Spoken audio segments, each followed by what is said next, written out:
THE POSTMASTER'S DAUGHter by Louis Tracy. Chapter I. The Face at the Window. John Menzies Grant, having breakfasted, filled his pipe, lit it, and strolled out bareheaded into the garden. The month was June, that glorious rose month which gladdened England before war clouds darkened the summer sky. As the hour was 9 o'clock, it is highly probable that many thousands of men were then strolling out into many thousands of gardens in precisely similar conditions. But given youth, good health, leisure, and a fair amount of money, it is even more probable that few among the smaller number thus roundly favored by fortune looked so perplexed as Grant. Moreover, his actions were eloquent as words. A spacious French window had been cut bodily out of the wall of an old-fashioned room and was now thrown wide to admit the flower-scented breeze. Between this window and the right-hand angle of the room was a smaller window, square-paned, high above the ground level, and deeply recessed. In fact, just the sort of window which one might expect to find in a farmhouse built 2 centuries ago, when light and air were vigorously excluded from interiors. The two windows told the history of the Hollies at a glance. The little one had served the needs of a best room for several generations of Sussex yeomen. Then had come some iconoclast who hewed a big rectangle through the solid stonework, converted the oak-paneled apartment into a most comfortable dining room, built a new wing with a gable, changed a farmyard into a flower-bordered lawn, and generally played havoc with Georgian utility while carrying out a determined scheme of landscape gardening. Happily the wrecker was content to let well enough alone after enlarging the house, laying turf, and planting shrubs and flowers. He found The Hollies a ramshackle place, and left it even more so, but with a new note of artistry and several unexpectedly charming vistas.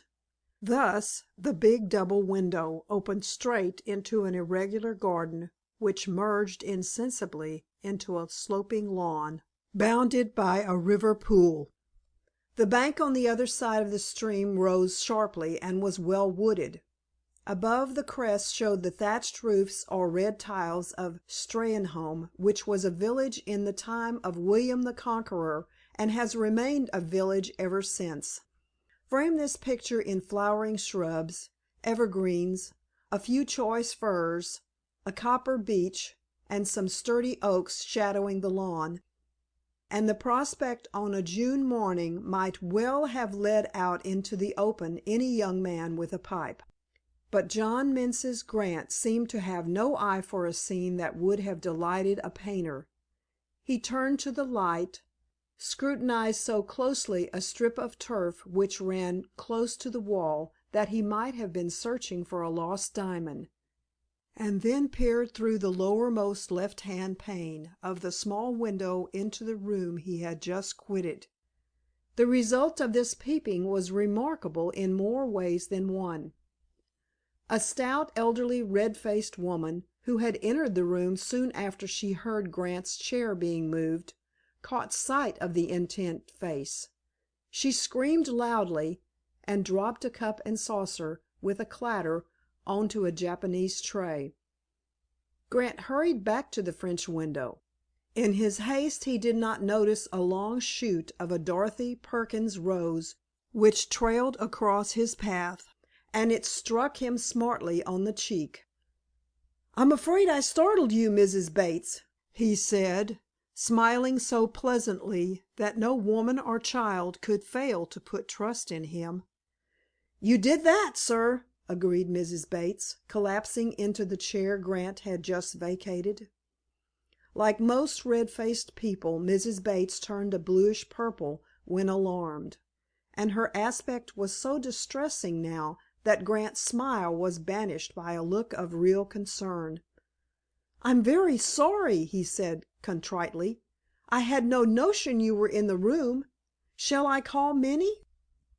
Minnie, it may be explained, was Mrs. Bates's daughter and assistant.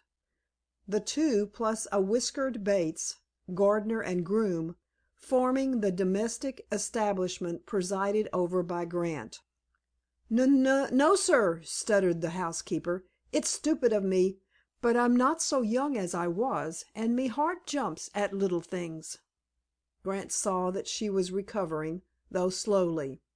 He thought it best not to make too much of the incident, but asked solicitously if he might give her some brandy. Mrs. Bates remarked that she was "not so bad as that," rose valiantly, and went on with her work. Her employer, who had gone into the garden again, saw out of the tail of his eye that she vanished with a half laden tray. In a couple of minutes the daughter appeared and finished the slight task of cleaning the table. Meanwhile, Grant kept away from the small window. Being a young man who cultivated the habit of observation, he noticed that Minnie, too, cast scared glances at the window. When the girl had finally quitted the room, he laughed in a puzzled way. "Am I dreaming, or are there visions about?" he muttered. Urged, seemingly, by a sort of curiosity, he surveyed the room a second time through the same pane of glass. Being tall, he had to stoop slightly.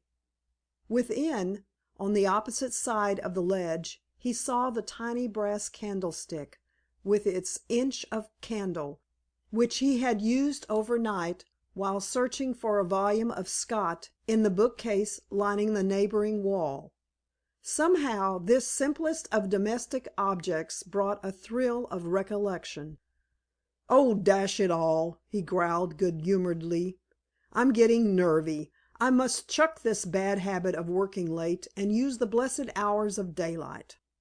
Yet as he sauntered down the lawn toward the stream he knew well that he would do nothing of the sort. He loved that time of peace between 10 at night and 1 in the morning. His thoughts ran vagrom then. Fantasies took shape under his pen which in the cold light of morning looked unreal and nebulous, though he had the good sense to restrain criticism within strict limits, and corrected style rather than matter. He was a writer, an essayist with no slight leaven of the poet, and had learnt early that the everyday world held naught in common with the brooding of the soul. But he was no long-haired dreamer of impossible things.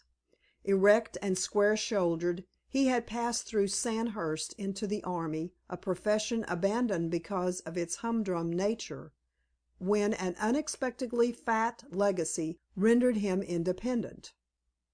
He looked exactly what he was, a healthy, clean-minded young Englishman, with a physique that led to occasional bouts of fox hunting and Alpine climbing, and a taste in literature that brought about the consumption of midnight oil. This latter is not a mere trope. Steynholme is far removed from such modern conveniences as gas and electricity. At present he had no more definite object in life than to watch the trout rising in the pool. He held the fishing rights over half a mile of a noted river, but by force of the law of hospitality, as it were, the stretch of water bordering the lawn was a finny sanctuary. Once he halted and looked fixedly at a dormer window in a cottage just visible above the trees on the opposite slope. Such a highly presentable young man might well expect to find a dainty, feminine form appearing just in that place, and eke return the greeting of a waved hand. But the window remained blank. Windows refused to yield any information that morning, and he passed on. The lawn dipped gently to the water's edge, until the close-clipped turf gave way to pebbles and sand. In that spot the river widened and deepened until its current was hardly perceptible in fine weather. When the sun was in the west, the trees and roofs of Steynholme were so clearly reflected in the mirror of the pool that a photograph of the scene needed close scrutiny ere one could determine whether or not it was being held upside down. but the sun shone directly on the water now, so the shelving bottom was visible, and Grant's quick eye was drawn to a rope trailing into its depths, and fastened to an iron staple driven firmly into the shingle. He was so surprised that he spoke aloud. "What in the world is that?" he almost gasped. A premonition of evil was so strong in him that he actually gazed in stupefaction at a blob of water and a quick spreading ring where a fat trout rose lazily in midstream. Somehow, too, he resisted the first impulse of the active side of his temperament and did not instantly tug at the rope. Instead, he shouted, "Hi, Bates!"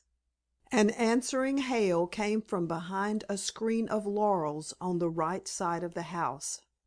There lay the stables, and Bates would surely be grooming the cob which supplied a connecting link between The Hollies and the railway for the neighboring market town. Bates came, a sturdy block of a man who might have been hewn out of a Sussex oak. His face, hands, and arms were the color of oak, and he moved with a stiffness that suggested wooden joints. Evidently he expected an order for the dog cart, and stood stock still when he reached the lawn. But Grant, who had gathered his wits, summoned him with crooked forefinger, and Bates jerked slowly on. "What have you done to your face, sir?" he inquired. Grant was surprised. He expected no such question. "So far as I know, I've not been making any great alteration in it," he said. "But it's all covered wid blood," came the disturbing statement. A handkerchief soon gave evidence that Bates was not exaggerating. Miss, or is it Madam, Dorothy Perkins can scratch as well as look sweet, and a thorn had opened a small vein in Grant's cheek which bled to a surprising extent. "Oh, it is nothing," he said. "I remember now. A rose shoot caught me as I went back into the dining room a moment ago. I shouted for you to come and see this." Soon the two were examining the rope and the staple. "Now, who put that there?" said Bates, not asking a question, but rather stating a thesis. "It was not here yesterday," commented his master, accepting all that Bates's words implied. "No, sir, that it wasn't. I was a cuttin' the lawn till nigh bedtime, and it wasn't there then."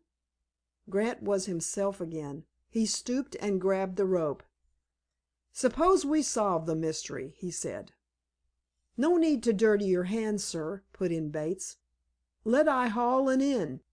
In a few seconds the oaken tint in his face grew many shades lighter. "Good Lord!" he wheezed. At the end of the rope was the body of a woman. There are few more distressing objects than a drowned corpse. On that bright June morning a dreadful apparition lost little of its grim repulsiveness because the body was that of a young and good-looking woman. If one searched England it would be difficult to find two men of differing temperaments less likely to yield to the stress of even the most trying circumstance than Grant and Bates. Yet, during some agonized moments the one, of tried courage and fine mettle, was equally horrified and shaken as the other, a snarled and hard-grained rustic. It was he from whom speech might least be expected who first found his tongue. Bates, who had stooped, straightened himself slowly.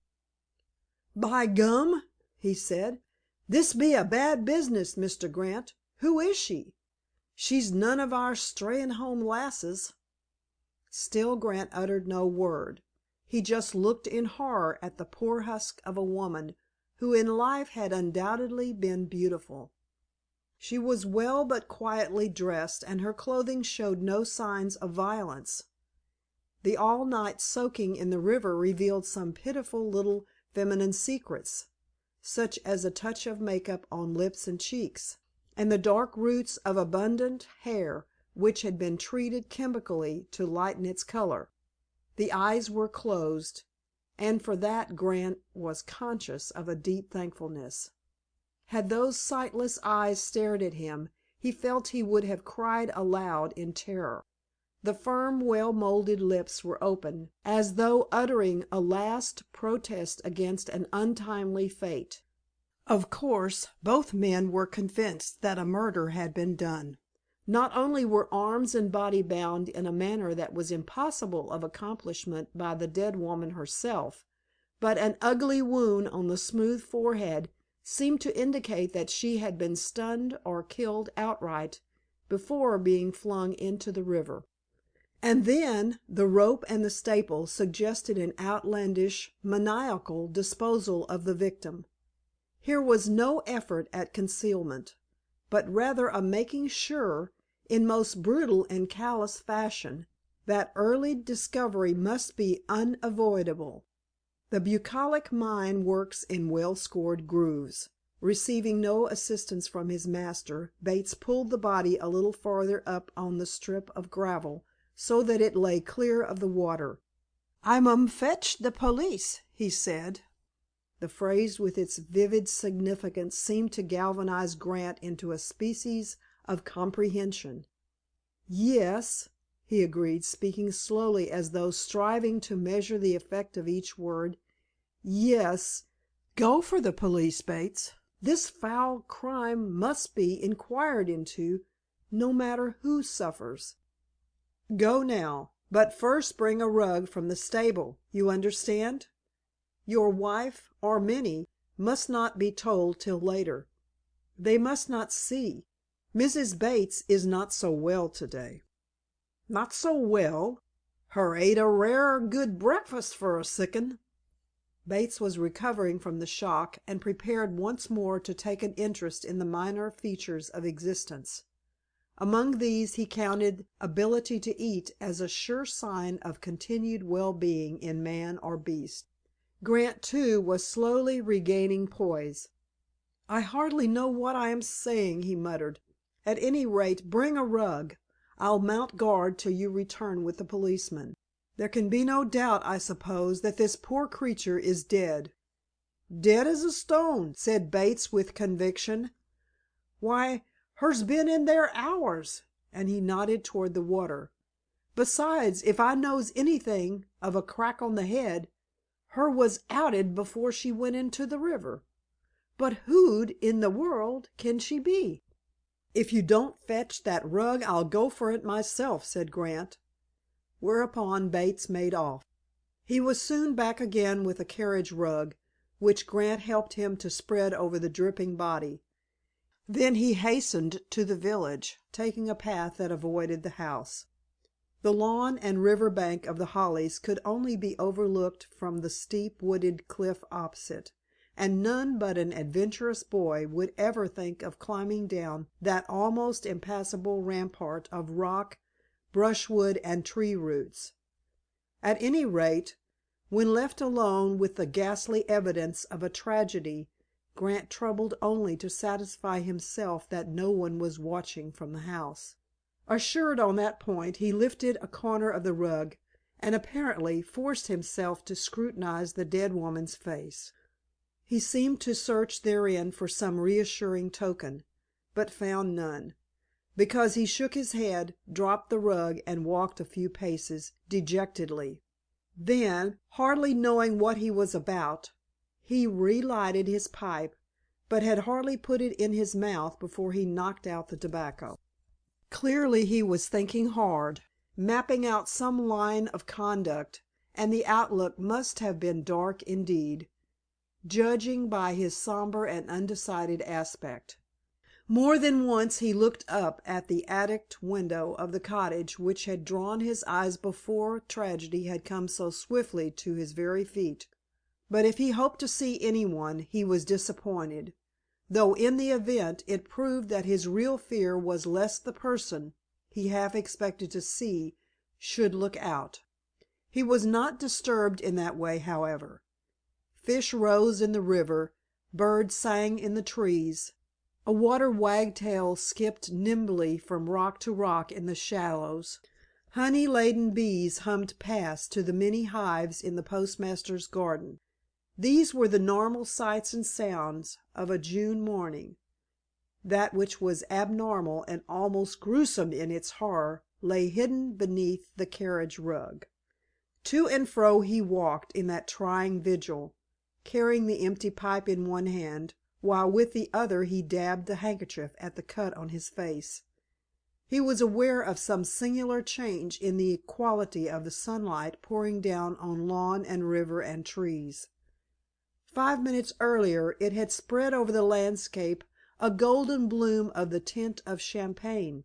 Now it was sharp and cold, a clear, penetrating radiance in which colors were vivid and shadows black. He was in no mood to analyze emotions, or he might have understood that the fierce throbbing of his heart had literally thinned the blood in his veins and thus affected even his sight.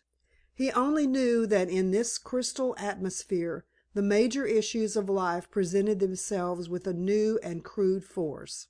At any rate, he made up his mind that the course suggested by truth and honor was the only one to follow, and that in itself was something gained. By the time Bates returned, accompanied by the village policeman and 2 other men carrying a stretcher, Grant was calmer, more self-contained than he had been since the hapless body was dragged from the depths. He was not irresponsive, therefore, to the aura of official importance which enveloped the policeman. He sensed a certain uneasiness in Bates. He even noted that the stretcher was part of the stock and trade of Hobbs, the local butcher, and ordinarily bore the carcass of a well-fed pig. These details were helpful. Naturally, Bates had explained his errand, and the law, in the person of the policeman, was prepared for all eventualities.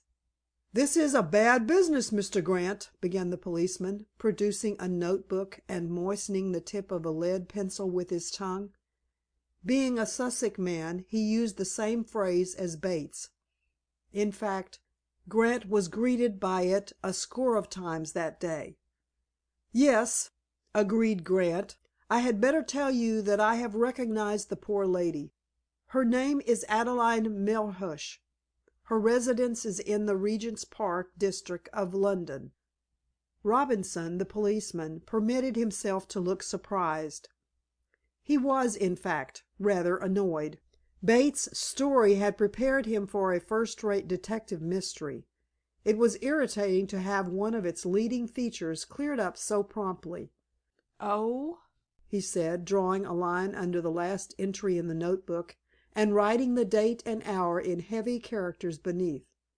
"Married or single?" "Married, but separated from her husband when last I had news of her." "And when was that, sir?" "Nearly 3 years ago." "And you have not seen her since?" "No." "You didn't see her last night?" Grant positively started, but he looked at the policeman squarely. "It is strange you should ask me that," he said. "Last night, while searching for a book, I saw a face at the window. It was that window." And 4 pairs of eyes followed his pointing finger. The face, I now believe, was that of the dead woman. At the moment, as it vanished instantly, I persuaded myself that I was the victim of some trick of the imagination. Still, I opened the other window, looked out and listened, but heard or saw nothing or no one. As I say, I fancied I had imagined that which was not. Now I know I was wrong." "About what o'clock would this be, Mr. Grant?" "Shortly before 11. I came in at 10:15 and began to work. After writing steadily for a little more than half an hour, I wanted to consult a book, and lighted a candle which I keep for that purpose. I found the book, and was about to blow out the candle when I saw the face." Robinson wrote in his notebook: "Called to the Hollies to investigate case of supposed murder. Body of woman found in river. Mr. Grant, occupying the Hollies, says that the woman's name is Adelaide Melhuish." At this point he paused to ascertain the spelling, and he saw her face at the window of the house at 10:45 p.m. last night." "Well, sir, and what next?" he went on. "It seems to me that the next thing is to have the unfortunate lady removed to some more suitable place than the river bank," said Grant, rather impatiently. "My story can wait, and so can Bates. He knows all that I know, and has probably told you already how we came to discover the body. You can see for yourself that she must have been murdered. It is an extraordinary, I may even say a phenomenal crime, which certainly cannot be investigated here and now. I advise you to have the body taken to the village mortuary, or such other place as serves local needs in that respect, and summon a doctor. Then, if you and an inspector will call here, I'll give you all the information I possess, which is very little, I may add." Robinson began solemnly to jot down a summary of Grant's words, and thereby stirred the owner of The Hollies to a fury which was repressed with difficulty. Realizing, however, the absolute folly of expressing any resentment, Grant turned and, without meaning it, looked again in the direction of the cottage on the crest of the opposite bank. This time a girl was leaning out of the dormer window. She had shaded her eyes with a hand because the sun was streaming into her face, but when she saw that Grant was looking her way she waved a handkerchief. He fluttered his own blood-stained handkerchief in brief acknowledgment, and wheeled about, only to find P.C. Robinson watching him furtively, having suspended his note-taking for the purpose. Chapter II.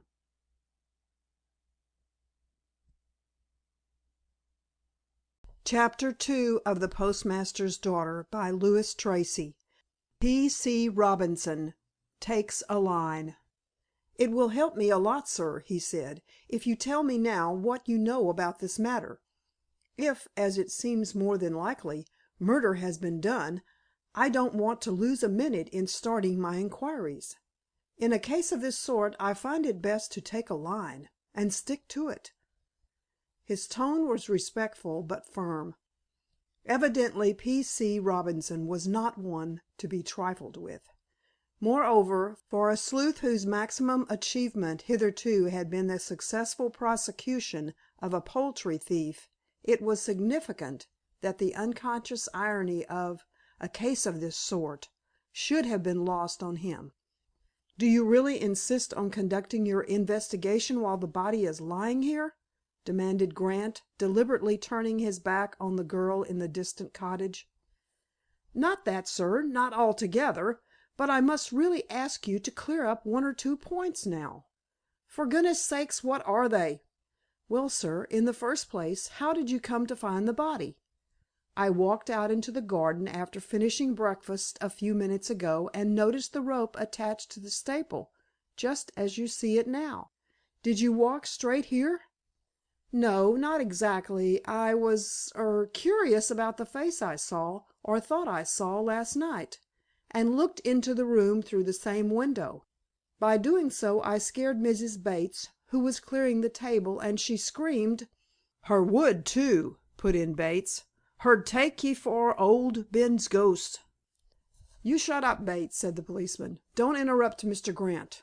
Grant was conscious of an undercurrent of suspicion in the constable's manner. He was wroth with the man, but recognized that he had to deal with narrow-minded self-importance, so contrived again to curb his temper. "I am not acquainted with old Ben or his ghost," he said quietly. "I can only tell you that I went inside to reassure Mrs. Bates, and then strolled slowly to this very spot. Naturally, I could not miss the rope and the staple. To my mind, it was not intended that I or any one else should miss them. I regarded them as so peculiar that I shouted for Bates. He came at once, and drew the body out of the water." "And you recognized the dead woman as the one you saw last night?" "Yes." "At about 10 minutes to 11?" "Yes." "Is it likely, sir, that any other person saw her in these grounds a bit earlier?" "What do you mean?" "Well, sir, I can't put it much plainer. Could anybody else have seen her here, say about 10:15?" Grant met the policeman's inquiring glance squarely before he answered. "It is possible, of course," he said, "but most unlikely. Were you alone here at that hour?" Again Grant sought and held that inquisitive gaze, held it until Robinson affected to consult his notes. There was a moment of tense silence. Then the reply came with an icy stubbornness that was not to be denied. "I decline absolutely to be cross-examined about my movements.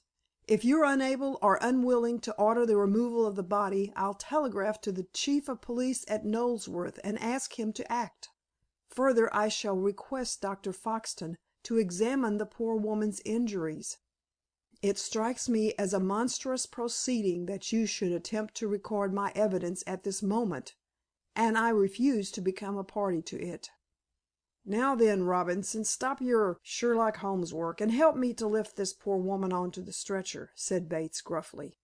The policeman's red face grew a shade deeper with annoyance, but he had the sense to avoid a scene. He was not popular in the village, and was well aware that the two rustics pressed into service as stretcher-bearers would joyfully retail the fact that he had been "set down a peg or two" by Mr. Grant. "I'll do all that's necessary in that way, sir," he said stiffly. "I suppose you have no objection to my asking if you noticed any strange footprints on the ground hereabouts? That was the first thing I looked for, both here and outside the window. The latter, of course, for another reason. I found none. These stones would show no signs. The ground is so dry that even the 5 men now present leave no traces. But I remember seeing in the bed of the stream certain marks which, unfortunately, were obliterated when Bates hauled the body ashore. They were valueless, however, shapeless indentations in the mud and sand." "Were they wide apart or close together, sir?" "Quite irregular. No one could judge by the length of the stride whether they were made by the feet of a man or a woman, if that is what you have in mind. But really—" Grant's impatient movement was not to be misunderstood.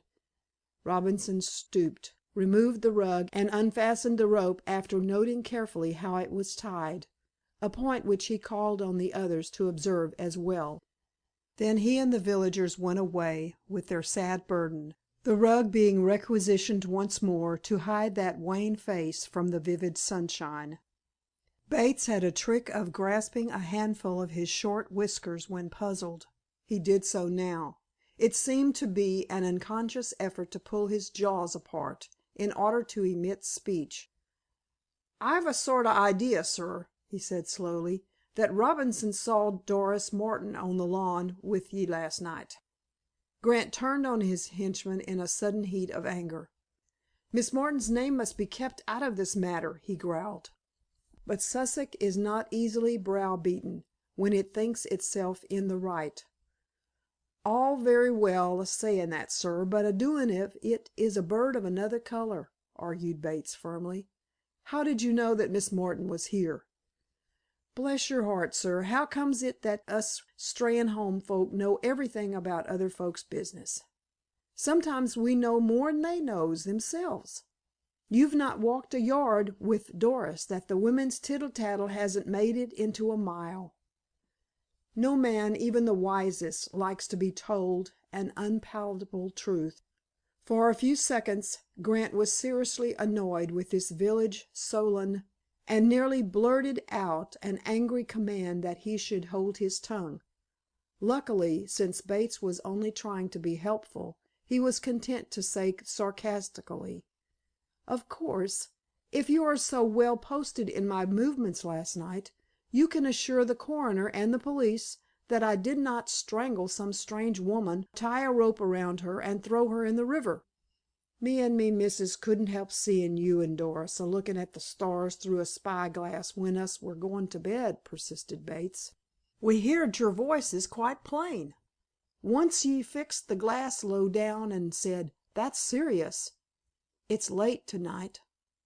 And I tell ye straight, sir, I said to the missus, It will be serious and all, if Doris's father catches her gallivantin' in our garden wid Mr. Grant nigh on 10 o'clock.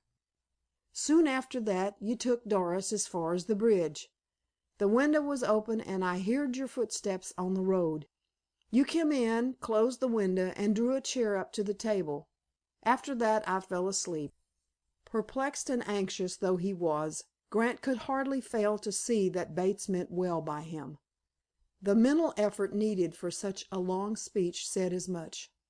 The allusion to Sirius, amusing at any other time, was now most valuable, because an astronomical almanac would give the hour at which that brilliant star became visible. Other considerations yielded at once, however, to the fear lest Robinson and his notebook were already busy at the post office.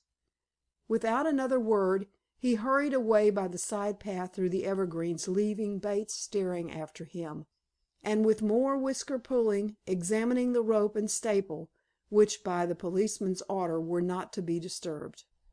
Grant reached the high road just as Robinson and the men with the stretcher were crossing a stone bridge spanning the river about 100 yards below The Hollies. A slight, youthful, and eminently attractive female figure, walking swiftly in the opposite direction, came in sight at the same time, and Grant almost groaned aloud when the newcomers stood stock still and looked at the mournful procession. He, be it remembered, was somewhat of an idealist and a poet. It grieved his spirit that those two women, the quick and the dead, should meet on the bridge. He took it as a portent, almost a menace, he knew not of what. He might have foreseen that unhappy eventuality and prevented it, but his brain refused to work clearly that morning. A terrible and bizarre crime had bemused his faculties. He seemed to be in a state of waking nightmare. He was stung into impetuous action by seeing the policeman halt and exchange some words with the girl. He began to run with the quite definite, if equally mad intent of punching Robinson into reasonable behavior. He was saved from an act of unmitigated folly by the girl herself. She caught sight of him, apparently broke off her talk with the policeman abruptly, and in her turn took to her heels. Thus, on that strip of sun-baked road, with its easy gradient to the crown of the bridge, there was the curious spectacle offered by two men jogging along with a corpse on a stretcher, a young man and a young woman running towards each other, and a discomfited representative of the law looking now one way and now the other, and evidently undecided whether to go on or return. Ultimately, it would seem, Robinson went with the stretcher bearers, because Grant and the girl saw no more of him for the time. Grant had received several shocks since rising from the breakfast table, but it was left for Doris Martin, the postmaster's daughter, to administer not the least surprising one. Though almost breathless and wide-eyed with horror, her opening words were very much to the point. "How awful!" she cried. "Why should any one in Steynholme want to kill a great actress like Adelaide Melhuish?" Now the name of the dead woman was literally the last thing Grant expected to hear from this girl's lips, and the astounding fact momentarily banished all other worries. "You knew her?" he gasped. "No, not exactly. But I couldn't avoid recognizing her when she asked for her letters and sent a telegram. But oh, Robinson told me she was dead. I see now what is puzzling you. It is not quite that. I mean, why didn't you tell me she was in Steynholme? Has she been staying here any length of time?" The girl's pretty face crimsoned and then grew pale. "I had no idea she was a friend of yours, Mr. Grant," she stammered. "She used to be a friend, but I have not set eyes on her during the past 3 years, until last night." "Last night?" "After you had gone home I was doing some work, and having occasion to consult a book, lighted a candle and put it in the small window near the bookcase. Then I fancied I saw a woman's face, her face, peering in, and was so obsessed by the notion that I went outside. But everything was so still that I persuaded myself I was mistaken." "Oh, is that what it was?" Grant threw out his hands in a gesture that was eloquent of some feeling distinctly akin to despair. "You don't usually speak in enigmas, Doris," he said. "What in the world do you mean by saying, 'Oh, is that what it was?'" The girl—she was only 19, and never before had aught of tragic mystery entered her sheltered life—seemed to recover her self possession with a quickness and decision that were admirable. "There is no enigma," she said calmly. "My room overlooks your lawn. Before retiring for the night I went to the window, just to have another peep at Sirius and its changing lights. So I could not help seeing you fling open the French windows, stand a little while on the step, and go in again." "Ah, you saw that? Then I have one witness who will help to dispel that stupid policeman's notion that I killed Miss Melhuish and hid her body in the river at the foot of the lawn, hid it with such care that the first passer by must find it. Every human being has three distinct personalities. Firstly, there is the man or woman as he or she really is. Secondly, there is the much superior individual as assessed personally. Thirdly, and perhaps the most important in the general scheme of things, there is the same individuality as viewed by others. For an instant, the somewhat idolized figure which John Menzies Grant offered to a pretty and intelligent but inexperienced girl was in danger of losing its impressiveness. But since Grant was not only a good fellow but a gentleman, his next thought restored him to the pedestal from which all unknowing he had nearly been dethroned. "That is a nice thing to say," he cried, with a short laugh of sheer vexation. "Here am I regarding you as a first-rate witness in my behalf, whereas my chief worry is to keep you out of this ugly business altogether. Forgive me, Doris. Never before have I been so bothered. Honestly, I imagined I hadn't an enemy in the world, yet someone has tried deliberately to saddle me with suspicion in this affair. Not that I would give real heed to that consideration if it were not for the unhappy probability that, strive as I may, your name will crop up in connection with it. What sort of fellow is this police constable? Do you think he would keep his mouth shut if I paid him well?" Grant was certainly far from being in his normal state of mind, or he would have caught the tender gleam which lighted the girl's eyes when she understood that his concern was for her, not for himself. As it was, several things had escaped him during that brief talk on the sunlit road. On her part, Doris Martin was now in full control of her emotions, and she undoubtedly took a saner view of a difficult situation. "Robinson is a vain man," she said thoughtfully. "He will not let go the chance of notoriety given him by the murder of a well-known actress." "Was she really murdered?" "Robinson said so when I met him on the bridge." "I'm afraid he is justified in that belief, at any rate." "Well, Mr. Grant, what have we to conceal? I was in your garden at a rather late hour, I admit. But one cannot watch the stars by day, and a big telescope with its tripod is not easily carried about.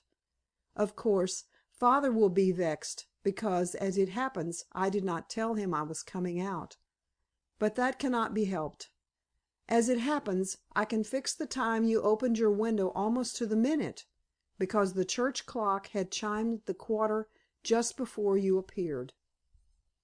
Grant, however, was not to be soothed by this matter-of-fact reasoning. "I am vexed at the mere notion of your name, and possibly your portrait, appearing in the newspapers," he protested. "Miss Melhuish was such a celebrated actress. The press will make a rare commotion about her death. Look at the obvious questions that will be raised. What was she doing here? Why was she found in the river bordering the grounds of my house? Don't you see? I had to decide pretty quickly whether or not I would admit any previous knowledge of her. I suppose I acted rightly." "Why hide anything, Mr. Grant? Surely it is always best to tell the truth." He looked into those candid blue eyes and drew from their limpid depths an element of strength and fortitude. "By Jove, Doris, small wonder if a jaded man of the world, such as I was when I came to Steynholme, found new faith and inspiration in friendship with you," he said gratefully. "But I am wool gathering all the time this morning, it would seem. Won't you come into the house? If we have to discuss a tragedy we may as well sit down to it." "No," she said, with the promptitude of one who had anticipated the invitation. "I must hurry home. There are accounts to be made up, and Robinson and others will be telegraphing to Knoleworth and London. I must attend to all that, because Dad gets flustered if several messages are handed in at the same time. Come and have tea, then, about 4 o'clock. The ravens will have fled by then." "The ravens?" "The police, you dear child, and the reporters, and the photographers. The flock of weird fowl which gathers from all points of the compass when the press gets hold of what is called a first rate story. By midday I shall be in the thick of it, but thank goodness they will know nothing to draw them your way until the inquest takes place, and not even then if I can manage it." "Don't mind me, Mr. Grant. You must not keep anything back on my account. I'll try and come at 4, but I may be very busy in the office. By the way, you ought to know, Miss Melhuish came here on Sunday evening. She arrived by train from London. I happened to notice her as she passed in the Hare and Hounds bus. She took a room there, at the inn, I mean, and came to the post office twice yesterday. When I heard her name I recognized her at once from her photographs. And one more thing. I guessed there was something wrong when I saw you, and Robinson, and Bates, and the other men standing near a body lying close to the river. That is why I came out. Now I really must go. Good bye." She hastened away. Grant stood in the road and looked after her. Apparently she was conscious that he had not stirred, because when she reached the bridge she turned and waved a hand to him. She was exceedingly graceful in all her movements. She wore a simple white linen blouse and short white skirt that morning, with brown shoes and stockings which harmonized with the deeper tints of her Titian red hair. As she paused on the bridge for a second or two, silhouetted against the sky, she suggested to Grant's troubled mind the spirit of summer. Returning to the house by way of the main gate, which gave on to the highway, he bethought him of Mrs. Bates and Minnie. They must be enlightened and warned as to the certain influx of visitors. He resolved now to tackle a displeasing task boldly, realizing that the worst possible policy lay in denying himself to the representatives of the press, who would simply ascertain the facts from other sources, and unconsciously adopt a critical vein with regard to himself. He determined to go to the other extreme and receive all comers. Of course there would be reservations in his story. That is what every man decides who faces a legal inquiry as a novice. It is a decision too often regretted in the light of after events. Meanwhile, P. C. Robinson was hard at work. In his own phrase, he "took a line," and the trend of his thoughts was clearly demonstrated when a superintendent motored over from Knoleworth in response to a telegram. He told how the body had been found, and then went into details gathered in the interim. "Miss Melhuish hadn't been in the village 5 minutes," he said, "before she asked Mr. Tomlin, landlord of the Hare and Hounds, where The Hollies was, and how long Mr. Grant had lived in the village. She went for a walk in the direction of his house almost at once. Tomlin watched her until she crossed the bridge. That was Sunday evening." Superintendent Fowler allowed his placid features to show a flicker of surprise. In that rural district an actual, downright murder was almost unknown. Even a case of manslaughter, arising out of a drunken quarrel between laborers at fair time, did not occur once in 5 years. "Oh, she came here on Sunday, did she?" he asked. "Yes, sir. Yesterday, too, she spoke of Mr. Grant to Hobbs, the butcher, and Siddle, the chemist." The two were closeted in the sitting room of Robinson's cottage, which was situated on the main road near the bridge. It faced the short, steep hill overhanging the river. A triangular strip of turf formed the village green, and the houses of Steynholme clustered around this and a side road climbing the hill. From door and windows nearly every shop and residence in the village proper could be seen. In front of the Hare and Hounds had gathered a group of men, and it was easy to guess the topic they were discussing. The superintendent, who did not know any of them, had no difficulty in identifying Hobbs, who looked a butcher and was dressed like one, or Tomlin, who was either born an innkeeper or had been coached in the part by a stage expert. A thin, sharp-looking person, pallid and black-haired, wearing a morning coat and striped trousers, must surely be Siddle, while a fourth, the youngest there, and of rather sporting guise, was apparently a farmer of a horse-breeding turn. "Who is that fellow in the leggins?" inquired the superintendent irrelevantly. He was looking through the window, and Robinson considered that the question showed a lack of interest in his statement, though he dared not hint at such a thing. "He's a Mr. Elkin, sir," he said. "As I was saying—" "How does Mr. Elkin make a living?" broke in the other. "He breeds hacks and polo ponies," said Robinson rather shortly. "Ah, I thought so. Well, go on with your story." Robinson was irritated, and justly so. His superior had put him off his line. He took it up again sharply, leaving out of court for the moment the various rills of evidence which, in his opinion, united into a swift-moving stream. "The fact is, sir," he blurted out, "there is an uncommonly strong case against Mr. John Menzies Grant." "Phew!" whistled the superintendent. "I think you'll agree with me, sir, when you hear what I've gathered about him one way and another." Robinson was sure of his audience now. Quite unconsciously he had applied the chief canon of realism in art. He had conveyed his effort by one striking note. The rest of the picture was quite subsidiary to the bold splurge of color evoked by actually naming the man he suspected of murdering Adelaide Melhuish.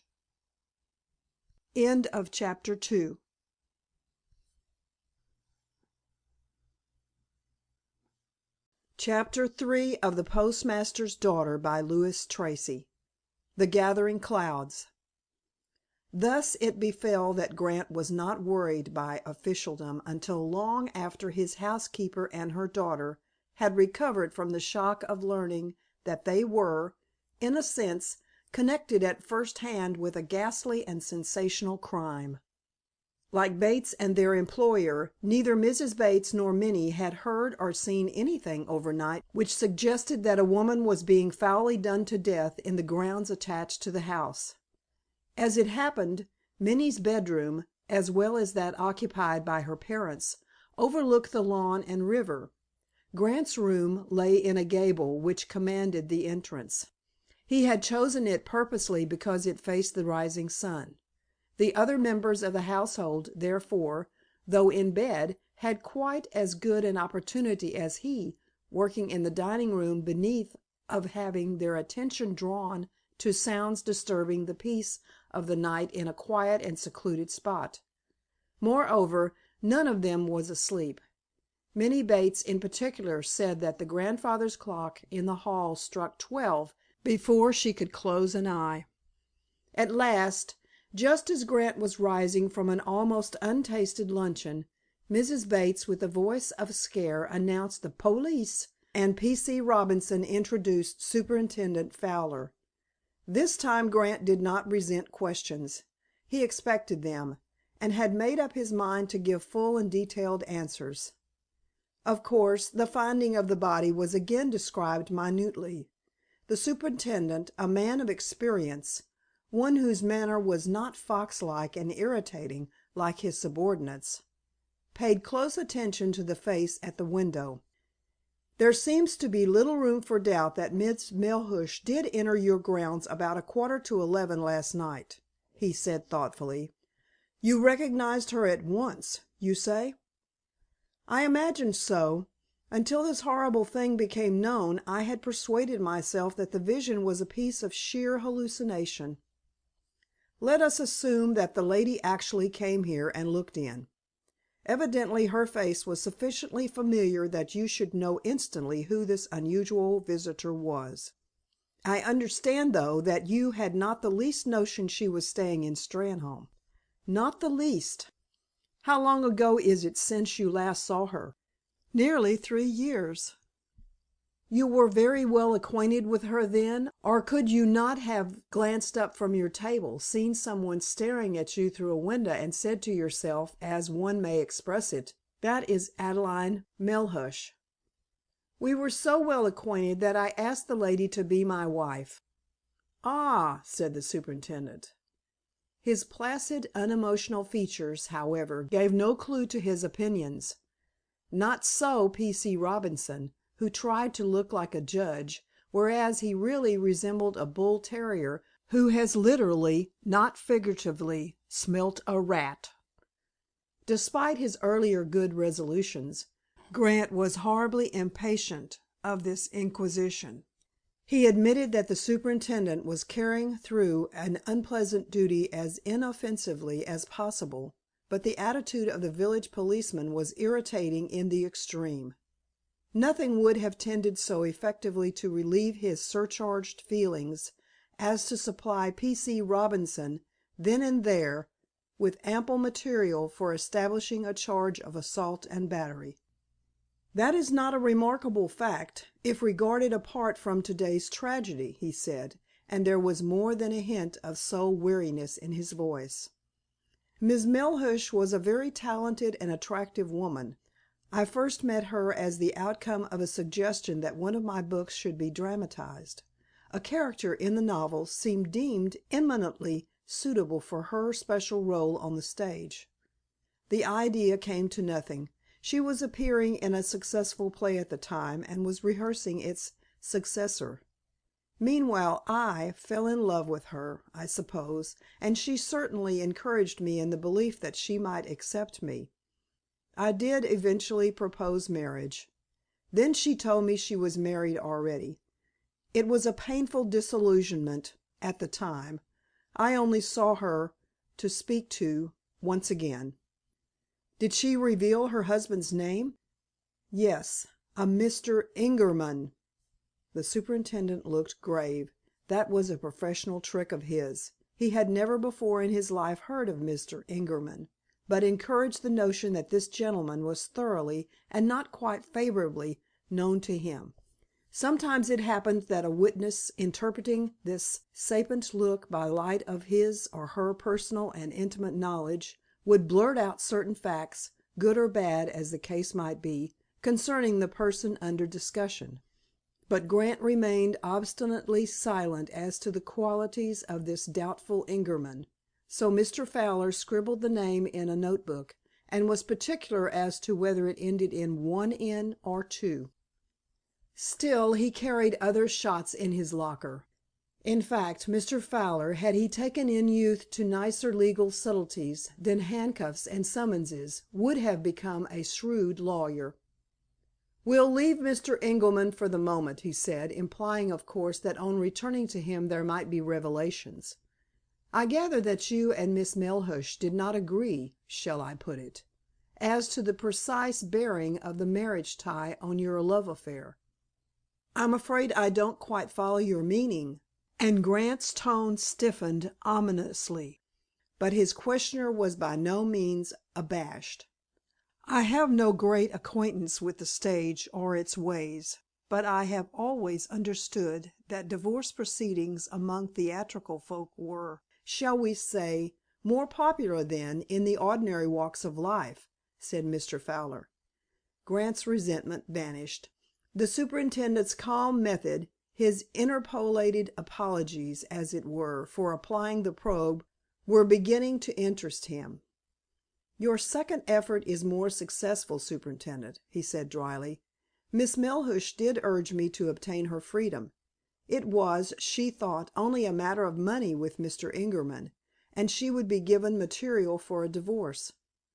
"Ah," murmured Fowler again, as though the discreditable implication fitted in exactly with the life history of a noted scoundrel in a written dossier then lying in his office. "You objected, may I suggest, to that somewhat doubtful means of settling a difficulty?" "Something of the kind." Assuredly Grant did not feel disposed to lay bare his secret feelings before this persuasive superintendent and an absurdly conceited village constable. Love, to him, was an ideal, a blend of mortal passion and immortal fire. But the flame kindled on that secret altar had scorched and seared his soul in a wholly unseen way. The discovery that Adelaide Melhuish was another man's wife had stunned him. It was not until the fire of sacrifice had died into parched ashes that its earlier banality became clear. He realized then that he had given his love to a phantom. By one of nature's miracles a vain and selfish creature was gifted in the artistic portrayal of the finer emotions. He had worshiped the actress, the mimic, not the woman herself. At any rate, that was how he read the repellent notion that he should bargain with any man for the sale of a wife. "You might be a trifle more explicit, Mr. Grant," said the superintendent, almost reproachfully. "In what direction? Surely a 3 years old love affair can have little practical bearing on Miss Melhuish's death." "What, then, may I ask, could bear on it more forcibly?" "The lady admittedly visits you late at night and is found dead in a river bordering the grounds of your house next morning, all the conditions pointing directly to murder. Moreover, it is no secret, as the truth must come out at the inquest, she had passed a good deal of her time while in Steynholme, unknown to you, in making inquiries concerning you, your habits, your surroundings, your friends. Surely, Mr. Grant, you must see that the history of your relations with this woman, though, if I may use the phrase, perfectly innocent, may possibly supply that which is at present lacking. A clue, shall I term it, to the motive which inspired the man or woman who killed her." P.C. Robinson was all an eye and an ear for this verbal fencing match. It was not that he admired his superior skill, because such finesse was wholly beyond him, but his suspicious brain was storing up Grant's admissions to be used in evidence against him subsequently. His own brief record of the conversation would have been: "The prisoner, after being duly cautioned, said he kept company with the deceased about 3 years ago, but quarreled with her on hearing that she was a married woman." The superintendent seldom indulged in so long a speech, but he was determined to force his adversary's guard, and sought to win his confidence by describing the probable course to be pursued by the coroner's inquest. But Grant, like the dead actress, had two sides to his nature. He was both an idealist and a stubborn fighter, and ideality had been shattered for many a day by that gruesome object hauled in that morning from the depths of the river. "I am willing to help in any shape or form, but can only repeat that Miss Melhuish and I parted as described. I should add that I have never, to my knowledge, met her husband. He may be dead. Possibly you may know more about him than I. Even then, we have not traveled far as yet." Fowler was puzzled, and did not hesitate to show it. He believed, not without reasonable cause, that this young man was concealing some element in the situation which might prove helpful in the quest for the murderer. He resolved to strike off along a new track. "I am informed," he went on, speaking with a deliberateness meant to be impressive, "that you did entertain another lady as a visitor last night." Grant allowed his glance to dwell on Robinson for an instant. Hitherto he had ignored the man. Now he surveyed him as if he were a viper. "It will be a peculiarly offensive thing if the personality of a helpless and unoffending girl is brought into this inquiry," he cried. "Brought in is too mild. I ought to say dragged in. As it happens, astronomy is one of my hobbies. Last evening, as the outcome of a chat on the subject, Doris Martin, daughter of the local postmaster, came here to view Sirius through an astronomical telescope. There is the instrument," and he pointed through P.C. Robinson to a telescope on a tripod in a corner of the room. The gesture was eloquent. The burly policeman might have been a sheet of glass. "As you see, it is a solid article, not easily lifted about. It weighs nearly 100 weight." "Why is it so heavy?" The superintendent had a knack of putting seemingly irrelevant questions. Robinson had been disconcerted by it earlier in the day, but Grant seemed to treat the interruption as a sensible one. "For observation purposes, an astronomical telescope is not of much use unless the movement of the earth is counteracted," he said. "Usually the dome of an observatory swings on a specially contrived axis, but that is a very expensive structure. So my telescope is governed by a clockwork attachment and moves on its own axis." Mr. Fowler nodded. He was really a very well informed man for a country police officer. He understood clearly. "Miss Martin came here about 9:45, continued Grant, "and left within 3/4 of an hour. She did not enter the house. She was watching Sirius while I explained the methods whereby the distance of any star from the earth is computed and its chemical analysis determined." "Most instructive, I'm sure," put in the superintendent. He smiled genially, so genially that Grant dismissed the notion that the other might, in vulgar parlance, be pulling his leg. "Well, that is the be all and end all of Miss Martin's presence. It would be cruel and unfair if a girl of her age were forced into a distasteful prominence in connection with a crime with which she is no more related than with Sirius itself." The older man shook his head in regretful dissent. "That is just where you and I differ," he said. "That very point leads us back to your past friendship with the dead woman." "Why?" "Surely you see, Mr. Grant, that Miss Melhuish might be, probably was, watching your star gazing, especially as your pupil chanced to be, shall I say, a remarkably attractive young lady." "No, no," for Grant's anger was unmistakable. "It does no good to blaze out in protest. An unhappy combination of circumstances must be faced candidly.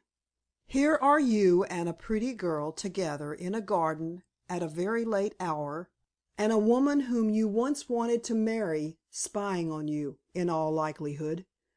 I've met a few coroner's juries in my time, and not one of them would deem the coincidence strange, to put it mildly.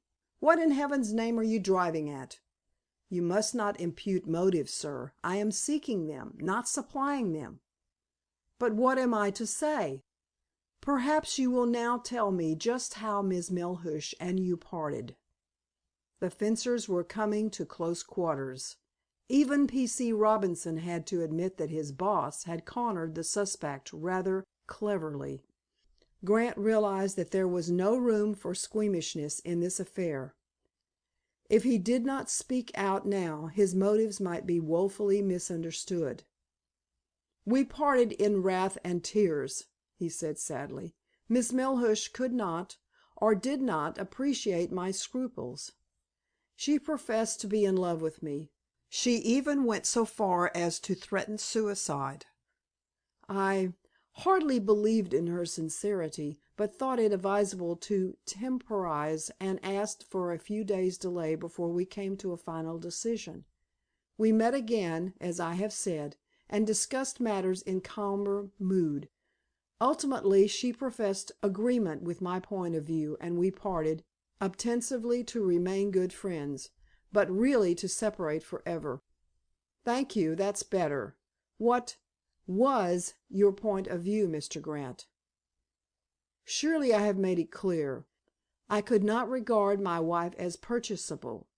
The proposed compact was, I believe, illegal. But that consideration did not sway me. I had been dreaming, and thought I was roaming in an enchanted garden. I awoke, and found myself in a morass." The superintendent nodded again. Singularly enough, Grant's somewhat high flown simile appeared to satisfy his craving for light. "Do you mind telling me, is there another woman?" he demanded, with one of those rapid transitions of topic in which he excelled. "No," said Grant. "You see what I am aiming at. Let us suppose that Miss Melhuish never, in her own mind, abandoned the hope that some day the tangle would straighten itself. Women are constituted that way. If her husband is now dead, and she became free, she might wish to renew the old ties, but being proud would want to ascertain first whether or not any other woman had come into your life." "I follow perfectly," said Grant with some bitterness. "She would be consumed with jealousy because my companion in the garden last night happened to be a charming girl of 19." "It is possible."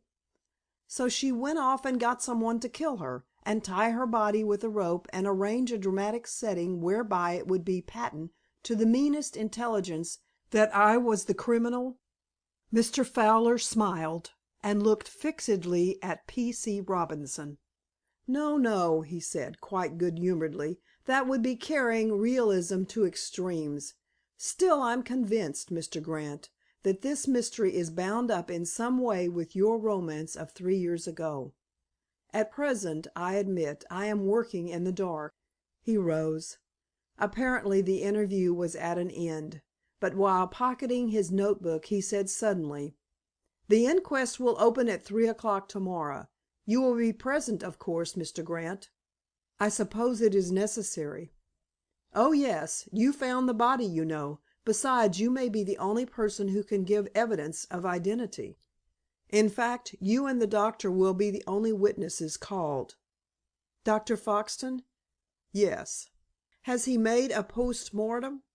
"He is doing so now. You see, there is clear indication that this unfortunate lady was struck a heavy blow, perhaps killed, before she was put in the river." "Good heavens! Somehow I was so stunned that I never thought of looking for signs of an injury of that sort." Grant's horror stricken air was so spontaneous that it probably justified the severe test of that unexpected disclosure. He was so unnerved by it that the two policemen had gone before he could frame another question. Once they were in the open road and well away from The Hollies, Robinson ventured to open his mouth. "He's a clever one, is Mr. Grant," he said meaningly. "You handled him a bit of all right, sir, but he didn't tell you everything he knew, not by long chalks." The superintendent walked a few yards in silence. Even when he spoke his gaze was introspective, and seemed to ignore his companion. "I'm inclined to agree with you, Robinson," he said, speaking very slowly. "We have a big case in our hands, a very big case. We must tread warily. You in particular, mixing with the village folk, should listen to all but say nothing. Don't depend on your memory. Write down what you hear and see, people's actual words, and the exact time of an occurrence often have an extraordinarily illuminating effect when weighed subsequently. But don't let Mr. Grant think you suspect him. There is no occasion for that yet." Mr. Fowler could either be blunt or cryptic in speech at will. In one mood he was the straightforward, outspoken official; in another the potential lawyer. P.C. Robinson, though unable to describe his chief's erratic qualities, was unpleasantly aware of them. He was not quite sure, for instance, whether the superintendent was encouraging or warning him. but being a dogged person, resolved to take his own line and stick to it. Grant passed a distressful day. Work was not to be thought of, and reading was frankly impossible.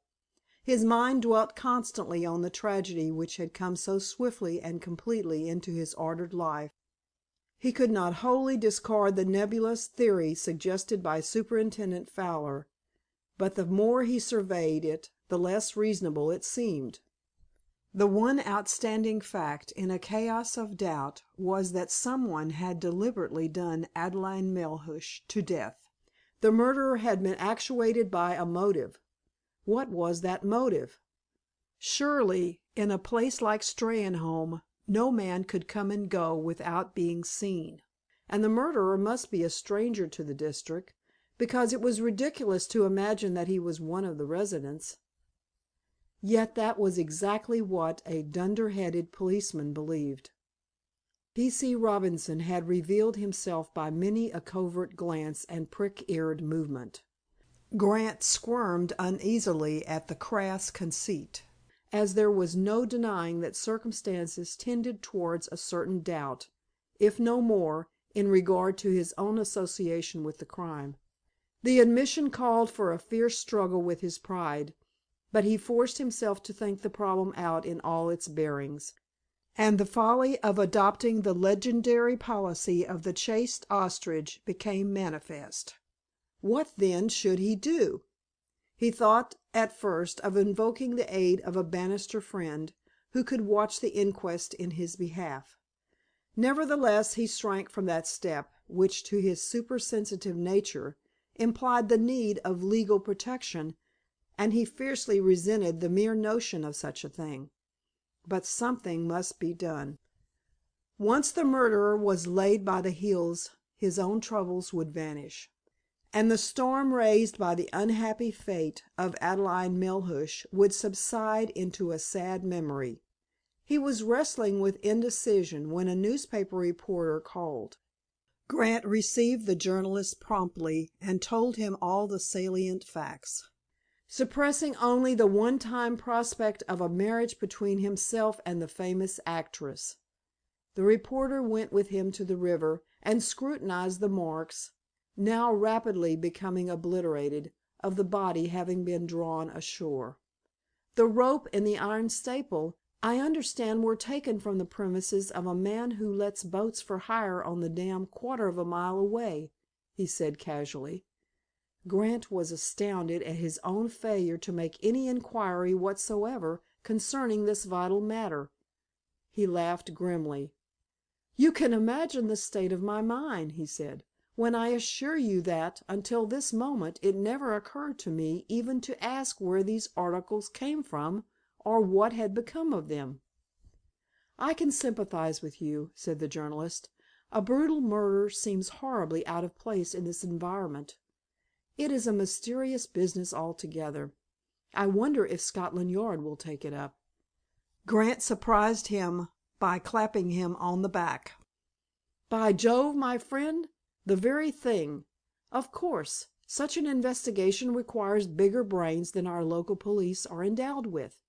Scotland Yard must take it up. I'll wire there at once. If necessary, I'll pay all expenses." The newspaper man had his doubts. The Yard, he said, acted in the provinces only if appealed to by the authorities directly concerned. But Grant was not to be stayed by a trifle like that. He hurried to the post office, hoping that Doris Martin might walk back with him. The girl and her father were busy behind the counter when he entered. He noticed that Doris was rather pale. She was about to attend to him, but Mr. Martin intervened. It struck Grant that the postmaster was purposely preventing his daughter from speaking to him. For some inexplicable reason he felt miserably tongue-tied, and was content to write a message to the Chief Commissioner of Police, London, asking that a skilled detective should be sent forthwith to Steynholme. Mr. Martin read it gravely, stated the cost, and procured the requisite stamps. In the event, Grant quitted the place without exchanging a word with Doris, while her father, usually a chatty man, said not a syllable beyond what was barely needed.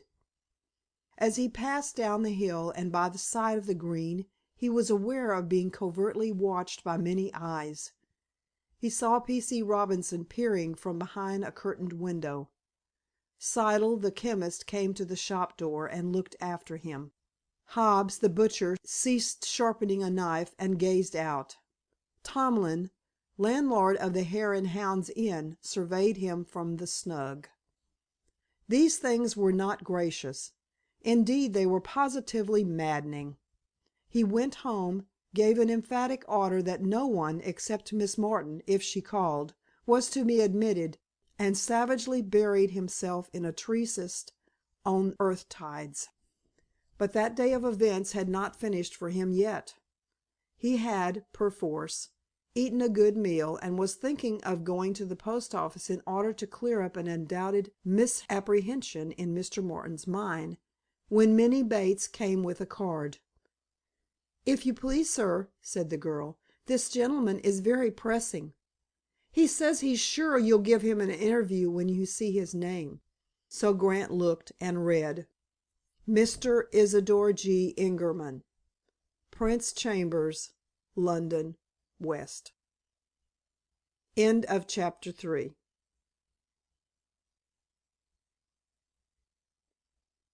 Chapter 4 of The Postmaster's Daughter by Louis Tracy. A Cabal. Grant stared again at the card. A tiny silver bell seemed to tinkle a sort of warning in a recess of his brain. The name was not engraved in copper plate, but printed in heavy type. Somehow it looked ominous. His first impression was to bid Minnie send the man away. He distrusted any first impression. It was the excuse of mediocrity, a sign of weakness. Moreover, why shouldn't he meet Isidor G. Ingerman? "Show him in," he said almost gruffly, thus silencing shy intuition, as it were. He threw the card on the table. Mr. Ingerman entered. He did not offer any conventional greeting, but nodded or bowed. Grant could not be sure which form of salutation was intended, because the visitor promptly sat down uninvited. Minnie hesitated at the door. Her master's callers were usually cheerful bohemians who chatted at sight. Then she caught Grant's eye and went out, banging the door in sheer nervousness. Still Mr. Ingerman did not speak. If this was a pose on his part, he erred. Grant had passed through a trying day, but he owned the muscles and nerves of an Alpine climber, and had often stared calmly down a wall of rock and ice which he had just conquered, when the least slip would have meant being dashed to pieces 2,000 feet below. There was some advantage, too, in this species of stage wait. It enabled him to take the measure of Adelaide Melhuish's husband, if, indeed, the visitor was really the man he professed to be. At first sight Isidor G. Ingerman was not a prepossessing person. Indeed, it would be safe to assume that if by some trick of fortune he and not Grant were the tenant of The Hollies, P.C. Robinson would have hauled him to the village lock-up that very morning. It was not that he was villainous looking, but rather that he looked capable of villainy. He was a tall, slender, rather stooping man, with a decidedly well-molded, if hawk-like, face. His aspect might be described as saturnine. Possibly when he smiled his remorse expression would vanish, and then he might even win a favorable opinion. He had brilliant black eyes, close set, and an abundant crop of black hair, turning gray, which in itself lent an air of distinction. His lips were thin, his chin slightly prominent. He was well dressed, and managed a hat, stick, and gloves with ease. Altogether he reminded Grant of a certain notable actor who is invariably cast for the role of a gentlemanly scoundrel, but who, in private life, is a most excellent fellow and good citizen. Oddly enough, Grant recognized in him, too, the type of man who would certainly have appealed to Adelaide Melhuish in her earlier and impressionable years. Meanwhile the visitor, finding the clear‐eyed young man seated in an easy chair, from which he had not risen, could seemingly regard him with blank indifference during the next hour, thought fit to say something. "Is my name familiar to you, Mr. Grant?" he inquired. The voice was astonishingly soft and pleasant, and the accent agreeably refined. Evidently there were surprising points about Mr. Ingerman. Long afterwards, Grant learned by chance that the man had been an actor before branching off into that mysterious cosmopolitan profession known as a financier. "No," said Grant. "I have heard it very few times. Once about 3 years ago, and to‐day when I mentioned it to the police." The other man's sallow cheeks grew a shade more sallow. Grant supposed that this slight change of color indicated annoyance. Of course the association of ideas in that curt answer was intolerably rude, but Grant had been tried beyond endurance that day. He was in a mood to be brusque with an archbishop. "We can disregard your confidences, or explanations to the police," said Ingerman smoothly. "3 years ago, I suppose my wife spoke of me?" "If you mean Miss Adelaide Melhuish, yes." "I do mean her. To be exact, I mean the lady who was murdered outside this house last night." Grant realized instantly that Isidor G. Ingerman was a foeman worthy of even a novelist's skill in repartee. Thus far he, Grant, had been merely uncivil, using a bludgeon for wit, whereas the visitor was making play with a finely tempered rapier. "Now that you have established your identity, Mr. Ingerman, perhaps you can tell me why you are here," he said. "I have come to Steynholme to inquire into my wife's death." "A most laudable purpose. I was given to understand, however, that at one time you took little interest in her living. I have not seen Mrs. Ingerman for 3 years, until last night, that is, so there is a chance, of course, that husband and wife may have adjusted their differences. Is that so?" "Until last night!" repeated Ingerman, almost in a startled tone. "You admit that?" Grant turned and pointed. "I saw, or fancied I saw, her face at that window," he said. "She looked in on me about 10 minutes to 11. I was hard at work, but the vision, as it seemed then, was so weird and unexpected that I went straight out and searched for her. Perhaps searched is not quite the right word. To be exact, I opened the French window, stood there and listened. Then I persuaded myself that I was imagining a vain thing, and came in." "What was she doing here?" "I don't know. She arrived in Steynholme on Sunday evening, I am told." "I heard that, too." "You imply that you did not meet her?" "No need to imply anything, Mr. Ingerman. I did not meet her. Beyond the fanciful notion that I had seen her ghost last night, the first I knew of her presence in the village was when I recognized her dead body this morning." "Strange as it may sound, I am inclined to believe you." Grant said nothing. He wanted to get up and pitch Ingerman into the road. "But who else will take that charitable view?" purred the other in that suave voice which so ill accorded with his thin lips and slightly hooked nose. "I really don't care," was the weary answer. "Not at the moment, perhaps. You have had a trying day, no doubt. My visit at its close cannot be helpful, but—" "I am feeling rather tired mentally," interrupted Grant, "so you will oblige me by not raising too many points at once. Why should you imagine that conversation with you in particular should add to my supposed distress?" "Doesn't it?" "No." "Why, then, may I ask, do you so obviously resent my questions? Who has so much right to put them as I?" Grant found that he must bestir himself. Thus far the honors lay with his rather sinister looking yet quiet mannered visitor.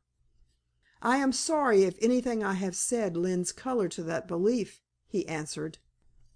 Candidly, I began by assuming that you forfeited any legal right years ago to interfere in behalf of Miss Melhuish, living or dead. Let us at least be candid with each other. Miss Melhuish herself told me that you and she had separated by mutual consent. Allow me to enumerate your candor. The actual fact is that you weaned my wife's affections from me." "That is a downright lie," said Grant coolly. Ingerman's peculiar temperament permitted him to treat this grave insult far more lightly than Grant's harmless, if irritating, reference to the police. "Let us see just what a lie signifies," he said almost judicially. "If a lady deserts her husband, and there is good reason to suspect that she is, in popular phrase, carrying on with another man, how can the husband be lying if he charges that man with being the cause of the domestic upheaval? In this instance a hypothetical case is not called for. 3 years ago, Mr. Ingerman, you had parted from your wife. Your name was never mentioned. Apparently none in my circle had ever heard of you. Miss Melhuish had won repute as a celebrated actress. I met her, in a sense, professionally. We became friends. I fancied I was in love with her. I proposed marriage. Then, and not until then, did the ghost of Mr." Grant bent forward and consulted the card. "Mr. Isidor G. Ingerman intrude. So marriage was out of the question." "If you expect an answer, yes." Ingerman rested the handle of his stick against his lips. "That isn't how the situation was represented to me at the time," he said thoughtfully. Grant was still sore with the recollection of the way in which the superintendent of police had forced him to confess the pitiful scheme whereby a woman in love had sought to gain her ends. He refused to sully her memory a second time that day, even to gain the upper hand in this troublesome controversy. "I neither know nor care what representations have been made to you," he retorted. "I merely tell you the literal truth." "Possibly, possibly. It was not I who used the word lie, remember. But if you are ungracious enough to refuse to withdraw the offensive phrase, let it pass. We are not in France.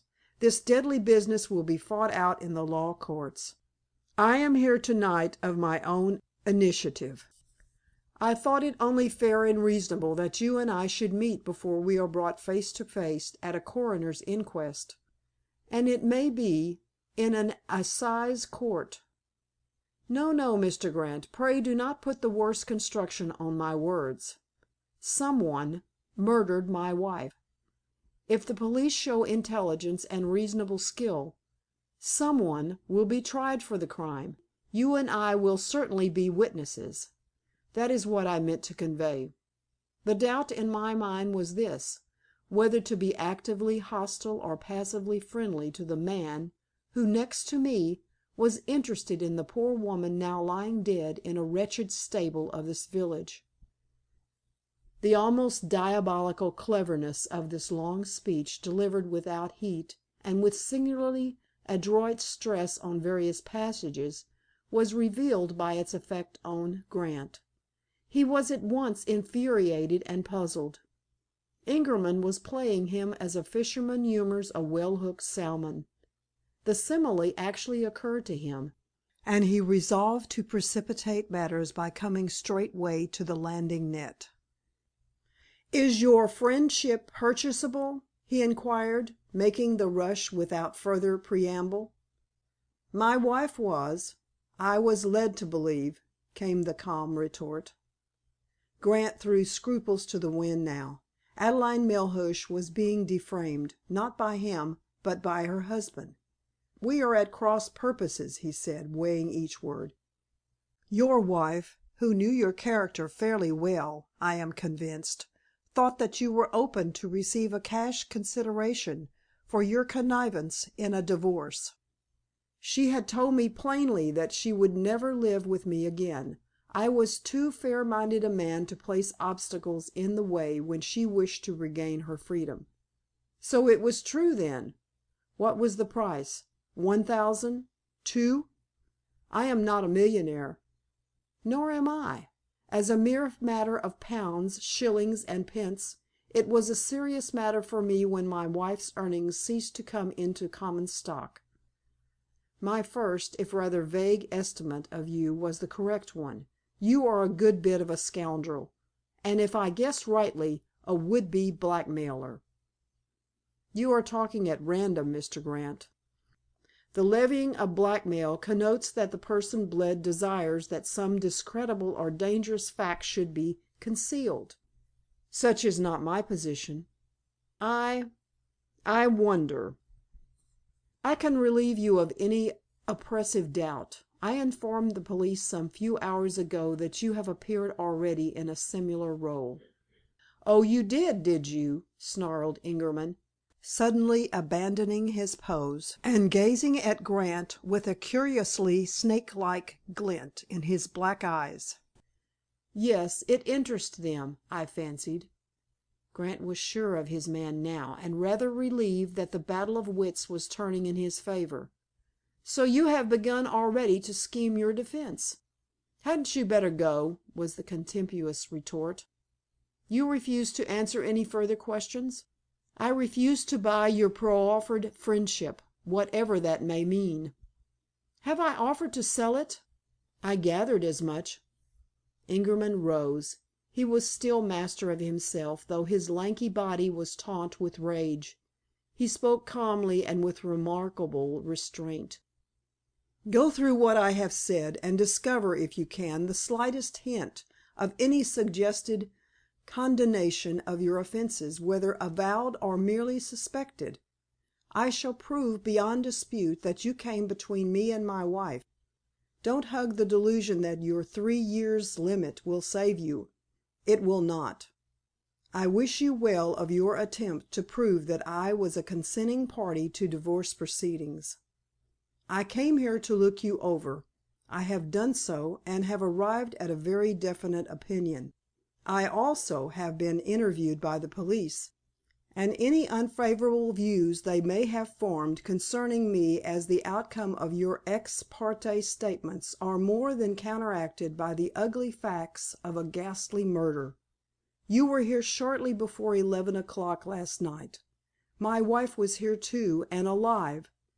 This morning she was found dead by you. At 11 o'clock last night I was playing bridge with 3 men in my flat. When the news of the murder reached me to-day my first thought, after the shock of it had passed, was, 'That fellow Grant may be innocently involved in a terrible crime, and I may figure as the chief witness against him.' I am not speaking idly, as you will learn to your cost. Yet when I come on an errand of mercy you have the impudence to charge me with blackmail. You are in for a great awakening. Be sure of that." And Isidor G. Ingerman walked out, leaving Grant uncomfortably aware that he had not seen the last of the implacable and bitter enemy. It was something new and very disturbing for a writer to find himself in the predicament of a man with an absolutely clear conscience, yet perilously near the meshes of the criminal law. He had often analyzed such a situation in his books, but fiction diverged so radically from hard fact that the sensation was profoundly disconcerting, to say the least. He did not go to the post office. He was not equal to any more verbal fireworks that evening. So he lit a pipe and reviewed Ingerman's well-rounded periods very carefully, even taking the precaution to jot down exact phrases. He analyzed them, and saw that they were capable of 2 readings. Of course, it could not be otherwise. The plausible rascal must have conned them over until his essential was secured. Grant even went so far as to give them a grudging professional tribute. They held a canker of doubt, too, which it was difficult to dissect. Their veiled threats were perplexing, while their effect, as apart from literal significance, was fresh in his mind. he made a few notes of different interpretations. He went to bed rather early, but could not sleep until the small hours. Probably his rest, such as it was, would have been even more disturbed had he been able to accompany Ingerman to the Hare and Hounds Inn. A small but select company had gathered in the bar parlor. The 2 hours between 8 and 10 were the most important of the day to the landlord, Mr. Tomlin. It was then that he imparted and received the tidbits of local gossip garnered earlier, the process involving a good deal of play with shining beer handles and attractively labeled bottles. But this was a special occasion. Never before had there been a Steynholme murder before the Symposium. Hitherto such a gruesome topic was supplied, for the most part, by far-away London. To-night the eeriness and dramatic intensity of a notable crime lay at the very doors of the village. So Tomlin was more portentous than usual, Hobbs the butcher more assertive, Elkin, the sporty breeder of polo ponies, more inclined to lay odds on any conceivable subject, and Siddle, the chemist, a reserved man at the best, even less disposed to voice a definite opinion. Elkin was about 25 years of age. Siddle looked younger than his probable 35 years, while the others were on the stout and prosperous line of 50. They were discussing the murder, of course, when Ingerman entered and ordered a whiskey and soda. Instantly there was a dead silence. Looks and furtive winks were exchanged. There had been talk of a detective being employed. Perhaps this was he. Mr. Tomlin knew the stranger's name, as he had taken a room, but that was the extent of the available information. "A fine evening, sir," said Tomlin, drawing a cork noisily. "Looks as though we are in for a spell of settled weather." "Yes," agreed Ingerman, summing up the conclave at a glance. "Somehow such a lovely night ill accords with the cause of my visit to Steynholme." "Indeed, sir?" "Well, you and these other gentlemen may judge for yourselves. It will be no secret to-morrow. I am the husband of the lady who was found in the river outside Grant's residence this morning. Sensation, as the descriptive reporters put it." Mr. Tomlin was dumbly but unanimously elected chairman of the meeting, and was vaguely aware of his responsibilities. He drew himself a fresh glass of bitter. "You don't tell me, sir!" he gasped. "Well, the idea! The poor lady's letters was addressed to Miss Adelaide Melhuish. Perhaps you don't know, sir, that she stayed here?" "Oh, yes. I was told that by the local police constable. Have I, by any chance, been given her room?" "No, sir. Not likely. It's locked, and the police have the key till the inquest is done with." "As for the name," explained Ingerman, in his suave voice, "that was a mere stage pseudonym, an adopted name. My wife was a famous actress, and there is a sort of tacit agreement that a lady in the theatrical profession shall be known to the public as Miss, rather than Mrs." "Well, there!" wheezed Tomlin. "Who'd ever had thought it?" The landlord was not quite rising to the occasion. He was, in fact, stunned by these repeated shocks, so Hobbs took charge. "It's a sad errand you're on, sir," he said. "Death comes to all of us, man and beast alike, but it is a terrible thing when a lady like Mrs. Ingerman is my name, but my wife will surely be alluded to by the press as Miss Melhuish." "When a lady like Miss Melhuish is knocked on the head like a—" Hobbs hesitated again. He also felt that the situation was rather beyond him. "But my wife was flung into the river and drownded," said Ingerman sadly. "No, sir. She was killed first. It was a brutal business, so I'm told." "Do you mean she was struck, her skull battered?" came the demand, in an awed and soul thrilling whisper. "Yes, sir. And the wust thing is, none of us can guess who could have done it." "Lay your 5 quid to 1, Hobbs, that the police cop the scoundrel afore this day fortnight," cried Elkin noisily. Then Mr. Siddle put in a mild word. "Gentlemen," he said, "let me remind you that we 4 will probably be jurors at the inquest." That was a sobering thought. Elkin subsided, and Hobbs looked critically at the remains of a gill of beer. Ingerman took stock of the chemist. He might easily induce the others to believe that Grant was the real criminal, but the quiet man in the black morning coat and striped cloth trousers was of finer metal. He knew instantly that if he could persuade this one probable juror of Grant's guilt, the remainder would follow his lead like a flock of sheep. But there was no need to hurry. Next day's inquest would be a mere formality. The real struggle would begin a week or a fortnight later. "You have said a very wise thing, sir," he murmured appreciatively. "Even my feelings must be kept under better control. But this is no ordinary murder. Before it is cleared up there will be astounding revelations. Mark the word, astounding." Hobbs, whose heavy cheeks were of a brick red tint, almost startled the conclave by a sudden outburst which gave him an apoplectic appearance. "You're too kind‐hearted, Siddle," he cried. "What's the use of talking rubbish? We all know where the body was found. We all know that Doris Martin and Mr. Grant were a sweetheartin' in the garden." "Look here, Hobbs, just keep Doris Martin's name out of it," shouted Elkin, smiting the table with his fist till the glasses danced. "Gentlemen," protested Siddle gently. "It's all dashed fine, but I'm not—" blustered Elkin. He yielded to Ingerman's outstretched hand. "I seem to have brought discord into a friendly gathering," came the mournful comment. "Such was far from being my intent. Landlord, the round is on me with cigars. Now let us talk of anything but this horror. If I forget myself again, pull me up short and find me another round." Siddle half rose, but thought better of it.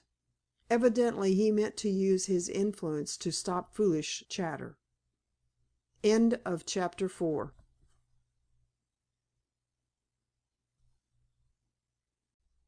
V of the Postmaster's Daughter by Louis Tracy. The Seeds of Mischief. Ingerman was a shrewder judge of human nature than the village chemist. As well try to stem the flowing tide as stop tongues from wagging when such a theme offered. Tomlin created a momentary diversion by clattering in the bar. After his professional interlude, Ingerman ignored his whole compact. "I'm sure you local residents will be interested, at least, in hearing something of my wife's career," he said. "There never was a more lovable and gracious woman, and no couple could be more united than she and I till some 3 years ago. Then came a break. She was independent of me, of course. She was a celebrity, I a mere nobody, best known, if at all, as Mrs. Melhuish's husband. Nevertheless, we were devoted to each other until, to her and my lasting misfortune, a certain author wrote a book which, when dramatized, contained a part for which my wife's stage presence and talents seemed to be peculiarly suited." Siddle stirred uneasily, but the others were still as partridges in stubble. Ingerman did not intend to alarm the shy bird of the covey, however. "I name no names," he said solemnly, "nor am I telling you anything that will not be thoroughly exposed before the coroner and elsewhere. From that unhappy period dated our estrangement. My wife fell under a fatal influence which lasted, practically unchecked, until the day, if not the very hour, of her death. Do I blame her? No, 1,000 times no. You see me, a plain man, considerably her senior, I had not the gift of writing impassioned love passages in which she could display her artistic genius. When I came home from the city, tired after the day's work, she was just beginning hers. You know what London fashionable life is: the theater, a supper, a dance, some great woman's reception, and the rest of it. Ah me! The stage and literature and the arts generally are not for poor folks moling in a city office. You gentlemen, I take it, are all happily married." "I'm not," said Elkin, "but I'll lay you long odds I will be soon." For some reason this remark produced a certain uneasiness among his friends. Tomlin stared at the ash of one of the cigars stood by the talkative Londoner Hobbs, whose glass had reached a low level again, examined the dregs almost fiercely, and Siddle seemed to be about to say something, but with his usual restraint kept silent. Then Ingerman made a very shrewd guess, and wondered who Doris Martin was, and what Hobbs' cryptic allusion had meant. "Good luck to you, sir," he said, "but, take no offense, don't marry an actress. There's an old adage, 'Birds of a feather flock together.' I would go farther and interpolate the word 'should.' If Adelaide Melhuish had never met me, but had married the man who could write her plays, this tragedy in real life would never have been." "Damn him," muttered Elkin fiercely. "He's done for now, anyhow. He'll turn no more girls' heads for a bit." "And 5 minutes since you yapped at me like a vicious fox terrier for intendin' much the same thing," snorted Hobbs. Siddle stood up. "You ain't goin', Mr. Siddle," went on the butcher. "It 'ardly 9:30. I have some accounts to get out. It's near the half year, you know," and Siddle vanished unobtrusively. Hobbs shook his head and gazed at Elkin as though the latter was a refractory bullock. "Siddle's a fair-minded chap," he said. "He can't stand 'earin' any of us 'angin' a man without a fair trial." Ingerman had marked the chemist for more subtle treatment when an opportunity arose, or could be made. At present he was not sorry such a restraining influence was removed. The next half hour should prove a golden one if well utilized. He was right. Before the end was cleared, what between Elkin's savage comments and the other men's thinly veiled allusions, he knew all that Steynholme could tell with regard to Grant and Doris Martin. Grant's first thought next morning was of the girl who had been thrust so prominently into his life by the death of another woman. That was, perhaps, the strangest outcome of the tragedy. Doris was easily the prettiest and most intelligent girl in the village, a rare combination in itself, even among young ladies of such higher social position than a postmaster's daughter. But her father was a self-educated man, whose life had been given to books, whose only hobby was the culture and study of bees. He had often refused promotion, solely because his duties at Steynholme were light, and permitted of many free hours. In his only child he found a quick pupil and a sympathetic helper. Of her own accord she took to poetry and music. In effect, had Doris Martin attended the best of boarding schools and training colleges, she would have received a smattering of French and a fair knowledge of the piano or violin, whereas, after more humble tuition, it might fairly be said of her that few girls of her age had read so many books and assimilated their contents so thoroughly. From her mother she inherited her good looks and a small yearly income, just sufficient to maintain a better wardrobe than her father's salary would permit. Grant, newly settled in Steynholme, found the postmaster and his daughter intellectually on a par with himself, and this claim could certainly not be made on behalf of the local society element. The three became excellent friends. Naturally, the young people spent a good deal of time together. But there had been no love making, not a hint or whisper of it. And now, by cruel chance, their names were linked by scandal in its most menacing form, since there was no gainsaying the fact that Doris's star gazing on that fatal Monday night was indissolubly bound up with the death of Adelaide Melhuish. For the first time, then, the notion peeped up in Grant's mind that the whirligig of existence might see Doris his wife.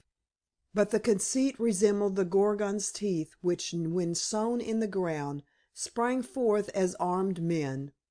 The very accident which revealed a not unpleasing possibility had established a grave obstacle in the way of its ultimate realization. Already there was a cloud between him and the Martins, father and daughter. To what a tempest might not that cloud develop when the questionings and innuendoes of the inquest established an aura of suspicion and intrigue around a perfectly innocent meeting in the garden of The Hollies. Grant ate his breakfast in wrath. In wrath, too, he glanced through the morning newspapers and saw his own name figuring large in the story of the alleged murder. The reporters had missed nothing. They had even got hold of the peculiar coincidence of his, Grant's, glimpse of a face at the window. His play was recalled and Adelaide Melhuish's success in the title role. Then Mr. Isidor G. Ingerman was introduced. He was described as a man fairly well known in the city. That was all. The press could say nothing as yet of marital disagreements, nor was any hint concerning Doris Martin allowed to appear. But these journalistic fireworks were only held in reserve. Dramatic and sensational developments were promised, and police activity in an unexpected direction foreshadowed. All of which, of course, were mere journalistic paraphrasing of circumstances already known to the writers, and none the less galling to Grant on that account. And there was no answer from the Commissioner of Police at Scotland Yard. True, the overnight telegraph might have reached the department after office hours. Grant, like most members of the general public, held the vague belief that government officials do very little work. Still, one might reasonably expect better things from the institution which was supposed to safeguard law-abiding citizens. Calm analysis of Ingerman's nebulous threats had revealed a hostile force not to be despised. Possibly the man was already in league with that narrow-minded village constable, so every passing hour made more urgent the need of a trained intelligence being brought to bear on the mystery of Adelaide Melhuish's killing. Grant racked his brains to discover who could possibly have a motive for committing the crime. Naturally, his thoughts flew to Ingerman. Surely that sinister-looking person should be forced to give an account of himself, instead of, as was probable, being allowed to instill further nonsense into the suspicious mind of P.C. Robinson. There were 2 morning deliveries of London letters in Steynholme, one at 8 and another at 10:30. Grant waited until the postman had left a publisher's circular, the only letter for the Hollies by the second mail. Then, in a fever of impatience, he jammed on a hat and went out. He would wait no longer. He would telegraph Scotland Yard again, and incidentally demand an audience at the post office. No sooner had he entered the high road than he saw P.C. Robinson on guard. That important person was standing on the bridge, apparently taking the air. He was nibbling the chin strap of his helmet. Both thumbs were locked in his belt. From that strategic position 3 roads came under his observation. It was a fine morning, and Grant's sense of humor was not proof against this open espionage. He smiled and determined to take a rise out of Sherlock, as Bates had christened the policeman. The bridge lay 100 yards to the left. The road was straight until it curved around the house and its shrubberies. so the view was blocked on that side. Grant filled and lighted a pipe with a deliberateness meant to be provoking, glancing several times doubtfully at P.C. Robinson, who, of course, was grandly unaware of his presence. Then he strolled off to the right, and then, when hidden, took to his heels for a 100-yard sprint. Turning onto a winding bridle path tucked between hedges of thorn and hazels, he walked on to a point where it crossed a patch of firs. At a little distance a hand bridge spanned the river, and gave access to the eastern end of the village by a steep climb of the wooded cliff. The path, in fact, was a short cut to that part of Steynholme. He sat on a lump of rock and waited. It was a boyish trick, but very successful. Within 3 minutes at the utmost, P.C. Robinson hurried past, using a stalking, stealthy stride which was distinctly ludicrous. The eyes of the two men met, but Grant alone was prepared. "Hello, Robinson," he cried cheerfully. "What's the rush? Surely our rural peace has not been disturbed again." Robinson knew he had been sold, but rose to the occasion. "Excuse me, Mr. Grant," he puffed. "Can't wait now. Have an appointment. I'll see you later." Honor demanded that he should not relax that swift pace. Unhappily, the path up the cliff was visible throughout from Grant's Rock, so on reaching the summit, Robinson was aboil in more ways than one. Moreover, peeping through the first screen of trees that offered, he had the mortification of seeing the man who had befooled him go back the way he came. Purple-faced with heat and anger, the policeman forgot his surroundings, and glowered at Grant with real fury. So he heard no one approaching along the main road until he was hailed a second time with, "Hello, Robinson." He turned sharply. This was Mr. Elkin. "Good morning," he said. "Have you seen the superintendent?" "What? Mr. Fowler? No. Is he here so early? I must have missed him. Well, you'd hardly find him on Bush Walk," which was the name of the path. "You never can tell," came the dark answer. At any rate, the policeman elected to abandon his self-imposed vigil, and the two walked together into the village. "My, you look as though you'd run a mile," commented Elkin. "This murder has kept me busy," growled the other, frankly mopping his forehead. "Ah, that's so, and it isn't done with yet by a long way. Pity you weren't in the Hare and Hounds last night. You'd have heard something. There's a chap staying there, name of Ingerman. I've met him, the dead woman's husband." "Oh, perhaps you've got his yarn already." "It all depends what he said to you." "Well, he hinted things. Unless I'm greatly mistaken, you'll soon be making an arrest." "I believe I could put my hand on the murderer this very minute," said Robinson vindictively. Elkin laughed, somewhat half-heartedly. "Lay you 50 to 1 against the time," he said. "I'm the only one near enough for that limit, you know." The policeman realized that he had allowed annoyance to shake his wits. He looked at Elkin rather sharply, and noticed that the horse breeder seemed to be nervous and ill. "I didn't quite mean that I could grab my man this minute," he said.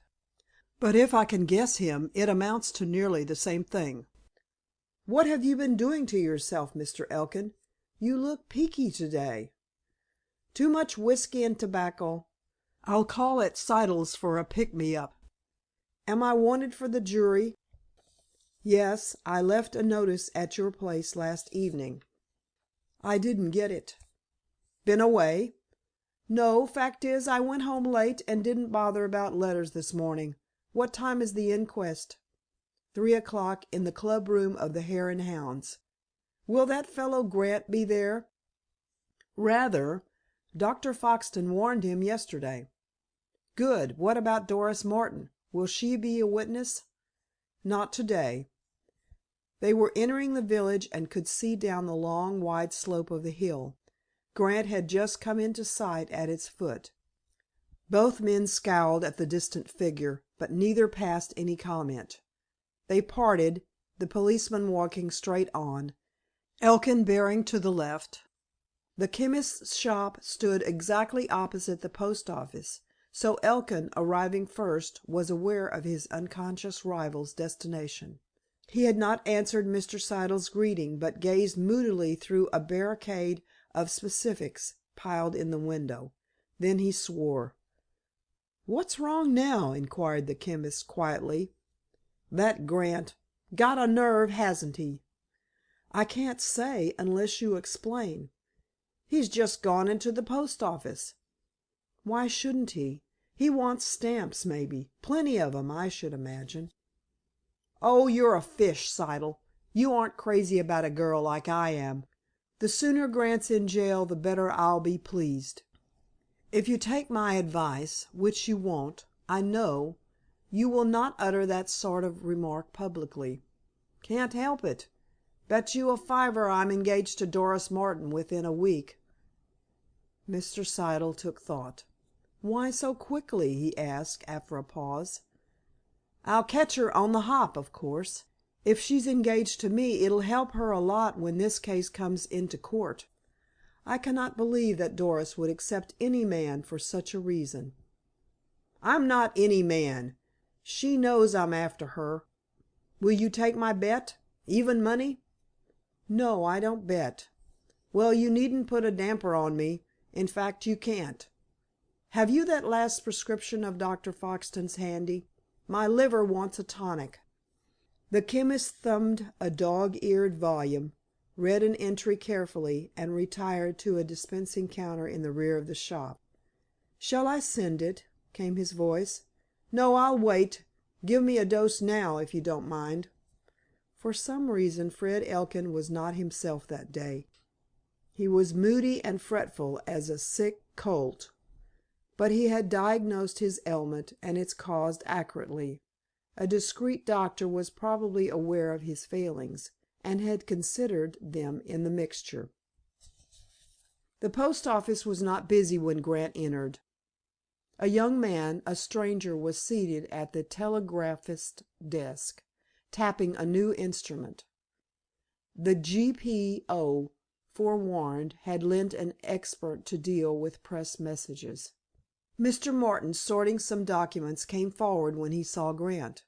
His kindly, somewhat preoccupied face was long as a fiddle. "Good morning, Mr. Martin," said Grant. "Good morning. What can I do for you?" was the stiff reply. Grant was in no mind to be rebuffed, however. "I must have a word with you in private," he said. "I'm sorry, but my time is quite full." "I'm sorry, too, but the matter is urgent."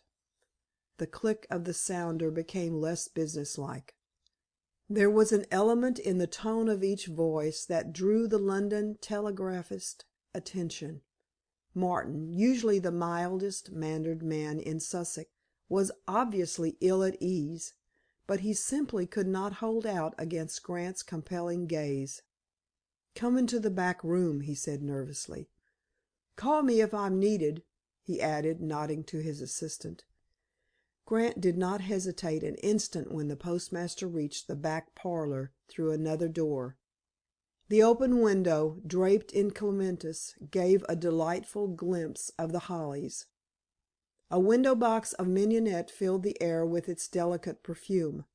Grant hoped that Doris would be there, but the only signs of her recent presence were a hat and an open book on the table. "Now, Mr. Martin," he said gravely, "you and I should have a serious talk. It is idle to deny that gossip is spreading, broadcast certain malicious and absurd rumors which closely concern Doris and myself. To me these things are of slight consequence. To a girl of your daughter's age they are poisonous. If you, her father, know the truth, you can regulate your actions so as to defeat the scandal-mongers. That is why I am here today. That is why I came here yesterday, but your attitude took me aback, and I was idiot enough to go without a word of explanation. I was too shaken then to see my clear course and follow it regardless of personal feelings. This morning I am master of myself, and I insist that you listen now while I tell you exactly what occurred on Monday night."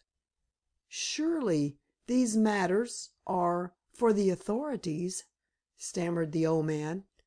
"What? Your daughter's good name?" Mr. Martin reddened. His agitation was pitiful. "That is hardly in question, sir," he said brokenly. "I am speaking of the tongue of slander. Heaven help and direct me! I would suffer death rather than see Doris subject to the leers and innuendoes of every lout in the village." Grant's earnestness could hardly fail to impress his friend, but Martin had either made up his mind or been warned not to discuss the murder, and adhered loyally to that line of conduct. He retreated toward the door leading to the post office proper. "It's too late to interfere now," he said. "What on earth do you mean?" demanded Grant, yielding to a gust of anger. "The whole of the circumstances are being inquired into by the police," came the hesitating answer. "Has that prying scoundrel Robinson dared to cross examine Doris?" "He came here, of course, but Scotland Yard has taken up the inquiry." "A detective here?" "Yes. He is with Doris in the garden at this moment." Grant knew the topography of the house. Without asking permission, he tore through yet a third door leading to a kitchen and scullery, nearly upsetting a tiny maid who had her ear or eye to the keyhole, and raced into the garden in which the postmaster kept his bees. Doris, standing with her hands behind her back, was looking at the Hollies, and deep in conversation with an alert and natty little man, who was evidently absorbed in what she was saying.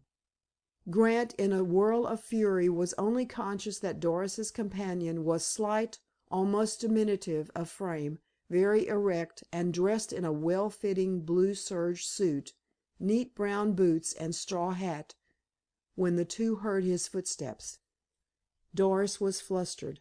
Her Romney face held a look of scare. "Oh, here is Mr. Grant," she said, striving vainly to speak with composure.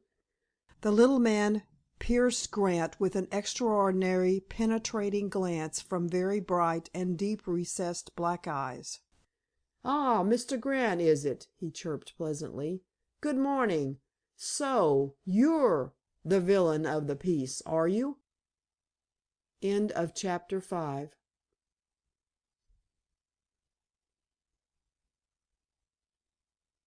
Chapter VI of The Postmaster's Daughter by Louis Tracy. Scotland Yard takes a hand. It was a singular greeting, to say the least, and the person who uttered it was quite as remarkable as his queer method of expressing himself seemed to indicate. Grant, through a fume of hot anger, had the good sense to choke back the first impetuous reprimand trembling on his lips. In fact, wrath quickly subsided into blank incredulity. He saw before him not the conventional detective who might be described as a superior Robinson, not even the sinewy, sharp-eyed, and well-spoken type of man whom he had once heard giving evidence in a famous jewel robbery case, but rather one whom he would have expected to meet in the bar of a certain well-known restaurant in Maiden Lane, a corner of old London where literally all the world's a stage and all the men and women merely players. During his theatrical experiences he had come across scores of such men, dapper little fellows, wizened of face yet curiously youthful in manner, but they, each and all, were labeled low comedian. Certainly a rare intelligence gleamed from this man's eyes, but that is an attribute not often lacking in humorists who command high salaries because of their facility in laughter making. This man, too, had the wide, thin-lipped, mobile mouth of the actor, his ivory white, wrinkled forehead and cheeks, the bluish tint on jaws and cheek, his voice, his perky air, the very tilt of his straw hat, were eloquent of the footlights. Even his opening words, bizarre and cheerfully impertinent, smacked of comedy relief. "I figure prominently in this particular piece," snapped Grant. "May I ask your name, sir?" "A wise precaution with suspicious characters," rejoined the other, smiling. Grant was suddenly reminded of a Japanese grinning at a joke, but he bent over a card which the stranger had whisked out of a waistcoat pocket. He read: Mr. Charles F. Furneaux, Criminal Investigation Department, New Scotland Yard, Southwest. He could not control himself. He gazed at Mr. Charles F. Furneaux with a surprise that was not altogether flattering. "Did the Commissioner of Police send you in response to my telegram?" he said. "That is what lawyers call a leading question," came the prompt retort. "And I hate lawyers. They darken understanding and set honest men at loggerheads. But it happens to be very much to the point at this moment. Well, Mr. Grant, if you really press for an answer, it is yes and no. The Commissioner received a certain telegram, but he may have acted on other grounds. Even commissioners can be creatures of impulse or expediency, just as the situation demands. You are here, at any rate. That is what legal jargon terms an admitted fact." "Then you had better begin by assuming that I am no villain." "It is assumed. It couldn't well be otherwise after the excellent character you have been given by this young lady." "She, at least, will speak well of me, I do believe," said Grant, with a strange bitterness, for his heart was sore because of the seeming defection of his friend the postmaster. "What I actually had in mind was the stupidity of the local policeman, who is convinced that I am both a criminal and a fool." "The two are often synonymous," said Furneaux dryly. "But I acquitted you on both counts, Mr. Grant, on hearing and even seeing how you spent Monday evening." Grant, who had cooled down considerably, found a hint of badinage in this comment. "You have evidently been told that Miss Martin and I were star gazing in the garden of my house," he said. "It happens to be true." "Oh, yes, there was a fine cluster of small stars in Canis Major, south of Sirius, that night." "You know something about the constellations, then?" was the astonished query. "Enough for the purposes of Scotland Yard," smirked Furneaux, who had checked P. C. Robinson's one-sided story by referring to Whitaker's Almanac. "It may relieve your mind if I tell you that I have never seen a real live astronomer in the dock. Venus and Mars are often in trouble, but their devoted observers seldom, if ever."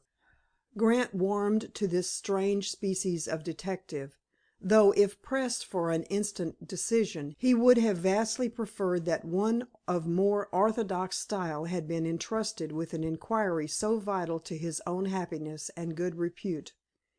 Eager, however, to pour forth his worries into any official ear, he brought back the talk to a definite channel. "Will you come to my place?" he asked. "I have much to say. Let me assure you now, in Miss Martin's presence, that she is no more concerned in this ghastly business than any other young lady in the village." "But she is interested, and you are, and I am. Why not discuss matters here? For the present, I mean. We have a glorious view of your house and grounds. We can see without being seen.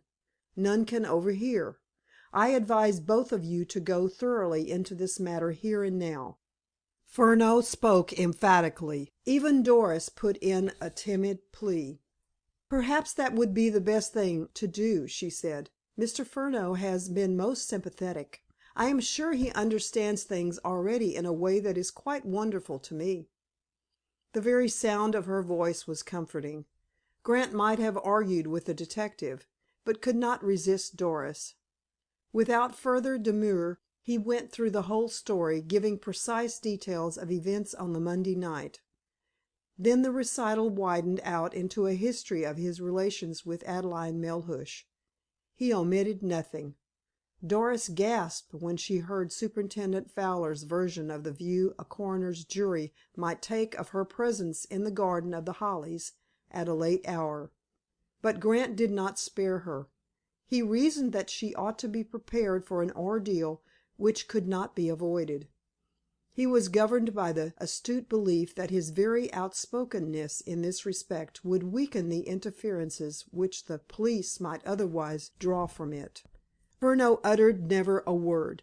He was a first-rate listener, though his behavior was most undetective-like, since he hardly looked at Grant or the girl, but seemed to devote his attention almost exclusively to the scenic panorama in front. However, when Grant came to the somewhat strenuous passage at arms of the previous night between Ingerman and himself, the little man broke in at once. "Isidor G. Ingerman!" he cried. "Is he a tall, lanky, cadaverous, rather crooked person with black hair turning gray, and an absurdly melodious voice?" "You have described him without an unnecessary word," said Grant. Furneaux clicked his tongue in a peculiar fashion. "Go on," he said. "It's a regular romance, quite in your line, Mr. Grant, of course, but none the less enthralling because, as you so happily phrased Miss Martin's lesson in astronomy, it happens to be true." Grant was scrupulously fair to Ingerman. He admitted the financier's adroitness of speech, and made clear the fact that if the visit had the levying of blackmail for its object such a possible outcome was only hinted at vaguely. Being a novelist, one whose temperament sought for sunshine rather than gloom in life, he wound up in lighter vein. The ruse which tricked P. C. Robinson into a breathless scamper of nearly a mile on a hot day in June was described with gusto. Doris, who knew the village constable well, laughed outright, while Furneaux cackled shrilly. None who might be watching the little group in that delightful garden, with its scent of old world flowers and drone of bees, could have guessed that a gruesome tragedy formed their major theme. The girl was the first to realize that even harmless merriment was in ill accord with the presence of death, for the body of Adelaide Melhuish lay within 40 yards of the place where they stood.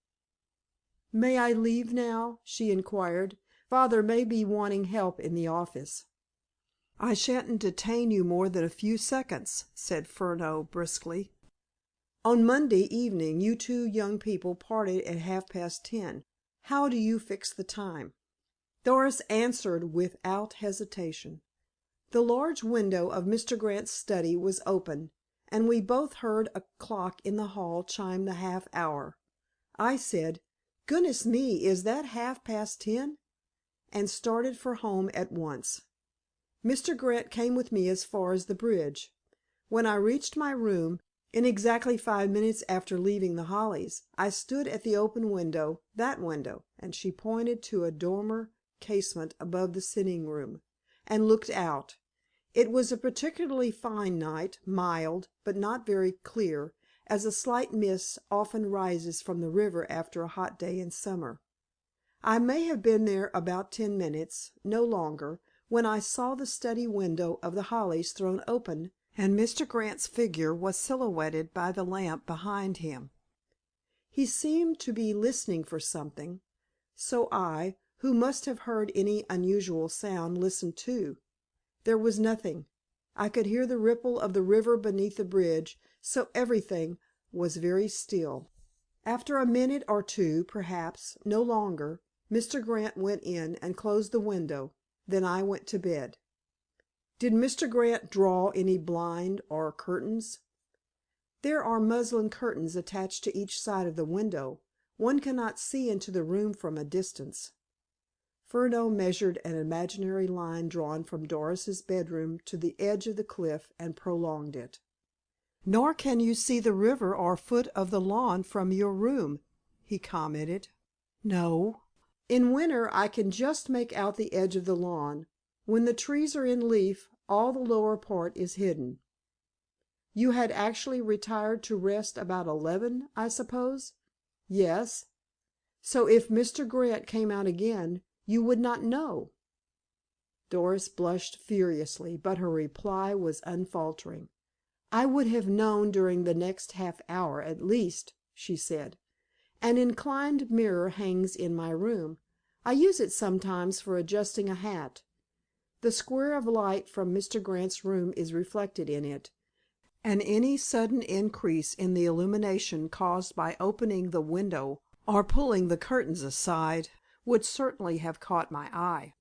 "You have an unshakable witness in Miss Martin," said Furneaux, stabbing a finger at Grant.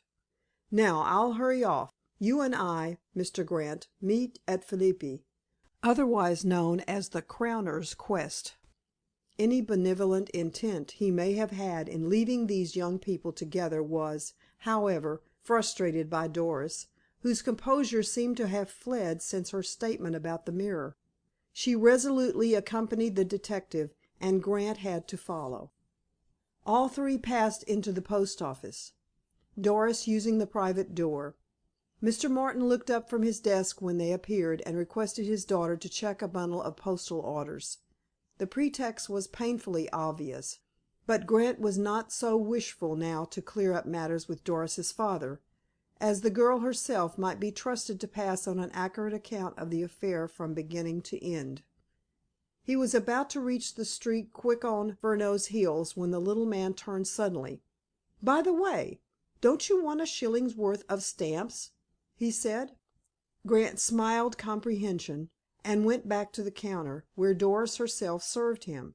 She did not try to avoid his glance, but rather met it with a baffling serenity oddly at variance with her momentary loss of self-possession in the garden. When he entered the street the detective had vanished. He walked down the hill at a rapid pace, disregarding the eyes peeping at him through open doorways, over narrow window curtains, and covertly staring when people passed in the roadway. The sensitive side of his temperament shrank from this thinly veiled hostility. He was by way of being popular in Steynholme, yet not a soul spoke to him. Before he reached the bridge, the other side of him, the man of action, of cool resource in an emergency, rose in rebellion against the league of silly clodhoppers. Back he strode to the post office and dashed off a telegram. It ran: "Walter Hart, Savage Club, Adelphi, London. Come here and help to lay a ghost." He signed it in full, name and address.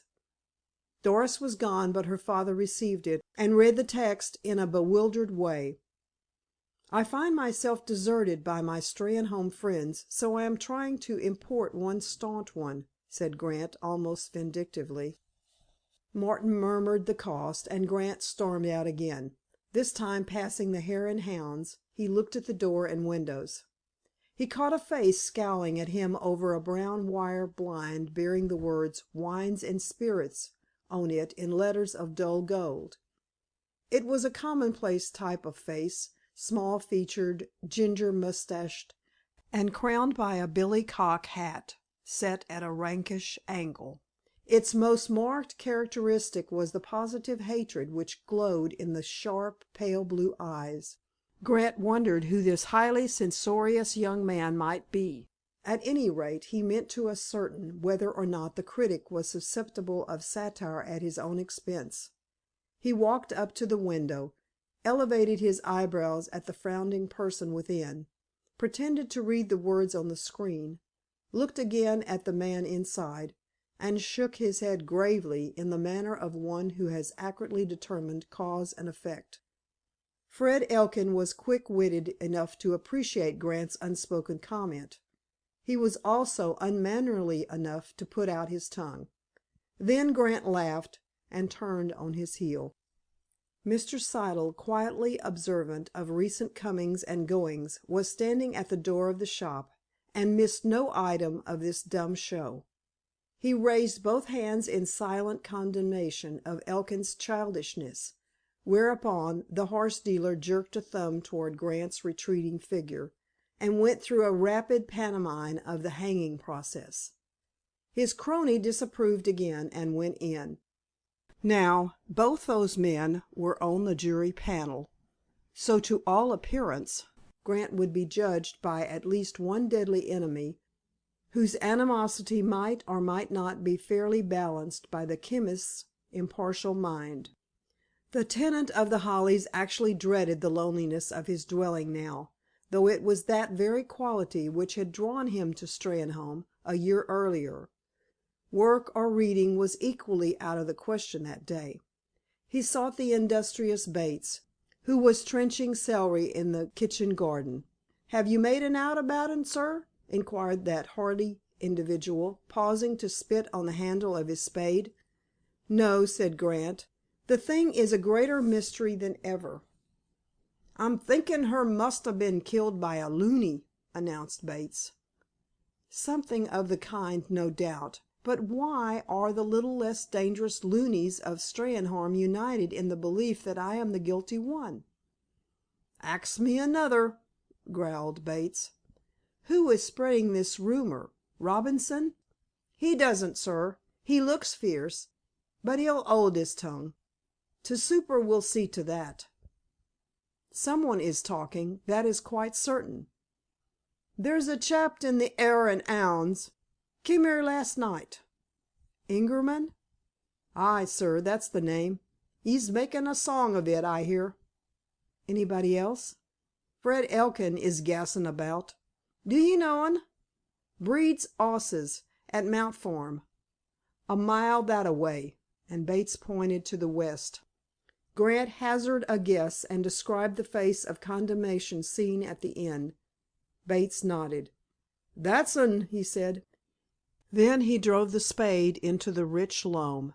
"They do say," he added, apparently as an afterthought, "as Fred Elkin is mighty sweet on Doris, but her'll 'ave nothin' to do with un."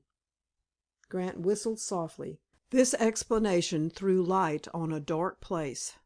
"The plot thickens," he said. "Mr. Elkin becomes more interesting than he looks. Are there any other disappointed swains in the offing?" "What's that, sir?" "Has Miss Martin any other suitors?" "Lots of 'em 'ud be after her like wasps round a plum tree, if she'd give 'em 'alf a chance. But you put a stopper on 'em." Bates was blunt of speech, though a philosopher withal. "Elkin is my only serious rival, then," laughed Grant, passing off as a joke a thrust which was shrewder than the gardener knew. "'E 'as plenty of brass, but I reckon nowt on 'em," was the contemptuous answer. "Well, he is not a likely person to kill a woman he had never before seen. Miss Martin will marry whom she chooses, no doubt. The present problem is to find out who murdered Miss Melhuish. Now, had I been the victim, you would be thinking hard, Bates." "I tell ye, sir, it wur a loony." Nor was Bates to be moved from that opinion. He held to it through thick and thin for many days. Grant wandered into the front garden. His eyes rose involuntarily to the distant post office, and he noticed at once that the dormer window was closed. Yet Doris shared his own love of fresh air, and that window had always been open till that very hour. Somehow, this simple thing seemed to shut him out of her life. He walked to the river and gazed at the spot where the body was drawn ashore. In the absence of rain the water ran clear as gin, and the marks made by the feet of Adelaide Melhuish's murderer were still perceptible. If only those misshapen blotches could reveal their secret! If only some heaven-sent ray of intuition would enable him to put the police on the track of the criminal! Theoretically, a novelist and essayist should be a first-rate detective, yet brought face to face with an actual felony, here was one who perforce remained blind and dumb. Yet he was not blameworthy for failing to solve a mystery which was rapidly establishing a record for bewildering elements. Wherein he did err most lamentably was in his reading of a woman's heart. No answering telegram came from his friend in London. The day wore slowly till it was time to attend the inquest. He found a crowd gathered in front of the Hare and Hounds. Superintendent Fowler was there, and quite a number of policemen, whose presence was explained when a buzz of excitement heralded Grant's arrival. He decided not to stand this sort of persecution a moment longer. Before the superintendent could interfere, he leaped on to a set of stone mounting steps which stood opposite the door. Instantly, seeing that he was about to speak, the angry murmuring of the mob was hushed. He looked into 100 stolid faces and stretched out his right hand. "I cannot help feeling," he said, in slow, incisive accents which carried far, "that a set of peculiar circumstances has led you Steynholme folks to suspect me of being responsible, in some way, for the death of the lady whose body was found in the river near my house. Now I want to tell you that I am not only an innocent, but a much maligned man. The law of the land will establish both facts in due season, but I want to warn some of you, too. I shall not trouble to issue writs for libel. If any blackguard among you dares to insult me openly, I shall smash his face." He knew when to stop. Superintendent Fowler's nudge was not called for, as the orator simply met the scrutiny of all those eyes without another word. Curiously enough, the sense of justice is inherent in every haphazard gathering of the public. Grant's soldierly bearing, his calm defiance of hostile opinion, the outspoken threat which he so plainly meant, won instant favor. Some one shouted, "Hear, hear!" and the crowd applauded. From that moment he had little to complain of in the attitude of the community as a whole. There were subtle and dangerous enemies to be fought and conquered, but Steynholme looked on, keen to learn of any new sensation, of course, but placidly content that the final verdict should be left in the hands of the authorities. Chapter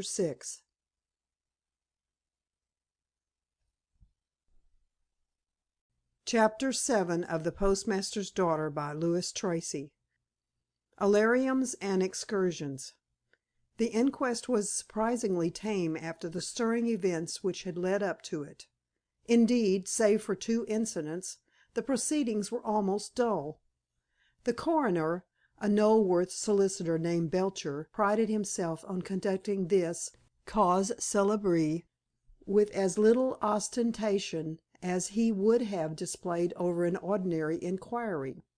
Messrs. Siddle, Elkin, Tomlin, and Hobbs, with 8 other local tradesmen and farmers, formed the jurors, and the chemist was promptly elected foreman.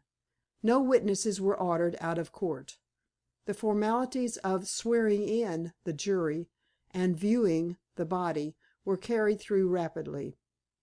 Almost before Grant had time to assimilate these details, Superintendent Fowler, who marshaled the evidence, called his name.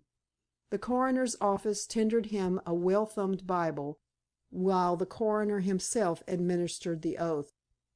Grant eyed the somewhat soiled volume and opened it before putting it to his lips. The action probably did not please the jury. Elkin nudged Tomlin, and snickered at the rest of his colleagues, as much as to say, "What did I tell you? The cheek of him!" Elkin, by the way, looked ill. When his interest flagged for an instant, his haggard aspect became more noticeable. Ingerman was there, of course. Furneaux had sat beside Mr. Fowler. A stranger whom Grant did not recognize proved to be the county chief constable. There was a strong muster of police, and the representatives of the press completely monopolized the scanty accommodation for the public. To Grant's relief, Doris Martin was not in attendance. He told the simple facts of the finding of Adelaide Melhuish's corpse. A harmless question by the coroner evoked the first scene which set the reporters' pencils busy. "Did you recognize the body?" inquired Mr. Belcher. "I did." "Then you can give the jury her name?" Before Grant could answer, Ingerman sprang up, his sallow face livid with passion. "I protest, sir, against this man being permitted to identify my wife," he said.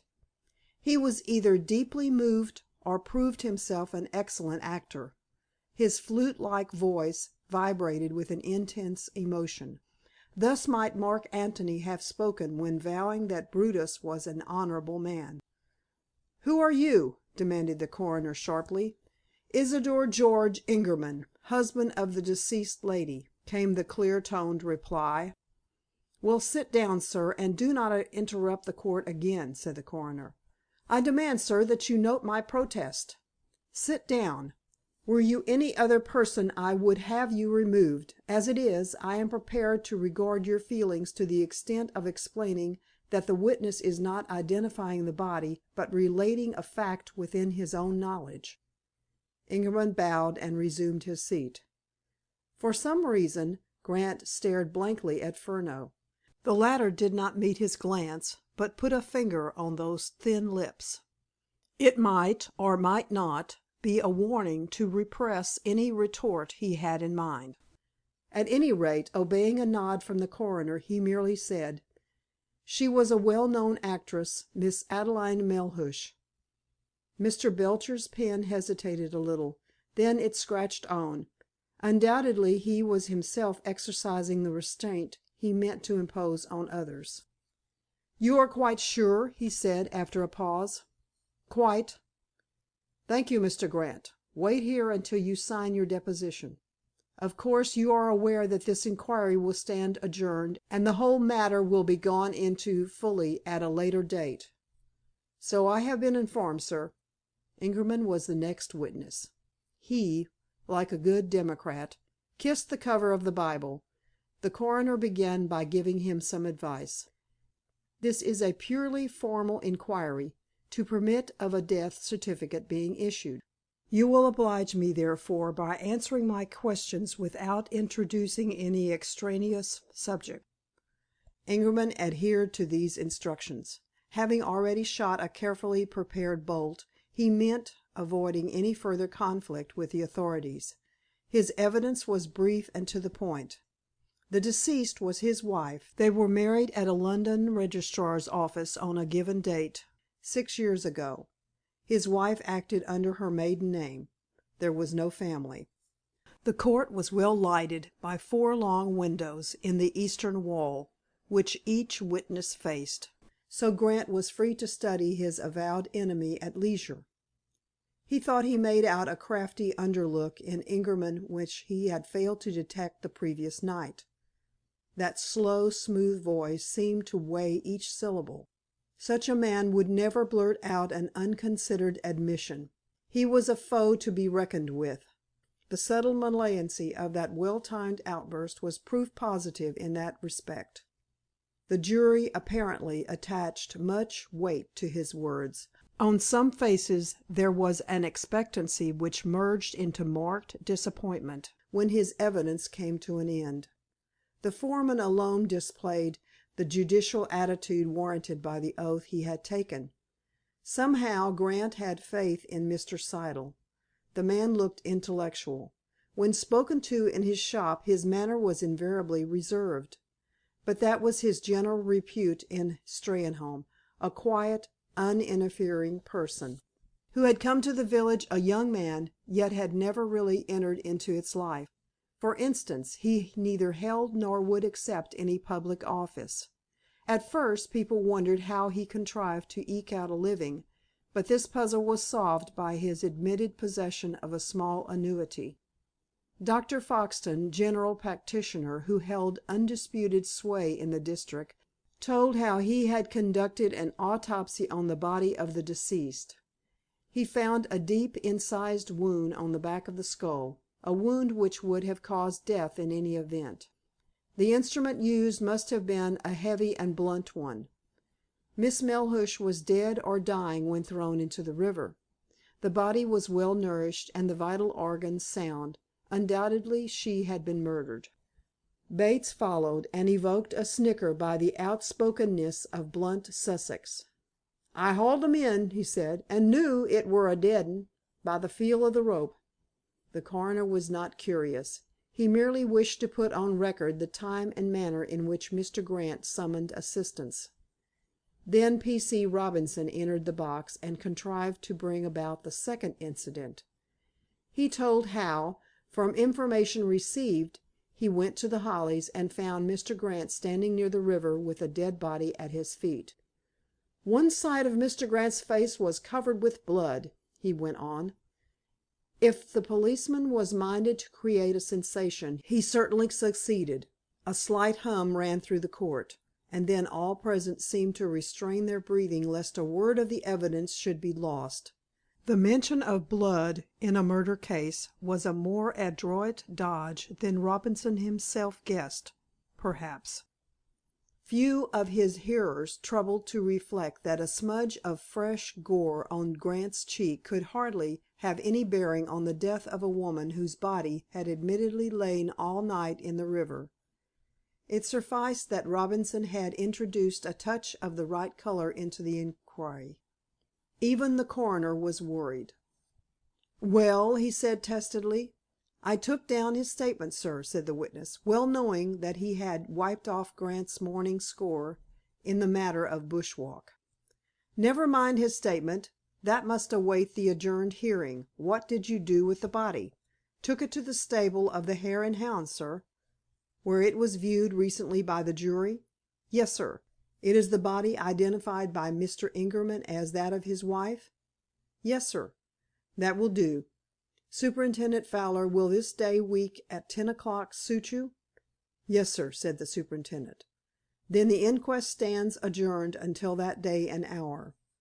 Gentlemen of the jury, you must be here punctually." "Can't we ask any questions?" cried Elkin in an injured tone. "No, you cannot," snapped the coroner emphatically. After a few formalities, which included the reading and signing of the depositions, the courthouse emptied. The whole thing was over in half an hour. Grant, determined to have a word with the representative of Scotland Yard, went openly to Furneaux and asked him to come to The Hollies and join him for a cup of tea. "No," was the curt answer. "I'm busy. I'll see you later." It was difficult to reconcile the detective's present stand-off manner with his earlier camaraderie, to say nothing of the seemingly friendly hint conveyed by the signal to pass no comment on Ingerman's interruption. Rather sick at heart, Grant went out into the sunshine. He was snapshotted a dozen times by press photographers, one man backing impudently in front of him in order to secure a sharp focus, tripped over the raised edge of a cartway into a yard and sat down violently. The onlookers laughed, but Grant helped the photographer to rise. "If you want a really good picture of the Steynholme murderer, come to my place and I'll give you one," he said. The pressman was grateful because Grant's action had tended to mitigate his discomfiture. "No one but a fool thinks of you as a murderer, Mr. Grant," he said. "What I really want is a portrait of the celebrated author in whose grounds the body was found. Come along then, and I'll pose for you." The photographer was surprised, but joyfully accepted the gifts the gods gave. He could not guess that his host was pining for human companionship. He could not fathom Grant's disappointment on reaching The Hollies at finding no telegram from a trusted friend, Walter Hart. And he was equally unconscious of the immense service he rendered by compelling his host to talk and act naturally. He enlightened Grant, too, in the matter of inquests. "Next week there will be a gathering of lawyers," he said. "The police will be represented, probably by the Treasury, if the case is thought sufficiently important. That chap Ingerman, too, will employ a solicitor, I expect, judging from his attitude to-day. In fact, anyone whose interests are affected ought to secure legal assistance. One never knows how these inquiries twist and turn." "Thank you," said Grant, smiling at the journalist's tact. "I'll order tea to be got ready while you're taking your pictures. By the way, what sort of detective is Mr. Charles F. Furneaux?" "A pocket marvel," was the enthusiastic answer. "Haven't you heard of him before?" "Well, you wouldn't unless you followed the famous cases professionally. He seldom appears in the courts. Generally manages to wiggle out of giving direct evidence. But I've never known him to fail. He either hangs his man or drives him to suicide. If I committed a crime, and was told that Furneaux was after me, I'd own up and save trouble, because I wouldn't have the ghost of a chance of winning clear." "He strikes one as too flippant for a detective." "Yes, lots of people have thought that, and they're either disappearing in quicklime beneath some corridor of a prison or doing time at Portland. I wonder if Winter also is coming down on this job." "Who is Winter?" "The chief inspector at the Yard. A big, cheerful looking fellow. From his appearance might be a gentleman farmer and J.P., with a taste for horses and greyhounds. He and Furneaux are called the Big 'Un and the Little 'Un, and each is most unlike the average detective. But Heaven help any wrongdoer they set out to trail. They'll get him, as sure as God made little apples." "Then the sooner Mr. Winter visits Steynholme the better I shall be pleased. This tragedy is becoming a perfect nightmare. You heard that fat‐headed policeman speak of my face being covered with blood. He did it purposely. I made a fool of him this morning. So he paid me out, the literal truth being that a branch of that Dorothy Perkins rose there caught my cheek as I entered this room on Tuesday morning before I discovered the body, and broke the skin. I suppose the cut is visible still. I saw it to‐day while shaving." "Yes," said the other, chortling over the copy his colleagues were missing. "The mark is right enough. Queer how inanimate objects like a rose tree can make mischief. I remember a case in which a chestnut in a man's pocket sent him to penal servitude. There was absolutely no evidence against him, except a possible motive, until that chestnut was found and proved to be one of a particular species grown only in a certain locality." "How fortunate that the Dorothy Perkins is popular," laughed Grant. "Will your paper publish photographs of the principals in this affair?" "I expect so. I've a fine collection. The jury, all in a row, and you, making that speech to the mob." "Oh, will that appear?" "By Jove, yes, sir. It was wired off before the inquest opened." Grant reddened slightly. His own impetuous action had blurted out to the whole world that which Steynholme was only thinking. No wonder Furneaux had warned him to go slow. Perhaps the little man was annoyed because of his challenge to the village crowd. Well, be it so. He meant, and would live up to, every word of it. The afternoon dragged after the pressman's departure. What Grant really hungered for was a heart-to-heart talk between Doris Martin and himself. But, short of a foolish attempt to carry the post office by storm, he saw no means of realizing his desire. He must, perforce, await the less troubled hours of the morrow or next day. Doris would surely give her father an exact account of the conversation between Grant, Furneaux, and herself that morning, and that greatly perplexed man could hardly fail to see how unjust was the tittle-tattle of the village. So, avoiding Mrs. Bates, whose fell intent was to ask him what he wanted for dinner, he struck off along the road to Knoleworth, walking 8 miles in 2 hours, and reached The Hollies about 7 o'clock, rather inclined for a meal and much more contented with life. Minnie announced that a gentleman who brought a bag had been awaiting him since 5:30, and was now asleep on the lawn. A glance at the aforesaid bag, still reposing in the entrance hall, sent Grant quickly into the garden. A long, broad-shouldered person was stretched on a wicker chair and evidently enjoying a nap. A huge meerschaum pipe and tobacco pouch lay on the grass. The newcomer's face was covered by a broad-brimmed, decidedly weather-beaten slouch hat, which, legend had it, was purchased originally in South America in the early '90's, and had won fame as the only one of its kind ever worn in the Strand. "Hullo, Wally, glad to see you!" shouted Grant joyously. The sleeper stirred. "No, not another drop," he muttered. "You fellows must have heads of triple brass and stomachs of leather." "Get up, you rascal, or I'll spill you out of the chair," said Grant. A lazy hand removed the hat, and a pair of peculiarly big and bright eyes gazed up into his. "Oh, it's you, is it?" drawled a quiet voice. "Why the blazes did you send for me? And having sent, why wake me out of the best sleep I've had for a week?" "But why didn't you let me know you were coming? I would have met the train." "I did. Here's the telegram. That pink‐cheeked maid of yours nearly had a fit when I opened it to show her that I was expected. You wired from Victoria, I suppose." "Would you have preferred Charing Cross or the Temple? Isn't Victoria respectable?" Grant laughed as they shook hands. Hart was the most casual adventurer in existence. His specialty was revolutions. Whenever the flag of rebellion was raised against a government, hither went Walter Hart, post haste by train, steamer, or on horseback. He had been sentenced to death 5 times and decorated by successful Jack Cades twice as often. "I'm sort of an outlaw. That's why I sought your help," explained Grant. "I know all about you, Jack," said Hart slowly, picking up the pipe and filling it from the pouch. The meerschaum was carved to represent the head of a grinning negro and was now ebon black from use.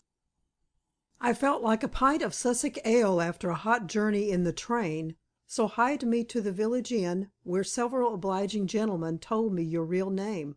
2 of them, Ingerman and Elkin, apparently make a hobby of enlightening strangers as to your right place in society." "I must interview Elkin." "Not worth while, my boy. Ingerman is the crafty one. I thought I might be doing you more harm than good, or I would have given him a thick ear this afternoon. Oh, by the way, what time is it?" "7 o'clock." "A little fellow named Furneaux is coming here to dinner at 7:30. Said he would drop in by the back door and mutter, 'Hush, I'm Hawkshaw, the detective.' He resembles a cock sparrow, so I asked him why he didn't fly in through an attic window. He took my point at once, and remarked that he wanted none of my lip, or he would ask me officially what became of Don Ramon de Santeria's big pink pearl. It's a queer yarn. There was a bust-up in Guatemala—" "Look here, Wally," broke in Grant anxiously, "are you serious? Did Furneaux really say he was coming here?" "He did, and more. He expressed a partiality for a chicken roasted on a spit. You have a spit in your kitchen, he says, and a pair of chickens in your larder. How did you contrive to meet him?" "You are a poor guesser, Jack. He met me." "That you, Mr. Hart?" he said. "Mr. Grant's house is the first on the right across the bridge. Tell him, and the rest of it."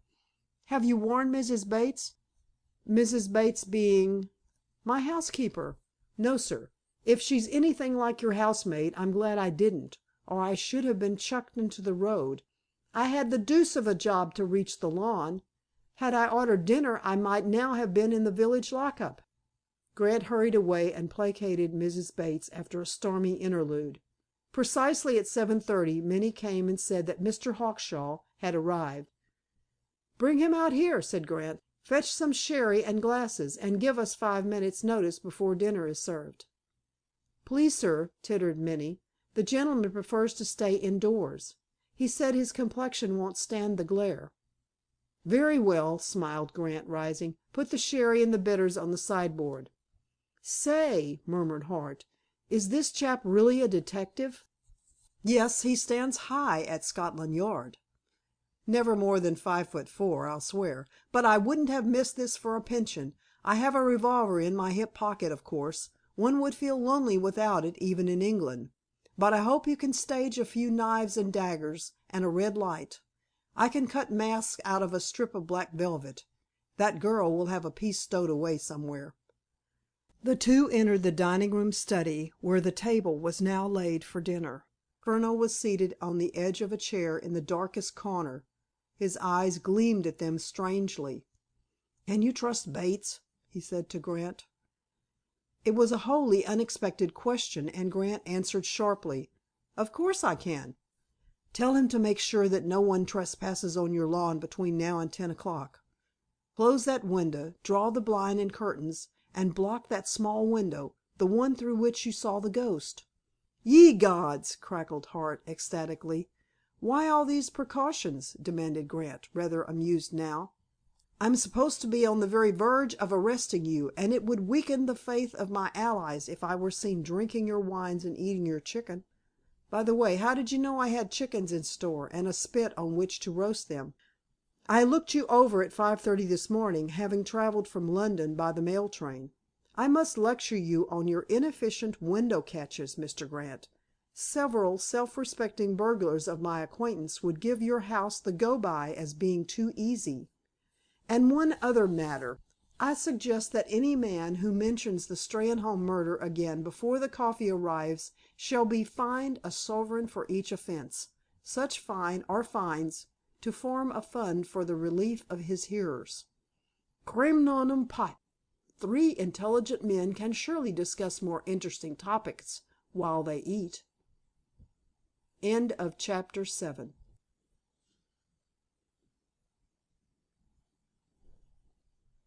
Chapter 8 of The Postmaster's Daughter by Louis Tracy. An interrupted symposium. "Have a cigarette," said Grant to Furneaux, when the blinds were drawn, a lamp lighted, and the sherry dispensed. "Thank you." The self-invited guest took one. He sniffed it, broke the paper wrapping, and crumbled some of the tobacco between finger and thumb. "Ah, those Greeks," he said sadly. "They simply can't go straight. This brand of Turk used to be made of tobacco grown on a slope above Salonika.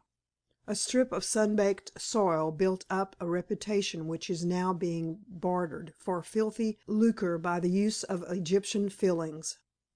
"You're a connoisseur, Mr. Hawknose. Try these," said Hart, proffering a case, from which the detective drew a cigarette, throwing the other one aside. "Why Hawknose?" he inquired.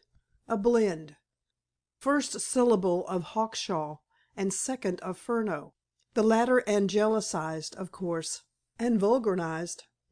You prefer Furshaw, perhaps?" Either effort is feeble for a man who can write about South America and be lucid. "Do you smoke this stuff, may I ask?" While talking he had smelt and destroyed the second cigarette. "If it's a fair question, what the devil do you smoke?" cried Hart. "Nothing. I'm a non-smoker. My profession demands a clear intellect, not a brain atrophied by nicotine." "Piffle! Carlyle and Bismarck were smokers. Who reads Carlyle nowadays, and what modern German pays heed to Bismarck's dogmas? Look at that pipe of yours. It was once a pure ivory white. Now it is black, soiled by tobacco juice. Your lungs are slowly emulating it, and your wits will cloud in time. Read Tolstoy, Mr. Hart. He will teach you how nicotine deadens the conscience." "At last I know why I smoke like a Thames tug," laughed Hart. "But I'm blessed if I can understand why you make such a study of the vile weed. Most criminals are addicted to the habit. I classify them by their brand of tobacco. For instance, a clever forger would never descend to thick twist, while a swell mobsman would turn with horror from a woodbine." Minnie entered and nodded, whereupon Grant led the others upstairs to wash. From the bathroom he looked out over a darkening landscape. Doris's dormer window was open. She was leaning on the sill, but he could not tell whether or not her eyes were turned his way. Her attitude was pensive, disconsolate, curiously forlorn for a girl normally high-spirited. He was on the point of signaling to her when he remembered Furneaux's presence. There was something impish, almost diabolically clever in that little man's characteristics which induced wariness. The dinner was a marvel, considering the short notice given to the cook. Luckily Mrs. Bates, a loyal soul, had resolved to tempt her employer's appetite that evening. Village gossip had it that the police were about to arrest him, and she was determined he should enjoy at least one good meal before being hauled to prison. Hence, the materials were present. The rest was a matter of quantities, and Sussex seldom stints itself in that respect. The chatter round the table was light and amusing. The three were well matched conversationally. Furneaux evidently held the opinion once expressed by a notable Walrus, that the time had come to talk of many things, of shots and ships and sealing wax, of cabbages and kings. He was in excellent form, and the others played up to him.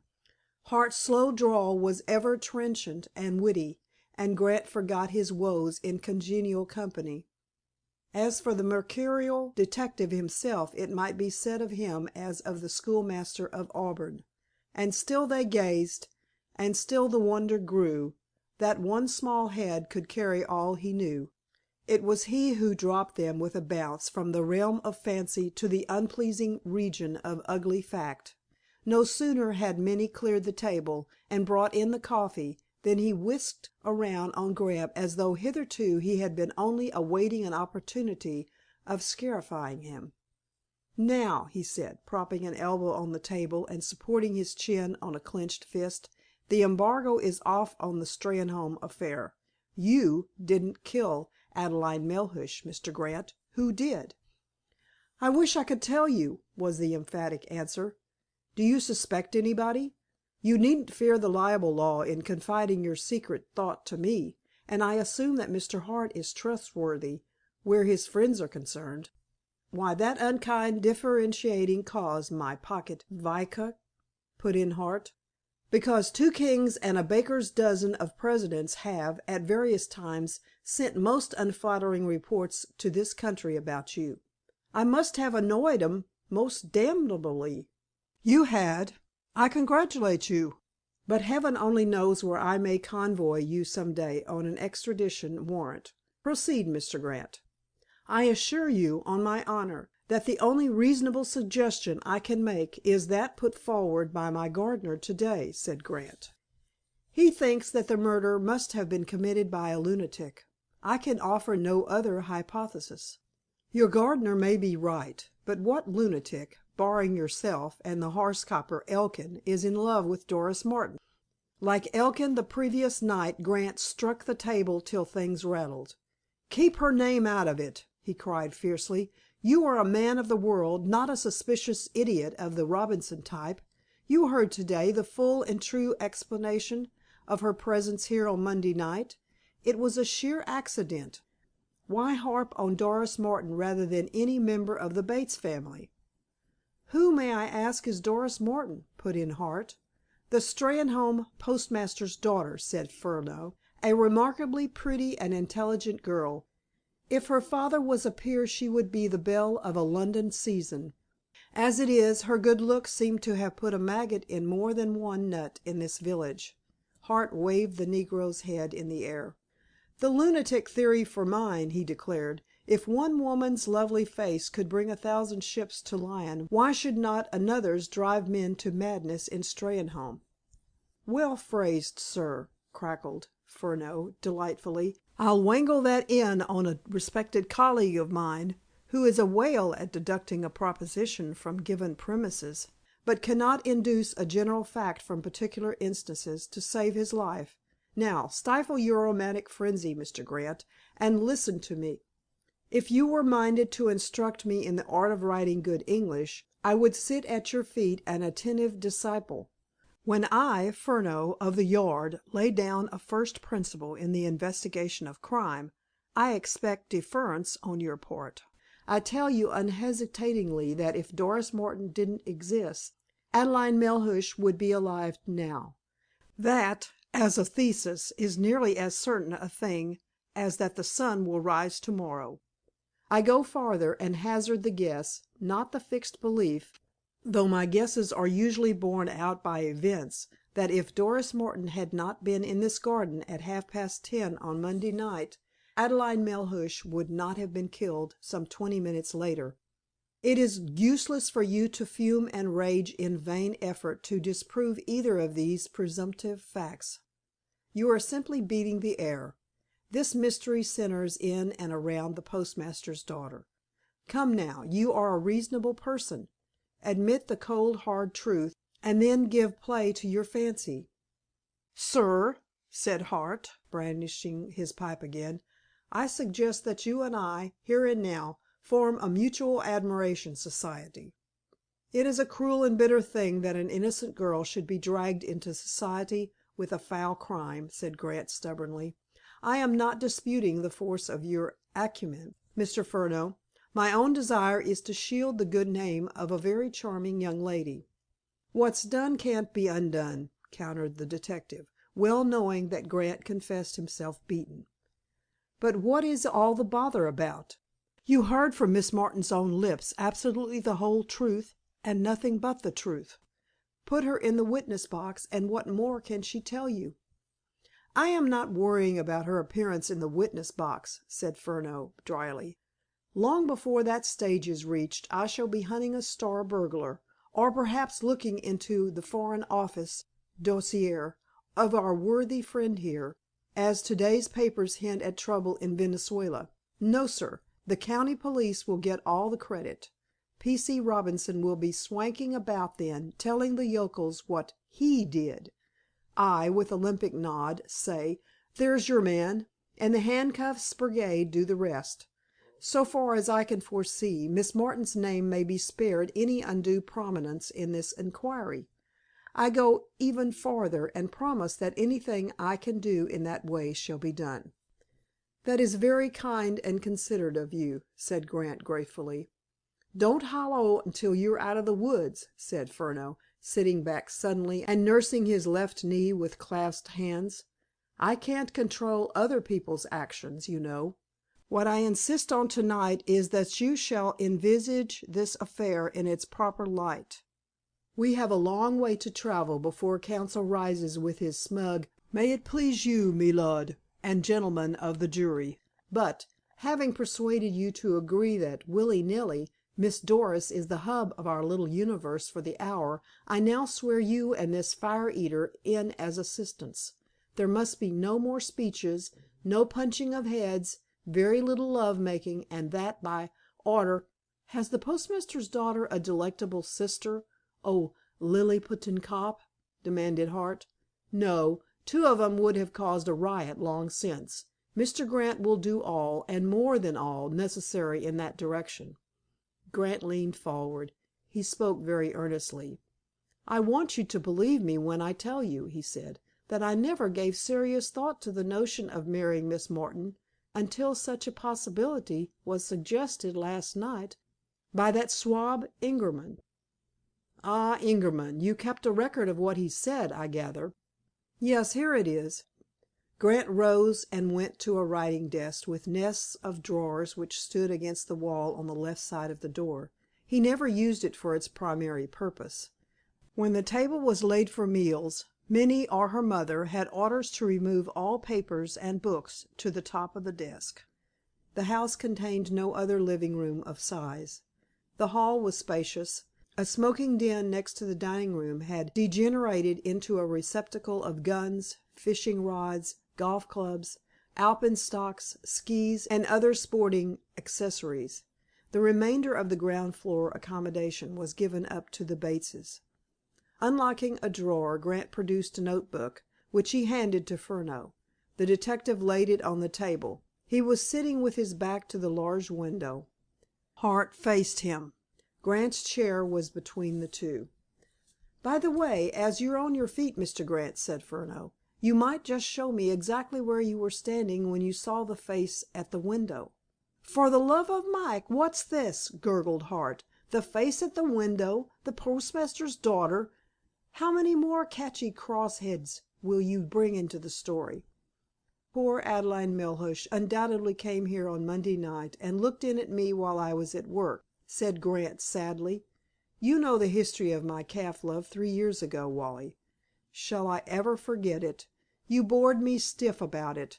Then, when the crash came, you walked me off my legs in the upper Engadine. Ugh!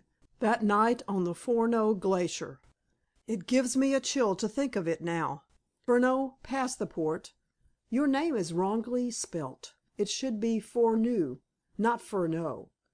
A little oven, hot stuff. Got me?"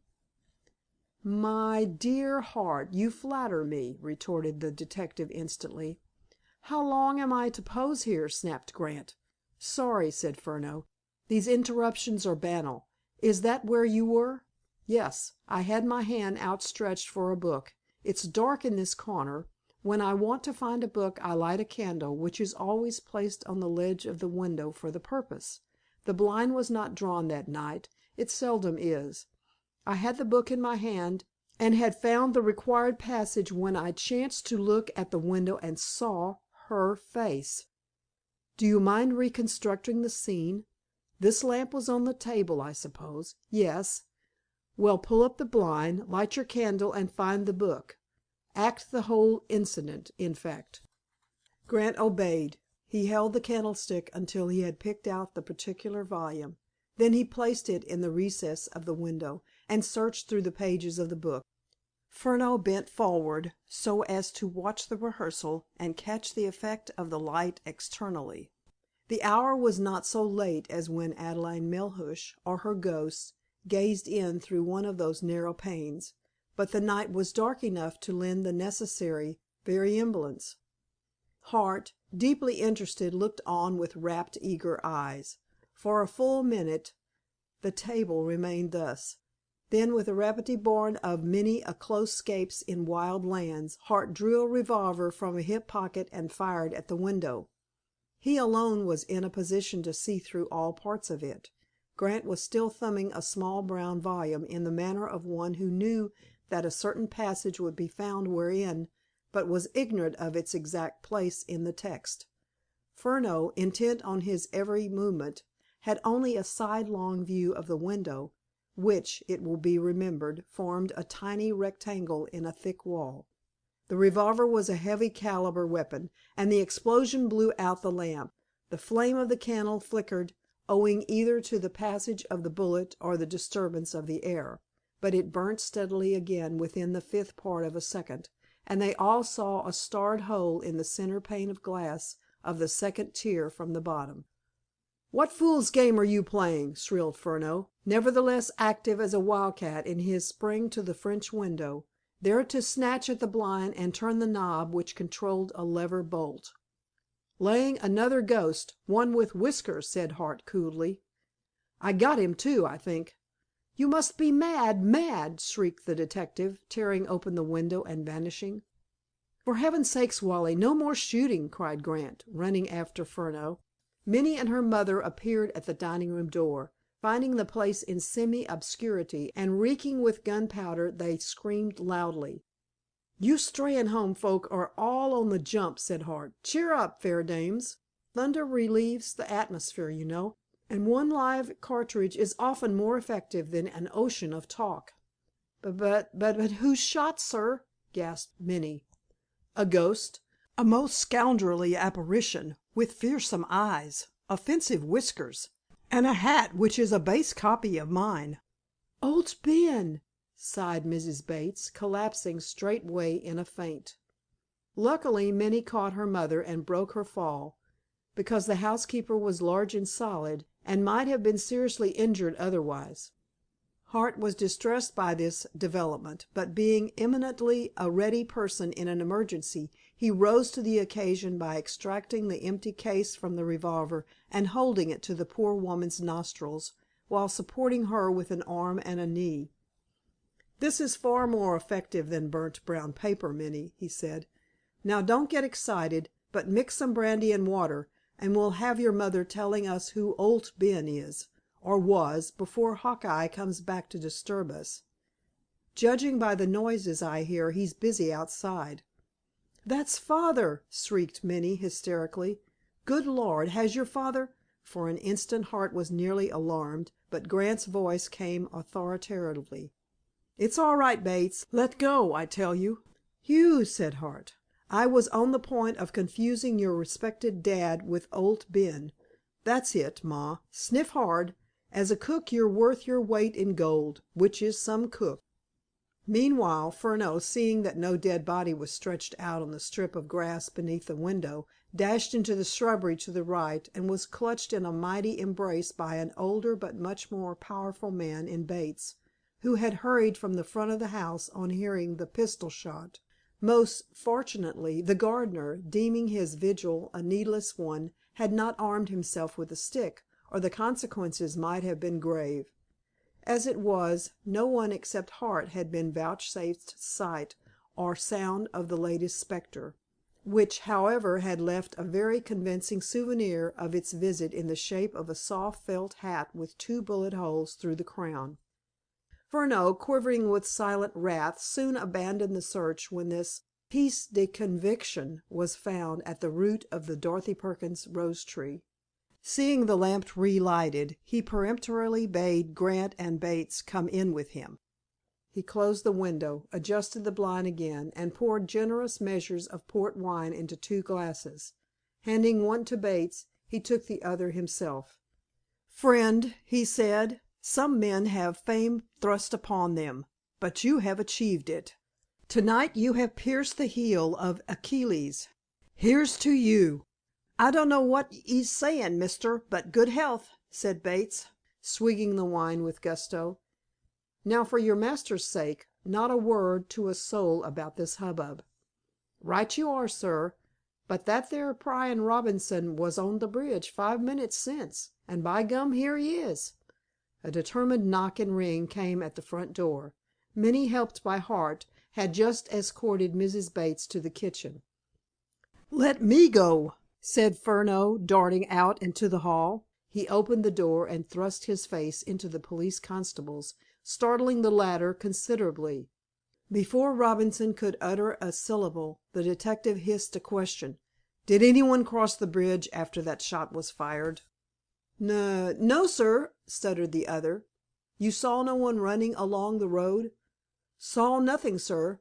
"Very well. Glad to find you're on the job. Don't let on you met me here. Good night." Mighty is Scotland Yard with the provincial police.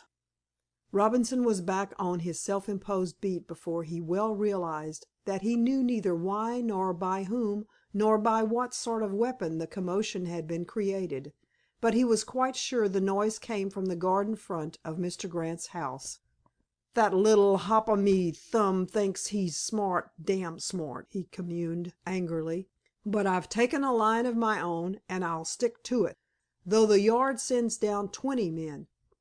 He heard footsteps coming down a paved footpath which ran like a white ribbon through the cobble beaded width of the High Street, and withdrew swiftly to the shelter of a disused tannery adjoining the village end of the bridge. A cloaked female figure sped past. Though the night was rather dark for June, he had no difficulty in recognizing Doris Martin's graceful movements. No other girl in Steynholme walked like her. She was slim enough to dispense with tight corsets, and tall enough to wear low-heeled shoes. Nor did she need to pinch her toes in order to gain the semblance of small feet. After her went Robinson, keyed to the exultation by this outcome of his watchfulness. She was going to The Hollies, of course. The road led to Knoleworth, and no young woman of her age in the village would dream of taking a lonely walk in the country at 10 o'clock at night. For a man of his height and somewhat ponderous build, the policeman followed with real stealth. Thus, when she turned in at the gate, he was there by the time she had reached the front door. He heard her pull the bell. Curiously enough, to his thinking, Furneaux again appeared.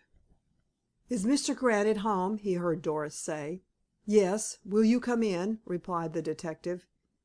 "Is all well here?" "Quite, I assure you.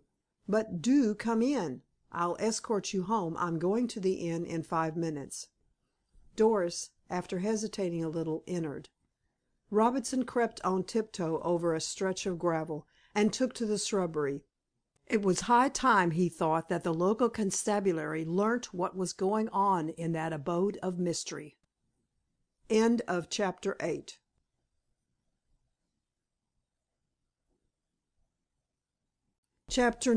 of The Postmaster's Daughter by Louis Tracy. He whom the cap fits. Several minutes had elapsed between the 2 unexpected visits. During those minutes a somewhat acrimonious discussion broke out in the dining room. Bates went to reassure his wife, and Hart sauntered back from the kitchen. He was received by Furneaux and Grant more in sorrow than in anger, a pose on their part which he blatantly disregarded. He helped himself to the remains of the decanter of port. "The next point of vital interest in the narrative is to establish, by such evidence as is available, who Owd Ben is, or was," he said. "I presume, since he had attained local celebrity as a ghost, he has passed over. as the spiritualists say. "Sit down," cried Furneaux savagely. Hart sat down and began filling that portentous pipe. "You fellows merely ran into each other outside, I take it," he said, apparently by way of chatty remark. "The crack of the pistol shot and the supposed resurrection of Owd Ben threw Mrs. Bates temporarily off her balance, so I helped in reviving her. Between such a cook and such a ghost, who would hesitate?" When Furneaux was really irritated he swore in French. "Nom d'un bonbon petit Timberly!" he almost squealed. "Why did you whip out that infernal revolver? You spoiled everything! Have you no sense in that picturesque head of yours? Your skull is big enough to hold brains, not soap bubbles." "Did your French father marry a Jap?" inquired Hart with sudden interest. "And now you're insulting my mother!" yelped the detective. "Not I. You know nothing about the finest race of little women in the world, or you would not even imagine such rubbish." "But why didn't you tell me that you saw someone outside? You wouldn't have believed me. The goblin was disappearing. I had to shoot quick." "Why shoot at all?" "Sir, there are certain manifestations I object to on principle. What self respecting ghost ever wore whiskers?" "This was no ghost. You shot the man's hat off." "Then what the blazes are you growling at? Had I, in blood curdling whisper, told you that once again there was a face at the window, you would have scoffed at me. The ill looking scamp caught my eye after his first glance at Grant. He was mizzling when I fired. You would have sat there and argued about hypothesis, with our worthy Arthur's skilled support. And there would have been no hat. I do an admirable bit of trick shooting, yet I am only reviled for my dexterity. Really, Charles François." "Ah, you remember at last," and the detective smiled sourly. "Parfaitement, as they say in Paris, where you and I met once, though 'twas in a crowd. But I didn't steal the blessed pearl. I believe it was that blatant patriot, Domingo Suarez." "You've got some brains, then. Why not use them? Don't you see what a fix we three would have found ourselves in had you shot the man?" "But consider, Carlo mio, a spook with whiskers! What court would find me guilty? Let me produce the authentic record of Owd Ben, and I have no doubt that the Lord Chief Justice himself would have potted his representative. He'd be bound to confess it." Furneaux was cooling down. "You've shaken my confidence," he said. "Unless I have your promise that you will never do such a thing again while in my company, I shall ban you from this inquiry with bell, book, and candle." "Very well. It's a bargain. Now let us ponder Exhibit A." He stretched a long arm over the table and took the hat. "Put it on," commanded the detective. Hart did so, and scowled frightfully. Furneaux bent forward and squinted. "Notice the line of those bullet holes?" he said to Grant. "Any man wearing that hat must have had his scalp plowed up," said Grant instantly. "Well, we know that nothing of the kind happened. Why?" "It was perched on top of a wig," drawled Hart. Furneaux was slightly disappointed. There was no denying it. Being a vain little person, he liked to show off in a minor matter such as this. "Yes," he admitted. "And what's the corollary?" "That the wearer is probably a clean shaven person with thin hair, a daring scoundrel who is well posted in the leading characteristics of Owd Ben. Charles le Petit, time is now ripe for details of that hairy goblin." "Where did you dig him up from, anyhow?" said the detective testily. "Mrs. Bates recognized him from my vivid description." "Her husband can tell us the story," put in Grant. "I'll fetch him." He had not moved ere the front door bell rang a second time. "Here is Owd Ben himself, I expect," said Hart. "If that's Robinson," growled Furneaux vexedly, hastening to forestall Minnie. But it was Doris Martin, and very pretty she looked as she entered the room, her high color being the joint outcome of a rapid walk and a very natural embarrassment at finding the frankly admiring eyes of a stranger fixed on her. "I don't quite know why I'm here," she said with a nervous laugh, addressing Grant directly. You will think I'm always gazing in the direction of the Hollies, but my room commands this house so fully that I cannot help seeing or hearing anything unusual. A few minutes ago I heard what I thought was a muffled gunshot. I looked out and saw your window thrown open, though the light was dim and only a candle was showing in the smaller window. I was alarmed, so came to inquire what had happened. You'll pardon me, I'm sure." "Say you don't, Jack, I implore you, and let me apologize for you," pleaded Hart. "Doris, this is my good friend Wally Hart," smiled Grant. "Won't you sit down? We have an exciting story for you." "Father will be horribly anxious if he knows I have gone out." Nevertheless, there was sufficient spice of Mother Eve in Doris that she should take the proffered chair. "Sorry to interrupt," broke in Furneaux. "Did you meet P. C. Robinson?" "No." "You came by way of the bridge?" "There is no other way, unless one makes a detour by Bush Walk." The detective whirled round on Grant. "What room is over this one?" "Minnie's." "She's in the kitchen with her mother. See that she doesn't come upstairs while I'm absent. You three keep on talking." "Thanks," said Hart. Doris, more self-possessed now, read the meaning of the quip promptly. "Mr. Grant has often spoken of you," she said. "You talk, and we'll listen." "Not so, divinity," came the retort. "I may be a parrot, but I don't want my neck wrung when you've gone." "Don't encourage him, Doris," said Grant, "or you'll be here till midnight." "If that's the best you can do, you had better leave the recital to me," laughed Hart. Meanwhile, Furneaux had stolen noiselessly to the bedroom overhead. The casement window was open. He had noted that fact while in the garden. He peeped out, and was just in time to see Robinson emulating a Sioux Indian on the warpath. The policeman removed his helmet and was about to peer cautiously through the small window. The detective's blood ran cold. What if Hart discovered yet another ghost? "Robinson, go home," he said in sepulchral tones. The constable positively jumped. He gaped on all sides in real terror. He, too, had heard hair-raising tales of Owd Ben. "Go home," hissed Furneaux, leaning out.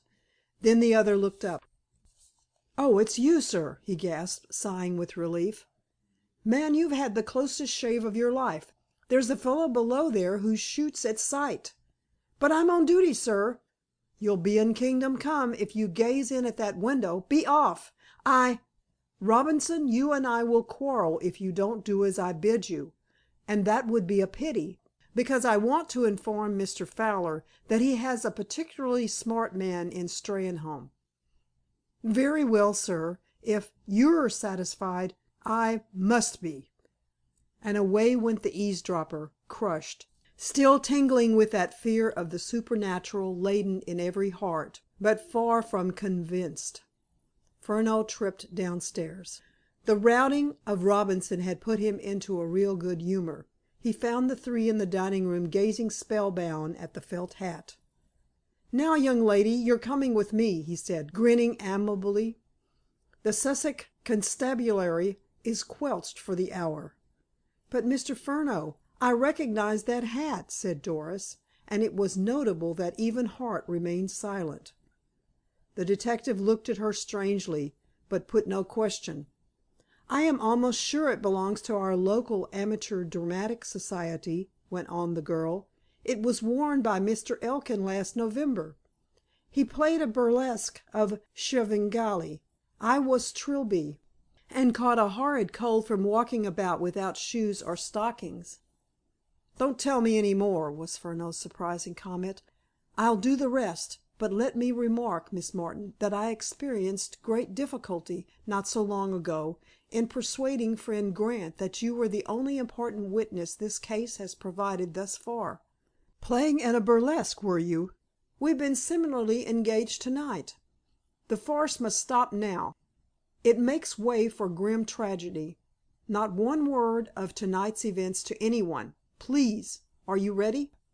Doris stood up. Hart thrust the negro's head at the detective. "Fouché," he said. Do you honestly mean slinging your hook without making any inquiry as to Owd Ben?" "Oh, the ghost!" said Doris eagerly. "The Bateses would think of him, of course. An old farmer named Ben Robson used to live in this house about the time of Napoleon.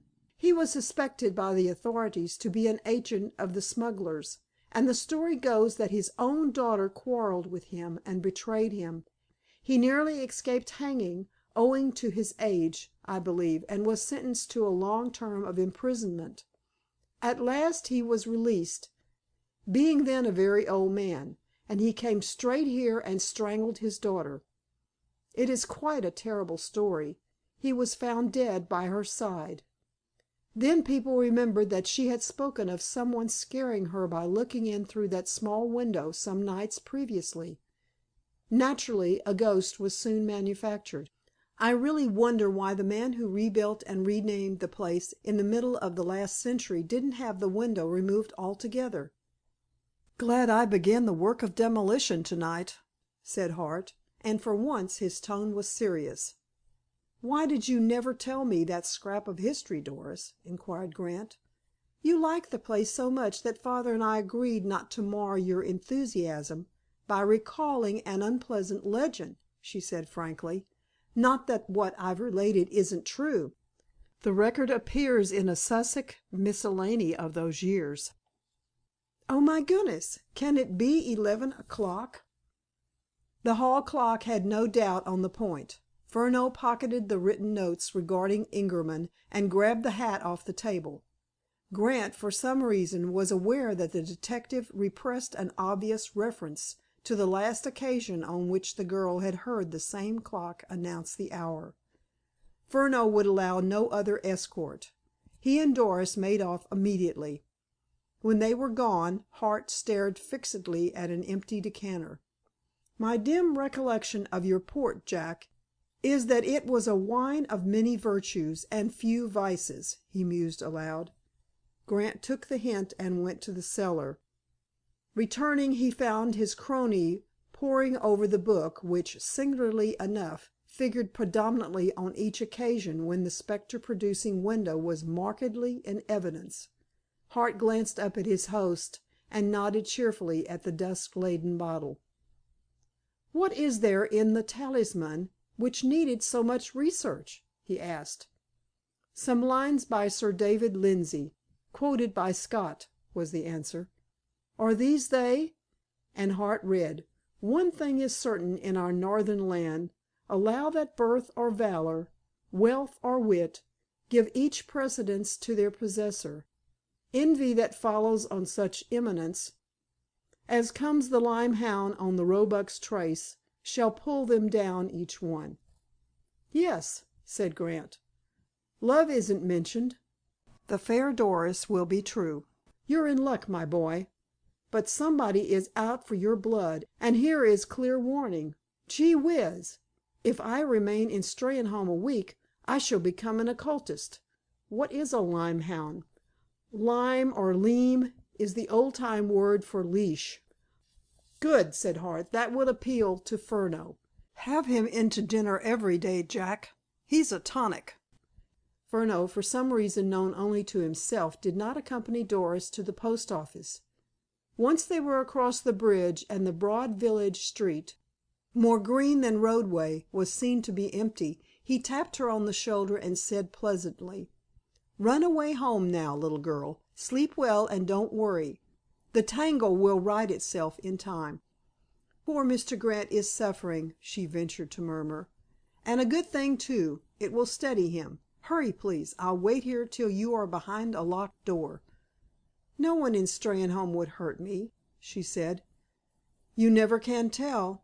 I'm not taking any chances to-night, however." So Doris sped swiftly up the hill.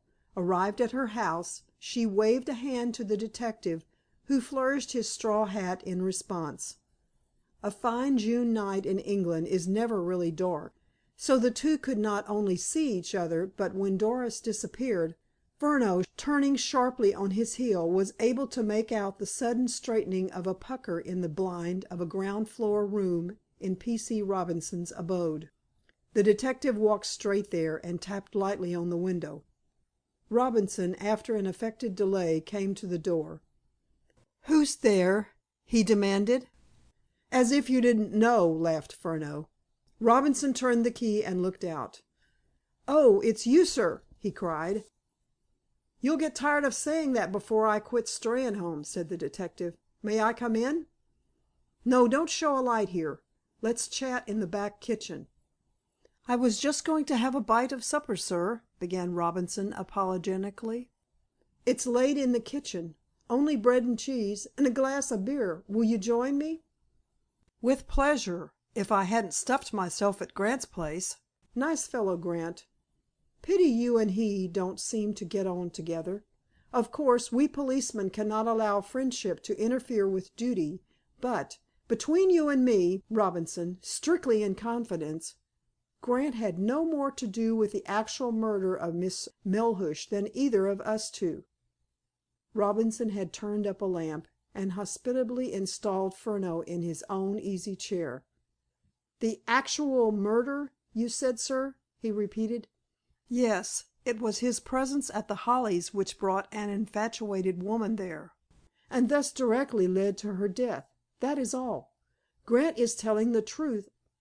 I assure you, Robinson, I never allow myself to break bread with a man whom I may have to convict. So, I'll change my mind and take a snack of your bread and cheese." The village constable, by no means a fool, grinned at the implied tribute. What he did not appreciate so readily was the fact that his somewhat massive form was being twiddled round the detective's little finger. "Right you are, sir," he cried cheerily. "But if Mr. Grant didn't kill Miss Melhuish, who did?" "In all probability, the man who wore that hat," chirped Furneaux, taking a nondescript bundle from a coat pocket, and throwing it on the table. Robinson started. This June night was full of weird surprises. He sat down, a jug of beer with a bang, his intent being to fill 2 glasses already in position, from which circumstance even the least observant visitor might deduce a Mrs. Robinson, in negligee, hastily flew upstairs. He examined the hat as though it were a new form of bomb. "By gum!" he muttered. "Are these bullet holes?" "They are." "And this is what someone fired at?" "Yes. But how in thunder—" He checked himself in time. He did not want to admit that he had been watching the only recognized road to Grant's house all the evening. "Quite so," chortled Furneaux, with admirable misunderstanding. "You're quick on the trigger, Robinson, almost as quick as that friend of Grant's who arrived by the 5:30 from London. You perceive at once that no ordinary head could have worn that hat without having its hair combed by the same bullet. It was stuck on to a thick wig. Now, tell me the man or woman in Steynholme who wears a wig and a hat like that, and you and I will guess who killed Miss Melhuish." Robinson suspected that, as he himself would have put it, his leg was being pulled rather violently. Furneaux read his face like a printed page. Chewing, much against his will, a mouthful of bread and cheese, he mumbled in solemn, broken tones, "Think, Robinson. Don't answer offhand. Has anybody ever worn such things in a play?" Then the policeman was convinced. Galvanized by memory, as it were. "By gum!" he cried again. "Fred Elkin, in a charity performance last winter." Furneaux choked with excitement. "A horsey looking chap on to day's jury," he gurgled. "That's him. The scoundrel! No wonder he looked ill. No wonder, indeed. How oft the sight of means to do ill deeds makes ill deeds done. But, sir—" Robinson was flabbergasted. He could only murmur, "Fred Elkin," in a dazed way. "Have a drink," said Furneaux sympathetically. "I'll wet my whistle, too. Only half a glass, please. Now, we mustn't jump to conclusions. This Elkin looks a villain, but may not be one. That is to say, his villainy may be confined to dealings in nags, But you see, Robinson, what a queer turn this affair is taking.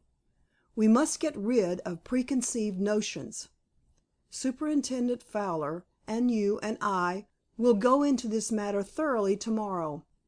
Meanwhile, breathe not a syllable to a living soul. If I were you, I'd let Mr. Grant understand that we regard him as rather outside the scope of our inquiry. This beer is very good for a country village. You know a good thing when you see it, I expect. Pity I don't smoke, or I'd join you in a pipe. I must get a move on now, or that fat landlord will be locking me out. Good night. Yes, I'll take the hat. Good night."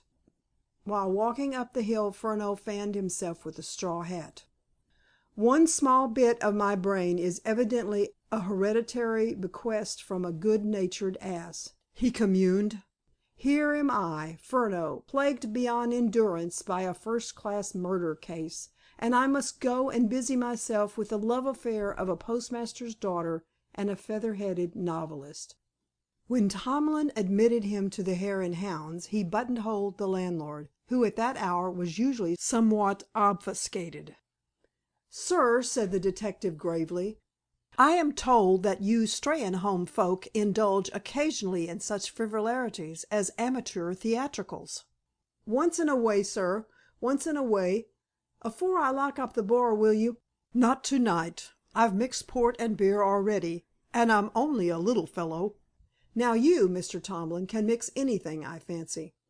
"I've tried a few combinations in me time, sir.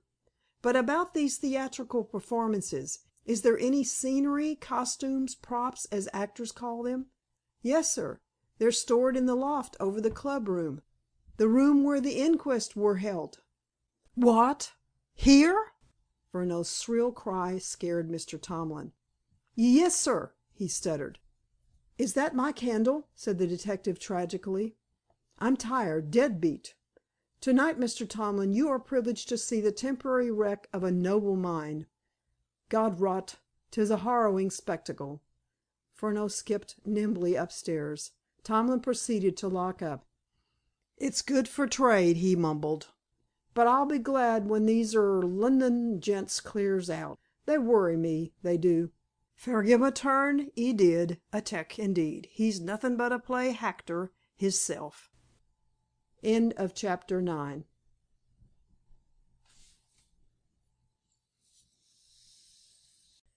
X. of The Postmaster's Daughter by Louis Tracy.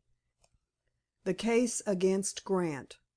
Next morning, after a long conference with Superintendent Fowler, from which, to his great chagrin, P.C. Robinson was excluded, Furneaux went to the post office, dispatched an apparently meaningless telegram to a code address, and exchanged a few orthodox remarks with Doris and her father about the continued fine weather. While he was yet at the counter, Ingerman crossed the road and entered the chemist's shop. "Let me see," said the detective musingly. "By committing a slight trespass on your left-hand neighbor's garden, can I reach the yard of the inn?" "What the eye doesn't see the heart doesn't grieve over," smiled Doris. "Mrs. Jefferson went to Knoleworth early to‐day and took her maid. By shopping at the stores there they save their fares and have a day out each week." "May I go that way, then?" he said. "Suppose you send that goggle-eyed skivvy of yours on an errand." This was done, and Furneaux made the desired transit.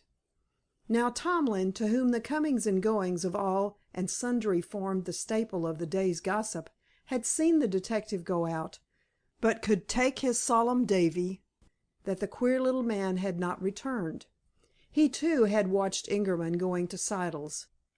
10 minutes later Elkin came down the hill and headed for the same rendezvous. 5 minutes more, and Hobbs, the butcher, joined the others. Tomlin was seething with curiosity, but there were some casual customers in the snug, so he could not abandon his post. Soon, however, Ingerman led Elkin and Hobbs to the inn. Evidently the financier had been making some small purchases. He was in high spirits, ordering appetizers before the mid meal. He announced that he was returning to London that afternoon, but would be in Steynholme again for the adjourned inquest. "No matter how my business suffers, I mean to see this affair through," he vowed. "You gentlemen can pretty well guess my private convictions. You were good enough to give me your friendship, so I spoke as openly as one dares when no charge has actually been laid against any particular person." "Ay," said Elkin, with whom sunshine seemed to disagree, because he looked miserably ill. "We know what you mean, Mr. Ingerman. If the police were half smart they'd have nabbed their man before this. Did you put any water in this gin, Tomlin?" "Water!" wheezed Tomlin indignantly. "Water!" "Well, no offense. I can't taste anything. I believe I could swallow dope and not feel it on my tongue." "You do look bad, and no mistake, Fred," agreed Hobbs. "Are you fettin' yourself?" "Don't. Every man to his trade, says I. Give Dr. Foxton a call." "I'm taking his medicine regular. Perhaps I need a change." "Ay, a week end in London," said Hobbs with a broad wink. "Change of medicine, I mean. I'm not leaving Steynholme till things make a move. My next trip to London will be my honeymoon." "You look like a honeymooner, I don't think," guffawed Hobbs. "You wouldn't laugh if I told you what you really look like," cried Elkin angrily. "Bet you a level fiver I'm married this year. Now put up or shut up." Furneaux peeped in through the door, always open, which led to the stairs. "Can I have my account, Mr. Tomlin?" he said. "I'm going to town by the next train." "You don't mean to say, Mr. Furneaux, that you are abandoning the case so soon?" broke in Ingerman. "Did I say that?" inquired the detective meekly. "No. One can't help drawing inferences occasionally." "Great mistake. Look at our worthy landlord. He's been drawing inferences as well as corks, and he's beat to the world." Tomlin was, indeed, gazing at his smaller guest open mouthed. "S'help me," he gurgled, "I would 'a' sworn—" "Bad habit," and Furneaux crooked a waggish forefinger at him. "Even the wisest among us may err. Last night, for instance, I blundered. I really fancied I had a clue to the Steynholme murderer. And where do you think it ended? In the loft of your club room, Mr. Tomlin, in a box of old clothes at that. Silly, isn't it?" "What? Them amateur play actin' things?" "Exactly." Elkin grunted, though intending to laugh. "Not so sharp for a London 'tec, I must say," he cried. "Why, those props have been there since before Christmas." "Yes, I know now," was the downcast reply. 12 hours ago I thought differently, didn't I, Mr. Tomlin?" Tomlin tried hard to look knowing. "Oh, is that what you were drivin' at?" he said. "Dang me, mister, I could soon 'a' put you right 'ad you told me." "Well, well, can't be helped. I may do better in London. What do you say, Mr. Ingerman? The city is the real mint of money and crime. Who knows but that a stroll through Cornhill may have some bearing on the Steynholme mystery?" "Maybe you'd get a bit nearer if you took a stroll along the Knoleworth Road, and not so very far, either," guffawed Elkin. "Who knows?" repeated Furneaux sadly. "Good day, gentlemen. Some of this merry party will meet again, of course, if not here, at the assizes. Don't forget my bill, Mr. Tomlin. By the way, one egg at breakfast has seen vicissitudes. It shouldn't be rated too highly." "I'm traveling by your train," cried Ingerman. "So I understood," said Furneaux over his shoulder. There was silence for a moment after he had gone. Ingerman looked thoughtful, even puzzled. He was casting back in his mind to discover just how and when the detective understood that his departure was imminent, since he himself had only arrived at a decision after leaving the chemist's. "That chap is no good," announced Elkin. "I'll back old Robinson against him any day." "Sh! He may 'ear you," muttered the landlord. "Don't care if he does. Cornhill! What the blazes has Cornhill to do with the murder at The Hollies?" Ingerman appreciated the value of that concluding phrase.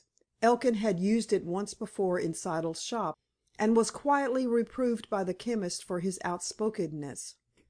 Ingerman, however, did not inform the company that his office lay in an alley off Cornhill. He elected to rub in Elkin's words. "Mr. Siddle seemed to object to The Hollies being mentioned as the scene of the crime," he said. "I wonder why?" "Because he's an old mollycoddle," snapped the horse dealer. "Thinks everyone is like himself, a regular slow coach." Tomlin closed the door into the passage, closed it for the first time in living memory, whereat Furneaux on the landing above grinned sarcastically and ran downstairs. "What's this about them amatoor clothes?" he inquired portentously. "'Oo 'as the key of that box?" "I have," said Elkin. "I locked it after the last performance. And unless you've been up to any monkey tricks, Tomlin, the duds are there yet." "You're bitin' me head off all the morning, Fred," protested the aggrieved landlord. "Fust the gin was wrong, and now I'm supposed to 'ave rummaged your box. What for?" Furneaux popped in. "My bill ready?" he squeaked. "No, sir. The train—" "Leaves at 2, but I'm driving to Knoleworth with Superintendent Fowler." The door closed behind him. Tomlin shook his head. "Box! Jack in the box, I reckon," he said darkly, turning to a dog-eared ledger. Neither at Knoleworth nor Victoria did Ingerman catch sight of the detective, though he was anxious either to make the journey in the company of the representative of Scotland Yard, or arrange an early appointment with him. True, he was not inclined to place the strange-mannered little man on the same high plane as that suggested by certain London journalists to whom he had spoken, but he wanted to win the confidence of the Yard in connection with this case, and the belief that he was being avoided was nettling. He found consolation, of a sort, in the illustrated papers. One especially contained 2 pages of local pictures. Mr. Grant addressing the crowd, with full text, was very effective, while there were admirable studies of The Hollies and the scene of the tragedy. His own portrait was not flattering. The sun had etched his Mephistopheles features rather sharply, whereas Grant looked a very fine fellow. Ingerman would have been more surprised were he privileged to overhear a conversation which began and ended before he reached his flat in North Kensington. Furneaux, who had jumped into the forepart of the train at Knoleworth and was out in a jiffy at Victoria, handed his bag to a station detective and turned into Vauxhall Bridge Road, one of the quietest of London's main thoroughfares. There he met a big man dressed in tweeds, whose manifest concern at the moment seemed to center in a rather bad wrapping of a very good cigar. "Ah, how goes it, Charles?" cried the big man heartily, affecting to be aware of Furneaux's presence when the latter had walked nearly 100 yards down a comparatively deserted street. "What's wrong with the tufa?" inquired Furneaux testily. "My own carelessness. Stupid things. Bans on cigars. Well, what's the rush?" "There's a train to Steynholme at 5 o'clock. I want you to take hold. I must have help. Like your cigar, this case has come unstuck." Mr. James Leander Winter, Chief Inspector under the Criminal Investigation Department, whistled softly. "Tut, tut," he said. "One can never trust the newspapers. Reading this morning's particulars, it looked dead easy. Tell me how it struck you. Sometimes the uninformed brain is vouchsafed a gleam of unconscious genius." Winter appeared to be devoting his mind to circumventing the vulgarities of a fragile tobacco leaf. He was a man of powerful build, over 40, heavy but active, deep-chested, round-headed, with bulging blue eyes which radiated kindliness and strength of character. The press photographer described him accurately to Grant. The average Londoner would have taken him for a country gentleman on a visit to the agricultural show at Islington, with a morning at Tattersall's as a variant. Yet Sam Weller's extensive and peculiar knowledge of London compared with his as a freshman's with a don's of a university. It would be hard to assess, in coin of the realm, the value of the political and social secrets stowed away in that big head. "First, I must put a question or two," he said, smiling at a baby which cooed at him from the shaded depths of a passing perambulator. "Is there another woman?" "Yes, the postmaster's daughter, Doris Martin." "Shy, pretty little bird, of course?" "Everything that is good and beautiful." "Is Grant a Lothario?"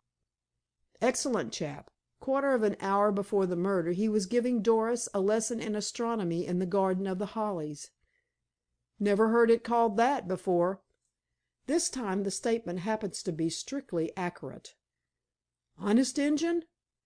"I'm sure of it. If anything, the death of Adelaide Melhuish cleared the scales off their eyes. Those two have never kissed or squeezed yet. They'll be starting quite soon now." "How old is Doris?" "19." "But a really good looking girl of 19 must have had admirers before Grant went to the village." "She had and has. Having educated herself out of the rut, however, she left many runners at the post. One is persistent, a youngish horse coper named Elkin. Adelaide Melhuish probably saw her with Grant. Neither Doris nor Grant knew that Adelaide Melhuish, as such, was in Steynholme. That is to say, the girl had seen Miss Melhuish in the post office, and recognized her as a famous actress, but that is all. And now I shan't tell you any more, or you'll know all that I know, which is too much." The cigar was behaving itself at last, having burnt down to the fracture, so Winter's thoughts could be given exclusively to the less important matter of the Steynholme affair. "To begin with," he said instantly, "Ingerman can establish a cast iron alibi." "So I imagined. But he's a bad lot. I throw in that item gratuitously." The oddly assorted pair walked in silence until Vauxhall Bridge was in sight. Winter pulled out a watch. "What time did you say my train left Victoria?" he inquired. "Plenty of time yet to make your guess and listen to further details," scoffed Furneaux. "Frankly, I give up. But if I must share in the hunt, I tell you now that, metaphorically speaking, I shall cling to the postmaster's daughter till torn away by sheer force of evidence." Furneaux dug his colleague in the ribs. "That's the effect of constant association with me, James," he cackled gleefully. "10 years ago you would have pounced on Elkin. You've hit it. I'm a proud man the day. The pupil is equaling the master." "You little rat, I had hanged my first murderer before you knew the meaning of habeas corpus. Let's turn now and get to business." Few Treasury barristers pleading for the Crown could have marshaled the facts with such lucidity and fairness as Furneaux during that saunter to Victoria Station. "Nothing extenuate, nor set down aught in malice," said Othello to Lodovico, and the Scotland Yard men, charged with so great a responsibility, never forgot the great-hearted Moor's advice. When Winter took his seat in the train at 5 o'clock, he could have drawn a plan of Steynholme, which he had never seen, and marked thereon the exact position of each house mentioned in this record. Moreover, he was acquainted with the chief characters by sight, as it were, and finally he and Furneaux had arranged a plan of campaign. Furneaux refreshed a jaded intellect by an evening at the opera. Next morning at 11 o'clock he was inquiring for Mr. Ingerman at an office in a certain alley off Cornhill. A smart youth interposed a printed formula between the visitor and a door marked "Private." Furneaux wrote his name and put Steynholme in the space reserved for "Business." He was admitted at once. Mr. Ingerman apparently was immersed in a pile of letters, but he swept them all aside and greeted the caller affably. "Glad to see you, Mr. Furneaux," he said. "I missed you on the train yesterday. Did you—" "Nice quiet place you've got here, Mr. Ingerman," interrupted the detective. "Yes, but as I was about to—" "Artistically furnished, too," went on Furneaux dreamily. "Oak, self toned carpets and rugs, restful decorations. Those etchings also show a taste in the selection. The Embankment by night, fitting sequel to the City by day. I'm a child in such matters, but, upon my honor, if tempted to pour out my hard-earned savings into the lap of a city magistrate, I would disgorge here more readily than in some saloon bar of finance, where the new mahogany glistens and the typewriters click like machine guns." Ingerman was nettled. He glanced at his correspondence. "You have a somewhat far‐fetched notion of my position," he said, with a staccato quality in his velvet voice.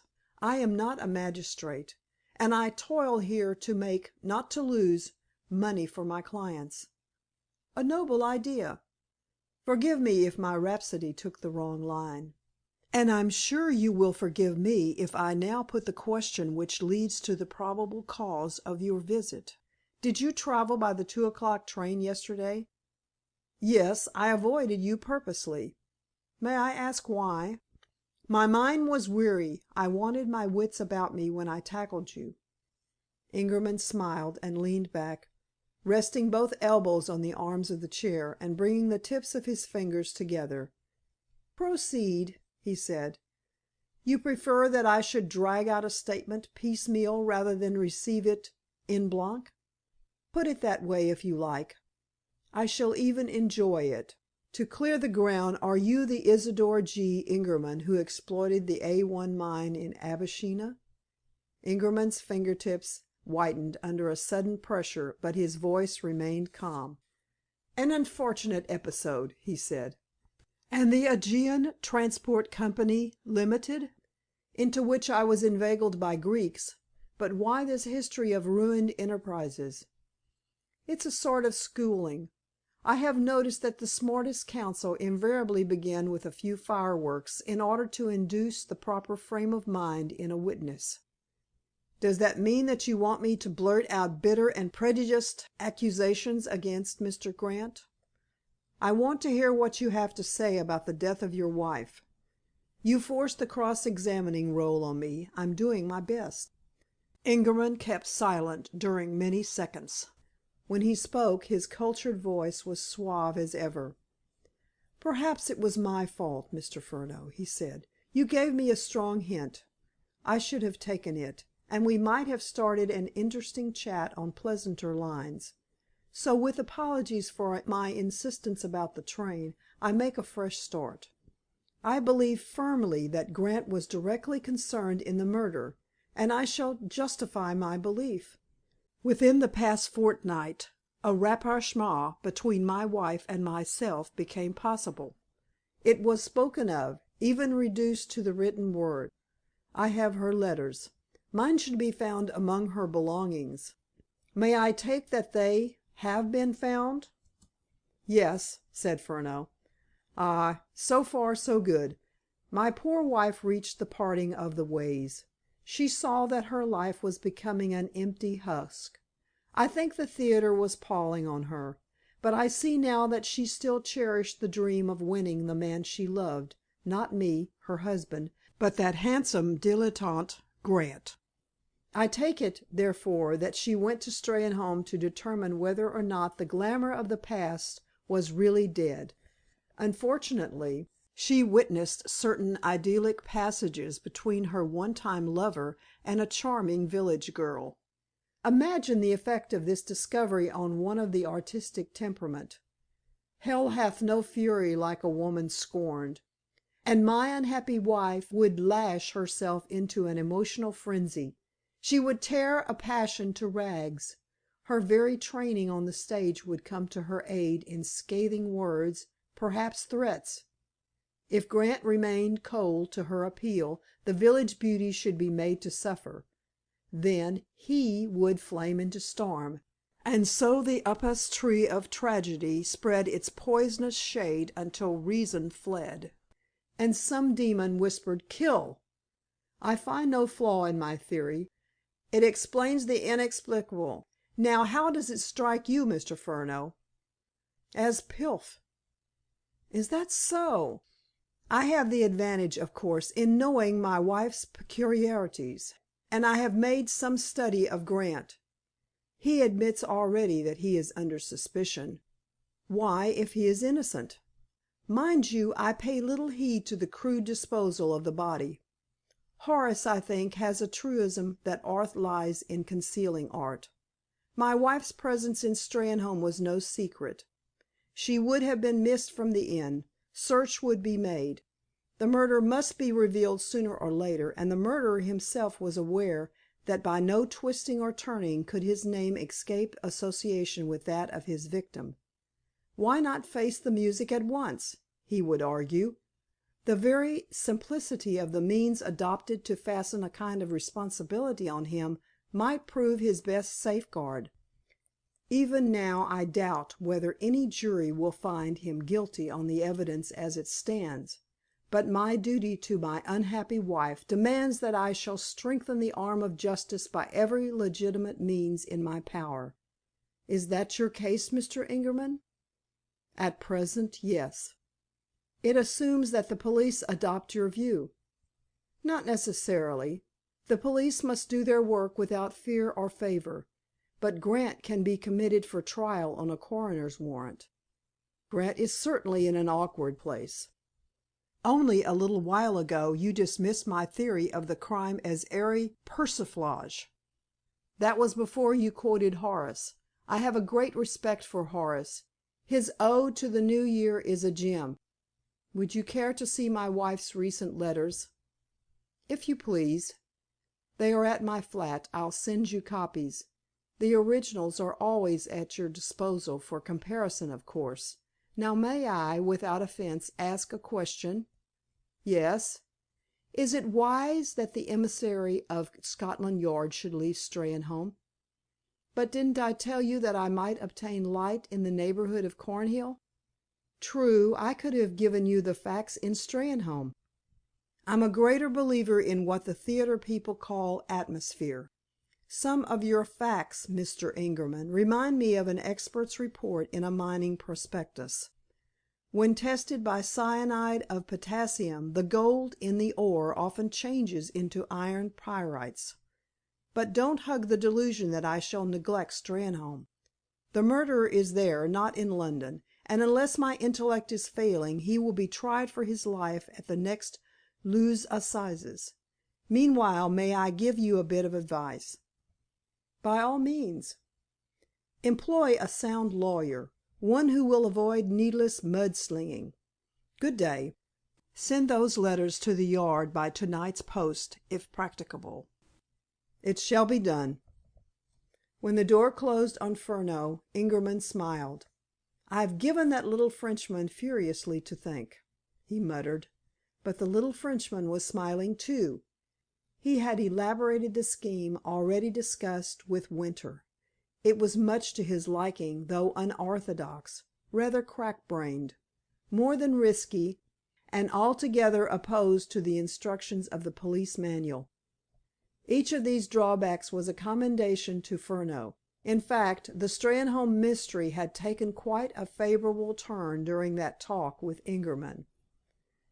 Chapter XI.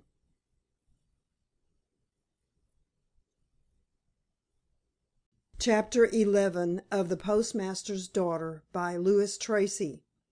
P.C. Robinson takes another line. About the time Furneaux was whisked past The Hollies in Superintendent Fowler's dog cart, Grant and Hart were finishing luncheon and planning a long walk to the sea. Grant would dearly have liked to secure Doris's company, but good taste forbade that he should even invite her to share the ramble. Thus the death of a woman with whom he had not exchanged a word during 3 years had already set up a barrier between Doris and himself. Though impalpable, it was effective. It could neither be climbed nor avoided. Quiet little Steynholme had suddenly become a rigid censor of morals and etiquette. Until this evil thing was annihilated by slow process of law, Doris and he might meet only by chance, and never remain long together. When the two were ready to start, Hart elected to dispense with his South American sombrero. "I am sensitive to ridicule," he professed. "The village urchins will christen me Owd Ben, and the old gentleman's character was such that I would feel hurt. So for to-day I'll join the no-hat brigade." "I wonder if we'll meet Furneaux," said Grant, selecting a walking stick. "It's odd that we should have seen nothing of him this morning." "It would be still more odd if we had, remembering the precautions he took not to be observed coming here last night." "Well, that's so. I forgot to ask the reason. There was one, I suppose." "Of the best. That little man is a live wire of intelligence. He's wasted on Scotland Yard.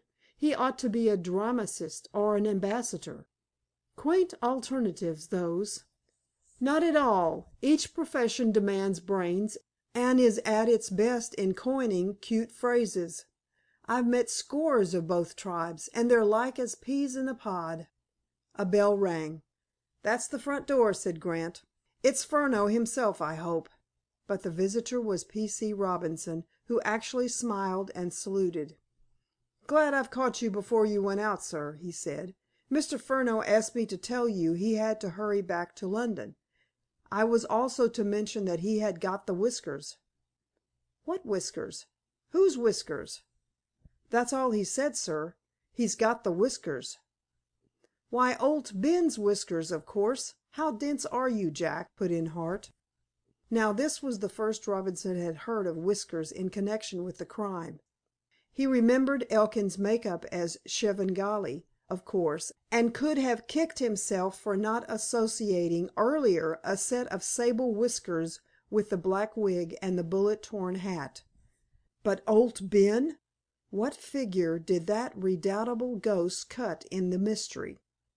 "There are certain lacunae in your otherwise vigorous and thrilling story, constable," went on Hart. "Very likely, sir," agreed Robinson, much to the surprise of his hearers. He had not the slightest notion what a lacuna, or its plural, signified. He was only adopting Furneaux's advice, and trying to be civil. "Ah, you see that, do you?" said Hart. "Well, fill 'em in. When, where, and how did the midget sleuth obtain the specter's hairy adornments?" The policeman, whose wits were thoroughly on the alert, realized that he had scored a point, though he knew not how. "He did not tell me, sir," he answered. "It's a rum business, that's what it is, no matter what way you look at it." Grant, agreeably aware of the village constable's change of front, accepted the olive branch readily. "We're just going for a walk," he said. "If you have 10 minutes to spare, Mrs. Bates will find you some luncheon, I have no doubt." "Well, sir, meals are a trifle irregular during a busy time like this," admitted Robinson, feeling that his luck was in because tongues would surely be loosened in the kitchen to an official guest introduced by the master of the establishment. He was right. No member of the Bates family dreamed of reticence, now that the household was restored to favor with "the force." Before Robinson departed he was full of information and good food. What more natural, then, an hour later, than that he should contrive to meet Elkin as the horse dealer was taking home a lively 2-year-old pony he had been lunging on a strip of common opposite his house. Each was eager to question the other, but Elkin opened fire. "Anything fresh?" he cried. "You have a fair course now, Robinson. That little London 'tec has bunked home." "Has he?" In the language of the ring, Robinson thought fit to spar for an opening. "Oh, none of your kiddin'," said Elkin, stroking the nervous colt's neck. "You know he has. You don't miss much that's goin' on. Bet you half a thick 'un you'd have put some one in clink before this if the murder at The Hollies had been left in your hands." "That's as it may be, Mr. Elkin, but this affair seems to have gripped you for fair. You look thoroughly run down. Sleeping badly?" "Rotten. Hardly got a wink last night." "You shouldn't be out so late. Why, only a week ago you were in bed regular at 10:15." "That inquest broke up the day yesterday, so I was delayed at Knoleworth." "What time did you reach home?" "Dashed if I know. After 12 before I was in bed. By the way, what's this about things missing from a box owned by the Amateur Dramatic Society?" That silly josser of a detective, what's his name?" "Furneaux," said Robinson, who was clever enough not to appear too secretive, and was thanking his stars that Elkin had introduced the very topic he wanted to discuss. "Ah, Furneaux. I remember now. He worried old Tomlin last night about that box which is kept in the loft over the club room. So Tomlin and I, and Hobbs, just to satisfy ourselves, went up there as soon as Furneaux left to‐day. And what do you think? The box was unlocked, though I locked it myself and have the key, and a hat and a wig and whiskers I wore when we played a skit on Trilby were missing. If that isn't a clue, what is?" "A clue?" repeated the bewildered Robinson. "Yes, I'm telling you, though I kept dark before the other fellows. Didn't you say Grant's cheek was bleeding on Tuesday morning?" "I did." "Well, the whiskers were held on by wires that slip over the ears. One wire was sharp as a needle. I know because it stuck into a finger more than once. Why shouldn't it scratch a man's cheek, and the cut open again next morning?" "By jing, you've got your knife into Mr. Grant, and no mistake," commented Robinson. "You yourself gave him a nasty jab at the inquest," sneered Elkin. "I was just telling the facts." "So am I. I think you ought to know about that hat and the other things. I would recognize them anywhere.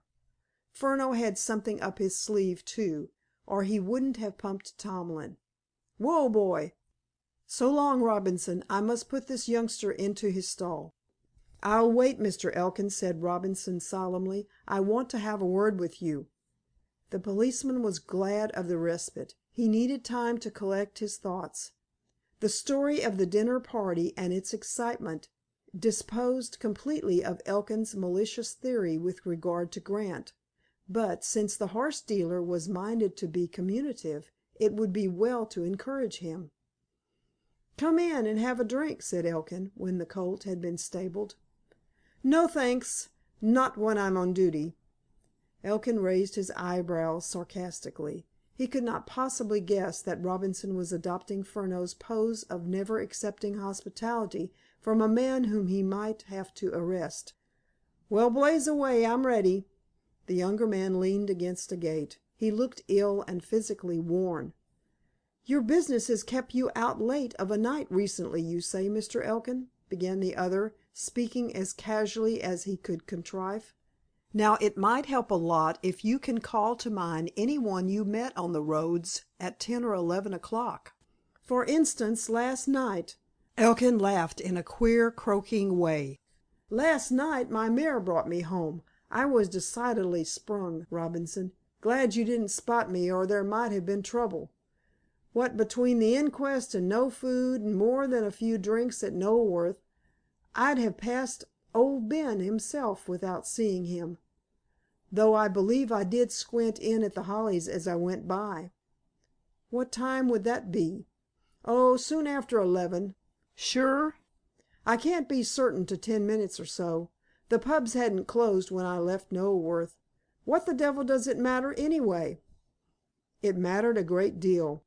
Robinson could testify that Elkin did not cross Steynholme Bridge soon after 11. "Nothing much," was the answer. "You see, I'm anxious to find out who might be stirring at that hour, and you know everybody for miles around. I'd like to fix your journey by the clock if I could." "Dash it all, man, I was full to the eyes. There, you have it straight." "Were you out on Monday night?" "The night of the murder?" "Yes." "I left the Hare and Hounds at 10 and came straight home." "Who was there with you?" "The usual crowd, Hobbs and Siddle and Bob Smith and a commercial traveler. Siddle went at 9:30, but he generally does." "You met no one on the road?" "No." The monosyllable seemed to lack Elkin's usual confidence. It sounded as if he had been making up his mind what to say, yet faltered at the last moment. Robinson ruminated darkly. As a matter of fact, long after 11 o'clock on that fateful night he himself had seen Elkin walking homeward. He was well aware that the licensing hours were not strictly observed by the Hare and Hounds when commercial gentlemen were in residence. Closing time was 10 o'clock, but the commercials, being cheery souls, became nominal hosts on such occasions, and their guests were in no hurry to depart. Robinson saw that he had probably jumped to a conclusion, an acrobatic feat of reasoning which Furneaux had specifically warned him against. At any rate, he resolved now to leave well enough alone. "Well, we don't seem to get any forwarder," he said. "You ought to take more care of your health, Mr. Elkin. You're a changed man these days." "I'll be all right when this murder is off our chests, Robinson. You won't have a tiddly?" "Righto. So long." Robinson walked slowly towards Steynholme. At a turn in the road he halted near the footpath which led down the wooded cliff and across the river to Bush Walk. He surveyed the locality with a reflective frown. Then, there being no one about, he made some notes of the chat with Elkin. The man's candor and his misstatements were equally puzzling. None knew better than the policeman that the vital discrepancy of fully an hour and a half on the Monday night would be difficult to clear up.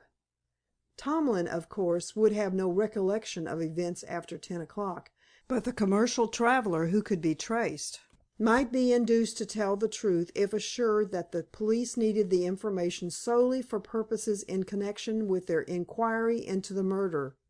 That man must be found. His testimony should have an immense significance.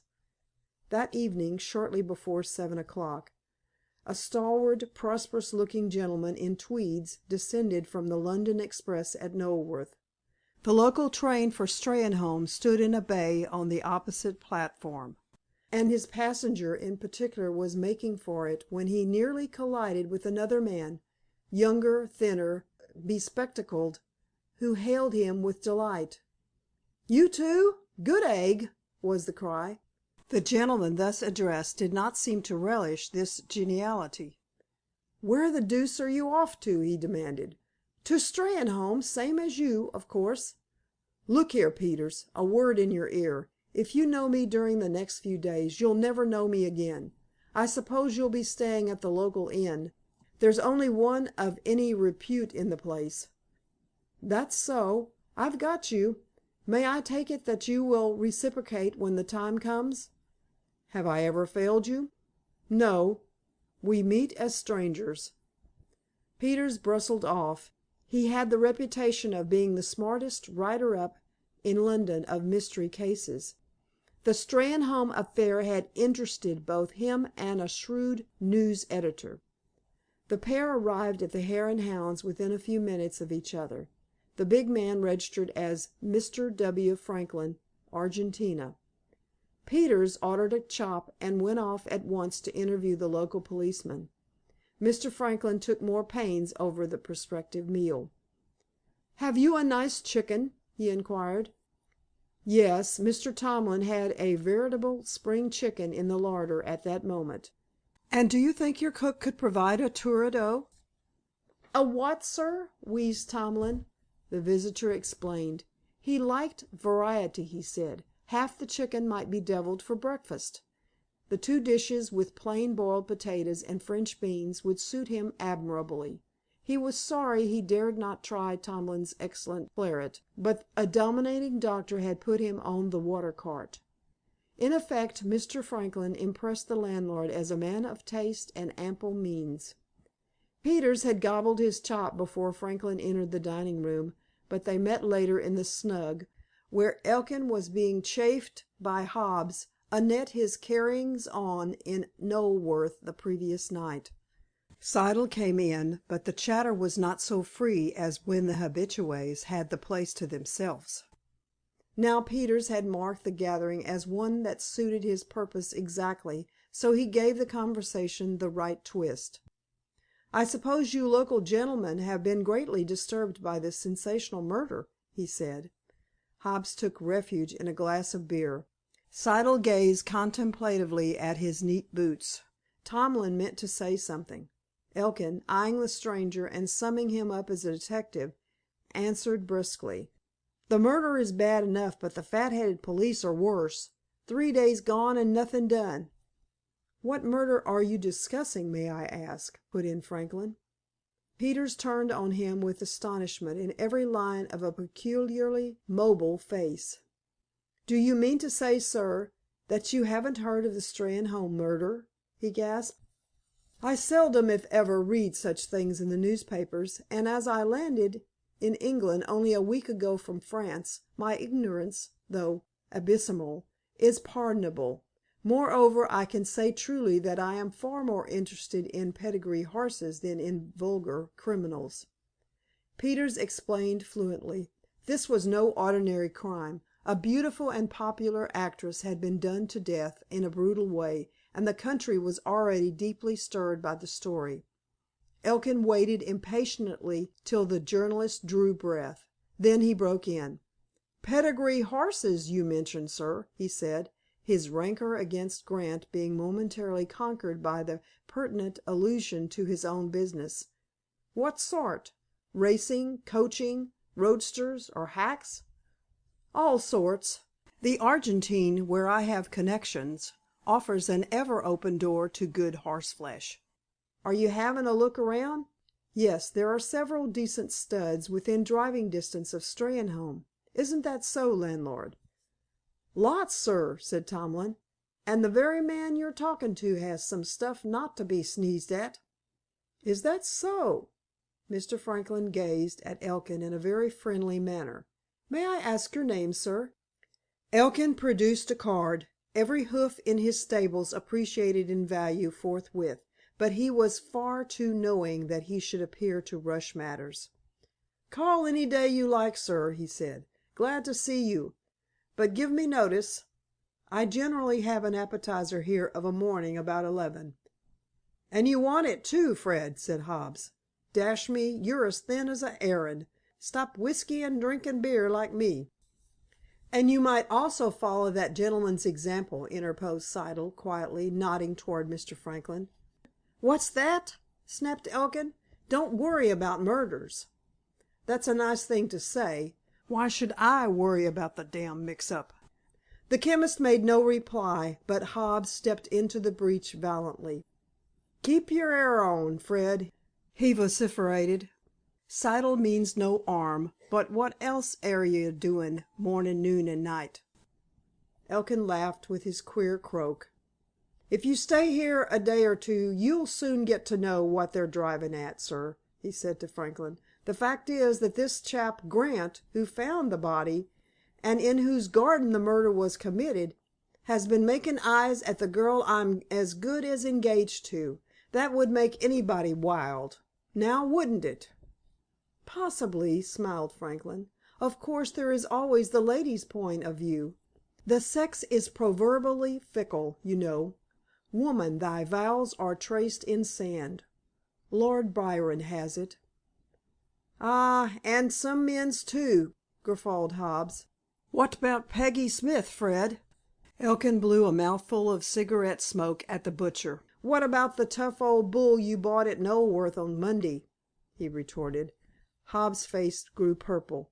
Mr. Franklin beckoned to Tomlin. "Ask these gentlemen what they'll have," he said gently. The landlord made a clatter of glasses, and the threatened storm passed. "You've roused my curiosity," remarked Franklin to Peters, but taking the company at large into the conversation. "This does certainly strike one as a remarkable case. Is there no suspicion yet as to the actual murderer?" "None whatever," said Peters. "That's what you may call the police opinion," broke in Elkin. "We Steynholme folk have a pretty clear notion, I can assure you." "The matter is still sub judice, and may remain so a long time," said Siddle.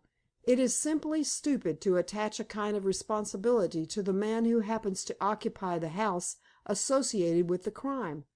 I have no patience with that sort of reasoning." Hobbs, who did not want to quarrel with Elkin, suddenly championed him. "That's all very well," he rumbled, "but the evidence you and me 'eard, Siddle, and the evidence we know we're going to hear, is a lot stronger than that." "I'm sure you'll pardon me, friends," said Siddle, rising with an apologetic smile, but I happen to be foreman of the coroner's jury, and I feel that this matter is not for me, at any rate, to discuss publicly." Out he went, not even heeding Tomlin's appeal to drink the ginger ale he had just ordered. "Just like him," sighed Hobbs. "Good-hearted fellow. Would find excuses for a black rat." Elkin talked more freely now that the chemist's disapproving eye was off him. Ultimately, Mr. Franklin elected to smoke a cigar in the open air, and strolled forth. He sauntered down the hill, stood on the bridge, and admired the soft blue tones of the landscape in the half light of a summer evening. Shortly before closing time, Robinson appeared, it being part of his routine duty to see that no noisy revelers disturbed the peace of the village. He noticed the stranger at once, and elected to walk past him. Thus he received yet another shock when Mr. Franklin addressed him by name. "Good evening, Robinson," said the pleasant, clear-toned voice.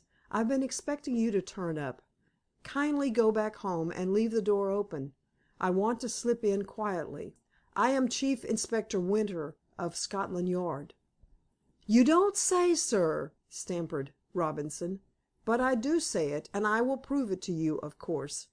I'll be with you in a minute or two. There's someone coming.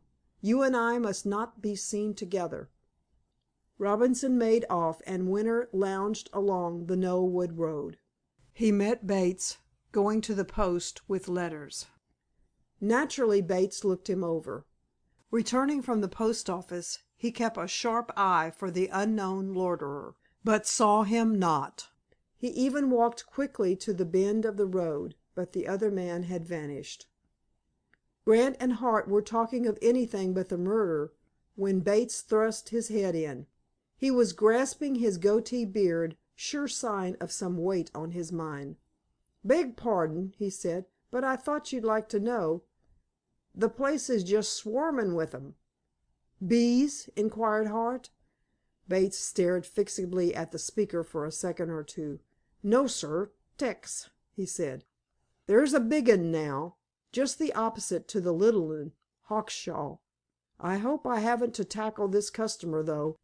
He'd gimme a doin' by the looks of him." Bates had disappeared before Grant remembered that the press photographer had mentioned the big 'un and the little 'un of the yard. "Now I wonder," he said. His wonder could hardly have equaled Winter's had he heard the gardener's words.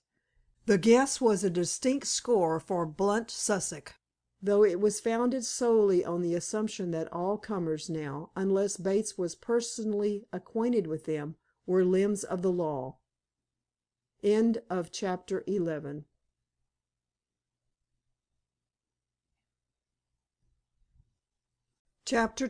of the Postmaster's Daughter by Louis Tracy. Wherein Winter Gets to Work. Winter had identified Bates at the first glance. The letters in the man's hand, too, showed his errand, so while the gardener was climbing the hill the detective slipped into Robinson's cottage. He found the policeman awaiting him in the dark, because a voice said, "Beg pardon, sir, but the other gentleman from the yard asked me to take him into the kitchen. A light in the front room might attract attention, he thought." "Just what Mr. Furneaux would suggest, and I agree with him," said Winter, quite alive to the canny discretion behind those words, "the other gentleman." Robinson led the way. Supper was laid on the table. Poor Mrs. Robinson had again beaten a hasty retreat. "Now, Robinson," said the Chief Inspector affably, "before we come to business, I'll prove my bona fides. Here is my official card, and I'll run quickly through events until 1 p.m. today. I met Mr. Furneaux at Victoria, and he posted me fully up to that hour." So the policeman listened to a clear summary of the Steynholme case as it was known to the authorities. "I did not warn either Mr. Fowler or you of my visit, because a telegram could hardly be explicit enough," concluded Winter. "At the inn I am Mr. Franklin, an Argentine importer of blood stock in the horse line.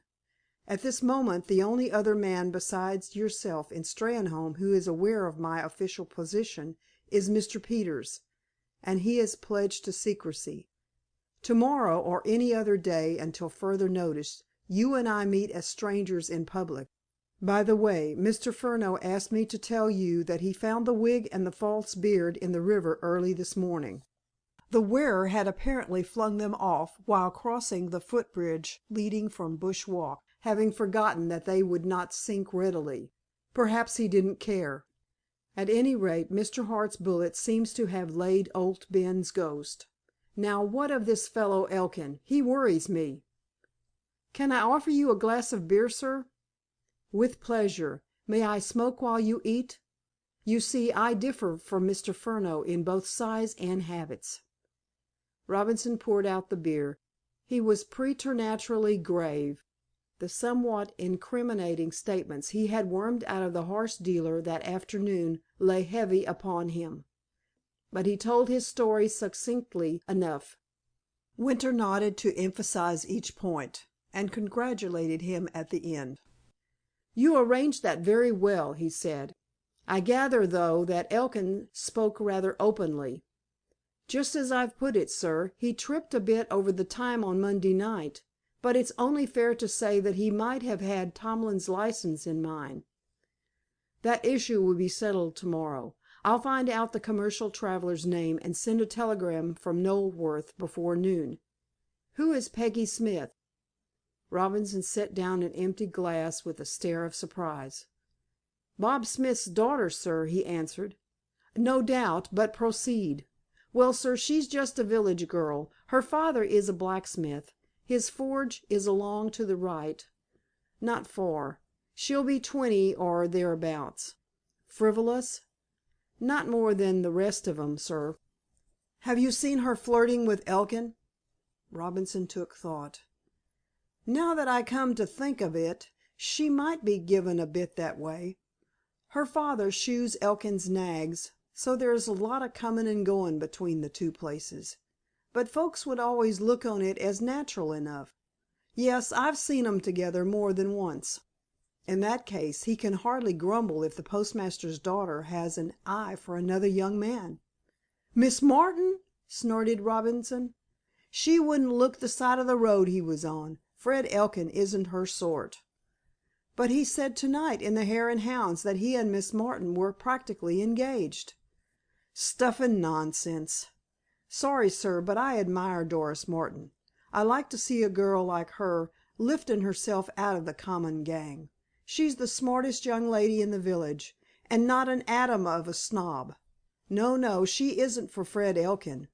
Before this murder cropped up, everybody would have had it that Mr. Grant would marry her.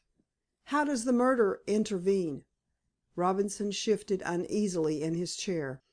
He knew only too well that he himself had driven a wedge between the two. "Steynholme's a funny spot, sir," he contrived to explain. "Since it came out that Doris and Mr. Grant were in the garden at The Hollies at 10:30 on Monday night, without Mr. Martin knowing where his daughter was, there's been talk. Both the postman and the girl herself are up to it. You can see it in their faces. They don't like it, and who can blame 'em?" "Who, indeed? But this Elkin, surely he had some ground for a definite boast, made openly among people acquainted with all the parties." "There's more than Elkin would marry Doris if she lifted a finger, sir." "Can you name them?" "Well, Tomlin wants a wife." Winter laughed joyously. "Next," he cried, "they say that Mr. Siddle is a widower." "The chemist? Foreman of the jury?" "Yes, sir. From appearances he is a likelier candidate than either Elkin or Tomlin. Anybody else?" "I shouldn't be far wrong if I gave you the name of most among the young unmarried men in the parish." "Dear me, I must have a peep at this charmer. But I want those names, Robinson."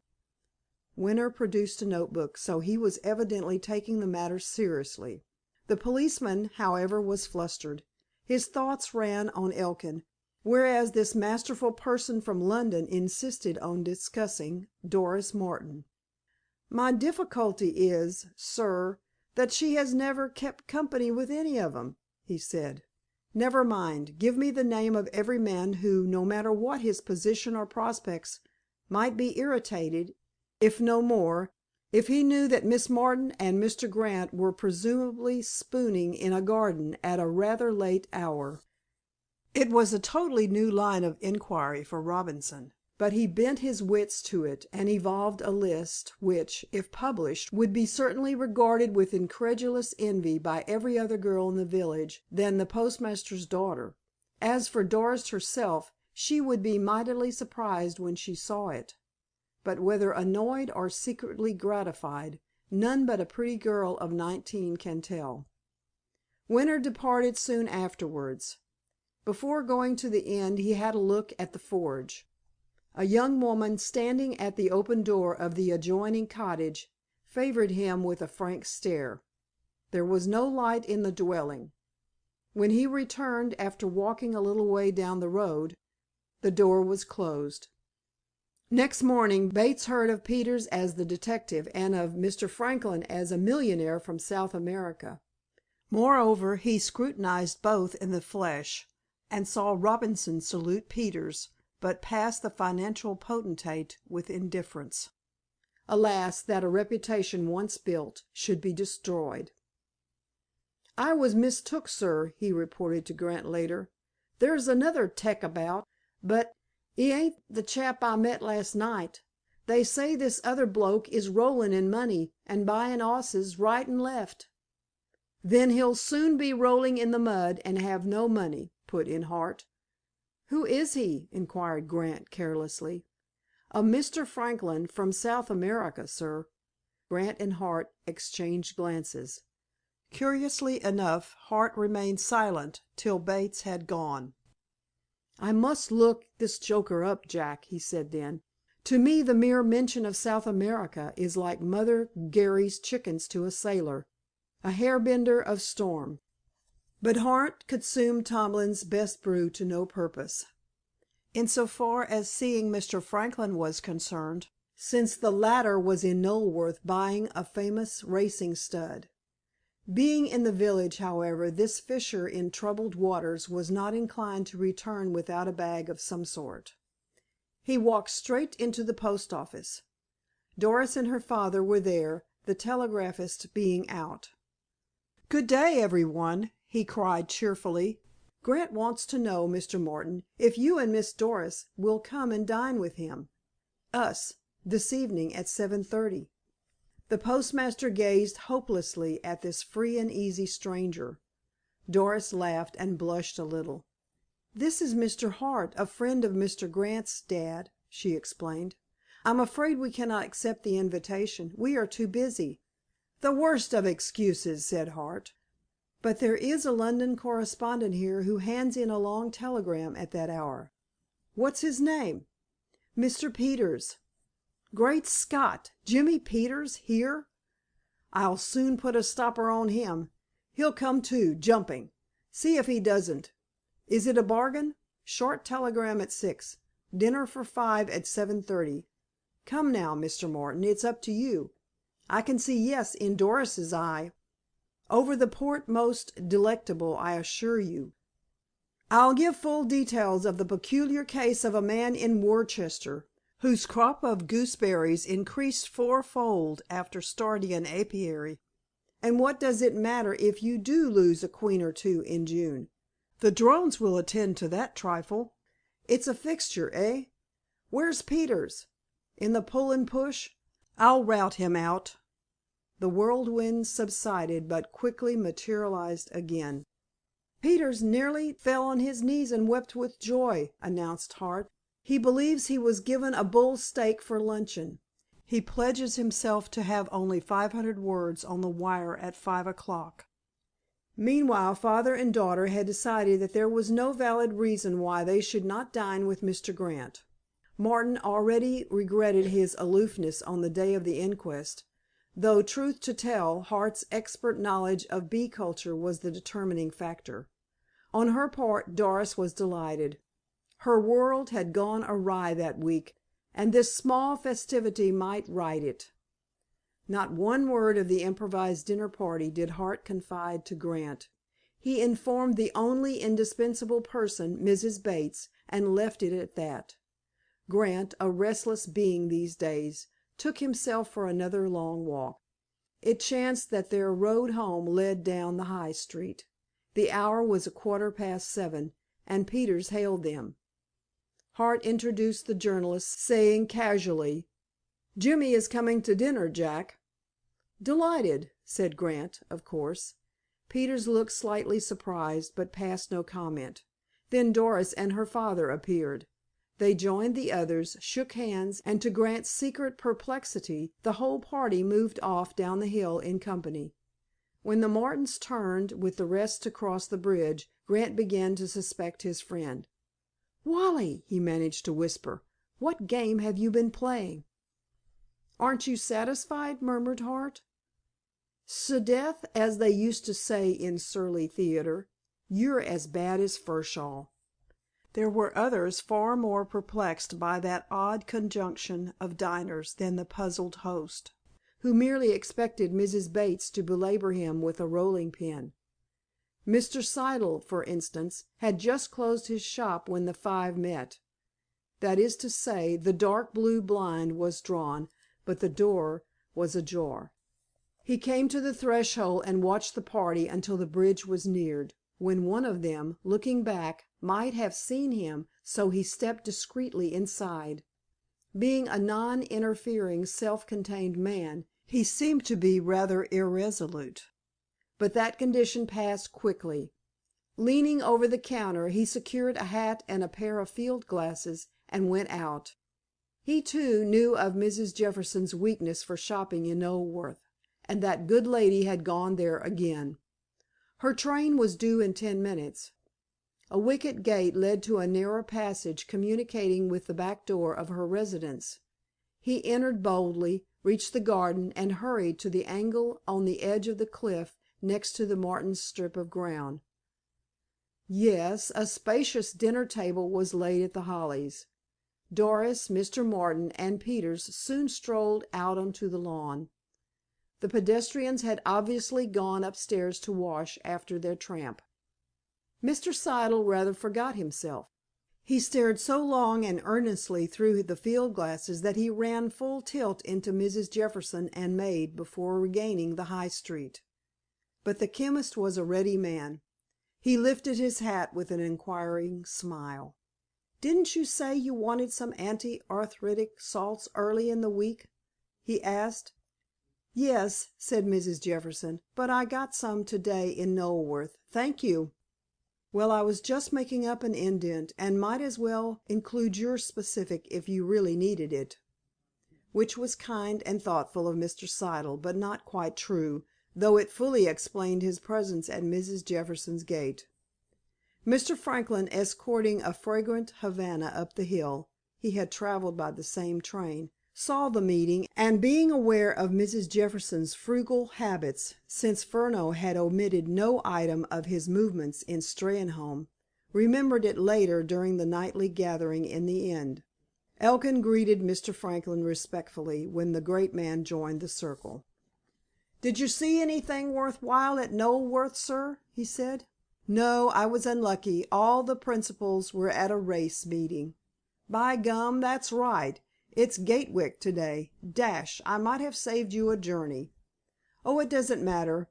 In my business there is no call for hurry." Elkin looked around. "Where's your friend, the 'tec?" he said. "I think you're wrong about him, meaning Mr. Peters," said Tomlin. "He's 'ere for a noospaper, not the Yard." "That's his blarney," smirked Elkin. "A detective doesn't go about telling everybody what he is." "Whatever his profession may be," put in Siddle's quiet voice, "I happen to know that he is dining with Mr. Grant. So are Mr. Martin and Doris. By mere chance I called at Mrs. Jefferson's. I went to the back door, and finding it closed, looked into the garden. From there I couldn't help seeing the assembly on the lawn of The Hollies." "Dining at Grant's!" shouted Elkin in a fury. "Well, I'm—" "'Ush, Fred!" expostulated Tomlin with a shocked glance at Mr. Franklin. "What's wrong wid a bit of grub, onyways? A very nice spoken young gent. Kim here twice, and axed for Mr. Peters the second time. He's a friend o' Mr. Grant's, I reckon." "What's wrong?" stormed the horse dealer. Why, everything's wrong. The bounder ought to be in jail instead of giving dinner parties. Imagine Doris eating in that house." "Aye, sweetbreads and saddle o' lamb," interjected Hobbs with the air of one imparting a secret. Elkin was pallid with wrath. He glared at Hobbs. "What I had in my mind was the impudence of the blighter," he said shrilly. "That poor woman's body leaves here to morrow for some cemetery in London, and Grant invites folk to a small dinner to night." A sort of awe fell on the company. None of the others had as yet put the two events in juxtaposition, and they had an ugly sound. Even Mr. Siddle stifled a protest. Elkin had scored a hit, a palpable hit, and no one could gainsay him. He felt that, for once, the general opinion was with him, and drove the point home. "Hobson, the local joiner and undertaker," he explained for Mr. Franklin's benefit, "came this morning to borrow a couple of horses for the job. It's to be done in style, no expense spared, was Mr. Ingerman's order, and the poor thing is in her coffin now, while Grant—" He stopped. Mr. Siddle coughed. "You've said enough, Elkin," murmured the chemist. "This excitement is harmful. You really ought to be in bed for the next 48 hours, dieting yourself carefully and taking Dr. Foxton's mixture regularly. He has changed it, I noticed." "Bed? Me? Not likely. I'm going to kick up a row. What are the police doing? A set of blooming old women, that's what they are. But I'll stir 'em up, if I have to write to the Home Secretary." "Gentlemen," said Mr. Franklin, smiling genially, "I cannot help taking a certain interest in this affair. May I, then, as a complete stranger to all concerned, tell you how this minor episode strikes me? Mr. Grant, I understand, denies having seen or spoken to Miss Melhuish during the past 3 years. None of the others now in his house had met her at all. Really, if a man may not give a dinner party in these conditions, dining out would become a lost art." Elkin was obviously seeking for some retort which, though forcible, would not offend a possible patron. But Siddle answered far more deftly than might be looked for from the horse dealer. "Your contention, sir, is just what the man of the world would hold," he said. "But in this village, where we live on neighborly terms, such an incident would be impossible in almost any other house than The Hollies." Mr. Franklin nodded. He was convinced. Tomlin, Hobbs, and a local draper bore out the chemist's reasonable theory. Next morning Steynholme was again united in condemning Grant, while the postmaster and his daughter were not wholly exempted from criticism. The dinner itself was an altogether harmless and cheery meal. By common consent not one word was said about the murder. Hart was amusing on the question of bees, almost flippant, Mr. Martin deemed him. Peters had a wide store of strange experiences to draw on, while Grant, if rather silent in deference to two such brilliant talkers, found much satisfaction in regarding Doris as a hostess. The next day being Saturday, or market day, the village was busy. At 11 o'clock there was a somewhat unnecessary display of nodding plumes and long-tailed black horses at the removal of the coffin to the railway station. For some reason, the funeral arrangements had not been bruited about until Elkin made that envenomed attack on Grant in the Hare and Hounds the previous night.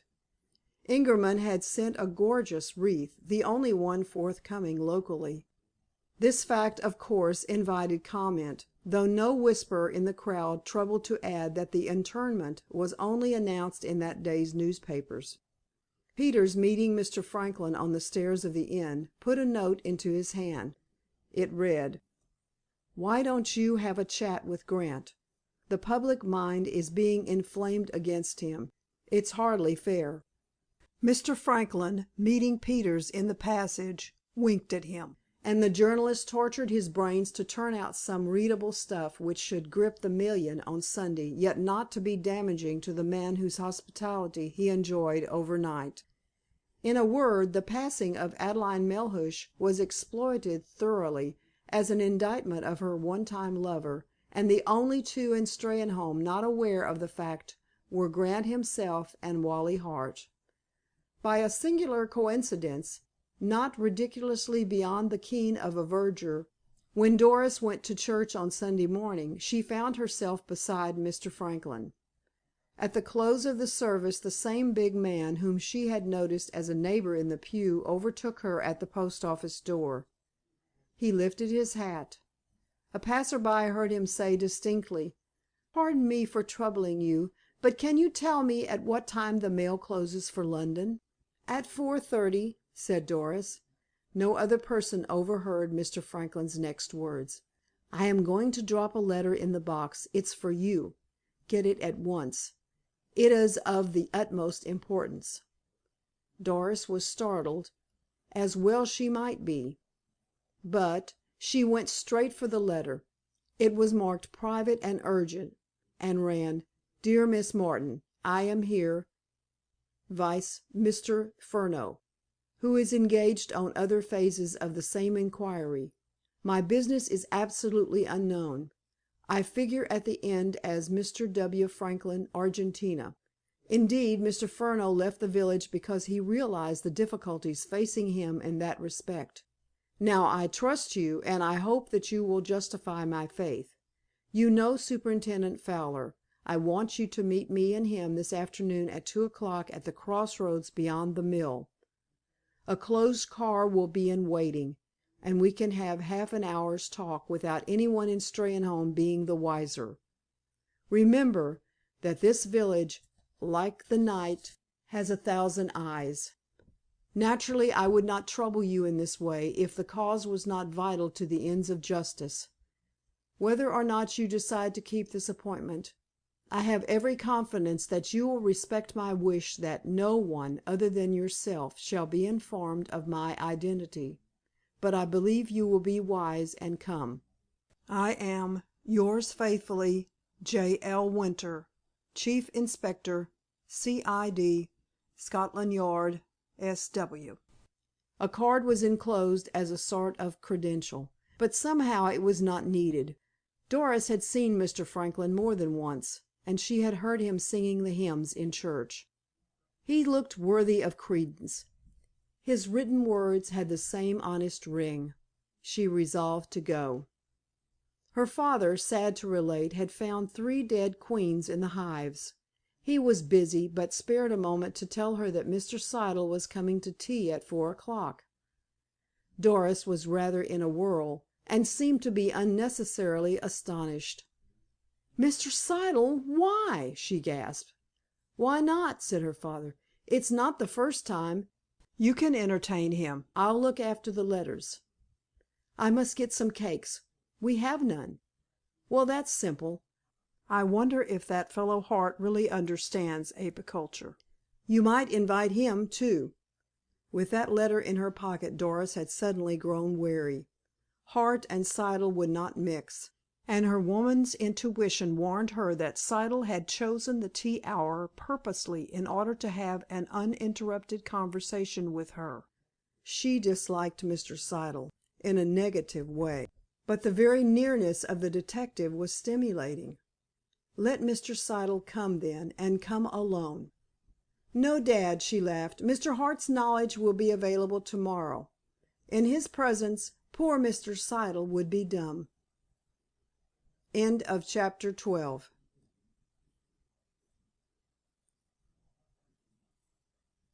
Chapter XIII of The Postmaster's Daughter by Louis Tracy. Concerning Theodore Siddle.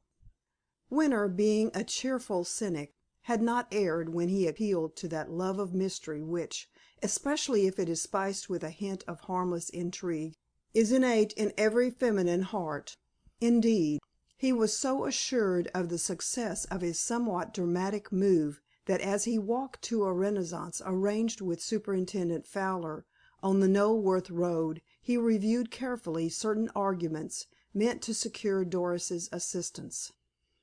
Passing The Hollies, he smiled at the notion that Furneaux would undoubtedly have brought Grant to the conclave. It was just the sort of difficult situation in which his colleague would have reveled. But the Chief Inspector was more solid, more circumspect, even, singularly enough, more sensitive to the probable comments of a crusty judge if counsel for the defense contrived to elicit the facts. "Anything fresh?" inquired the superintendent, when a smart car drew up and Winter entered. Mr. Fowler was in plain clothes, and the blinds were half drawn. No one could possibly recognize either of the occupants unless the car was halted, and the inquisitor literally thrust his head inside. The motor was a private one, borrowed for the occasion. "Yes, a little," said Winter, as the chauffeur put the engine in gear. "Your man Robinson has been drawing Elkin, or Elkin drew him, I am not quite sure which, but think it matterless either way." He sketched Robinson's activities briefly, but in sufficient outline. "A new figure has come on the screen, Siddle, the chemist," he added thoughtfully. "Siddle?" Mr. Fowler was surprised.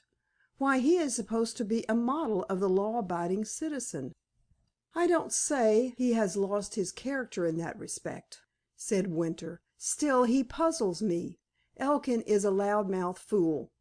The verbal bricks he hurls at Grant are generally half baked, and crumble into dust. Hitherto Siddle has tried to repress him with a transparent honesty that rather worried me. On Friday night, however, Siddle attacked Grant with poisoned arrows. He did more damage in 2 minutes than Elkin could achieve in as many months." "How?" "He showed very clearly that Grant was guilty of gross bad taste in inviting Mr. Martin and his daughter to dinner that evening. I'm inclined to agree with him, if the story has been told fairly. But that is beside the main issue. Siddle aroused the sleeping dogs of the village, and the pack is in full cry again. Grant seems to have been popular here. He had almost recovered from the blow of Miss Melhuish's death by the straightforward speech he made before the inquest, but Siddle threw him back into the mud by a few skillful words." "What is Siddle's record? Is he a local man?" "I think not. Robinson can tell us." "Robinson said he believes Siddle is a widower. That doesn't argue long and close knowledge." "We must look into it. Robinson has been stationed here for 4 years. Siddle is not old, but he has been in business in Steynholme more years than that. But you'll pardon me, I'm sure, Mr. Winter. May I take it that you are really interested in the chemist's history?" The superintendent was perplexed, or he would not have adopted his professional method of semi-apologetic questions with a man from the C.I.D. "I hardly know what I'm interested in," laughed Winter. "Grant didn't kill the lady. I shall be slow to credit Elkin with being the scoundrel he looks. Siddle and Tomlin, if you please, are regarded as starters in the Doris Martin matrimonial stakes, and I don't think Tomlin could ever murder anything but the King's English. It is Siddle's volte face that bothers me." "Hum," murmured Mr. Fowler. He was not an uneducated man, but volte face, correctly pronounced, was unfamiliar in his ears. "The change was so marked," went on the detective. "I gather that Siddle is a stickler for charity and fair dealing. He didn't abandon the rôle, of course. It was the sheer ingenuity of his method that caught my attention, so I simply catalogue him for research." "Has Miss Martin promised to meet us?" inquired the other, feeling that he was on the track of volte face. "No, but there she is," cried Winter. "She has just heard the car. Tell your chauffeur to slow up. The road is empty otherwise. By the way, you help her in. She might be a bit shy of me, and I don't want a second's delay." Winter's judgment was not at fault. Doris was feeling a trifle uncertain, seeing that she was about to encounter a complete stranger. Moreover, she had come a good half-mile from the shop whence the cakes for tea were to be procured at the back door, and as a favor. Her eyes were fixed on the slowing car with a timid anxiety that betrayed no small degree of doubt as to the outcome of this Sunday afternoon escapade. She was pale and nervous. At that moment Doris wished herself safe at home again. "One word," broke in Superintendent hurriedly. "Why are you so sure that Grant is innocent, Mr. Winter?" "I'm sure of nothing with regard to this case. But I have great faith in Furneaux's flair for the true scent. It has never failed yet." Mr. Fowler wished his companion would not use such uncommon words.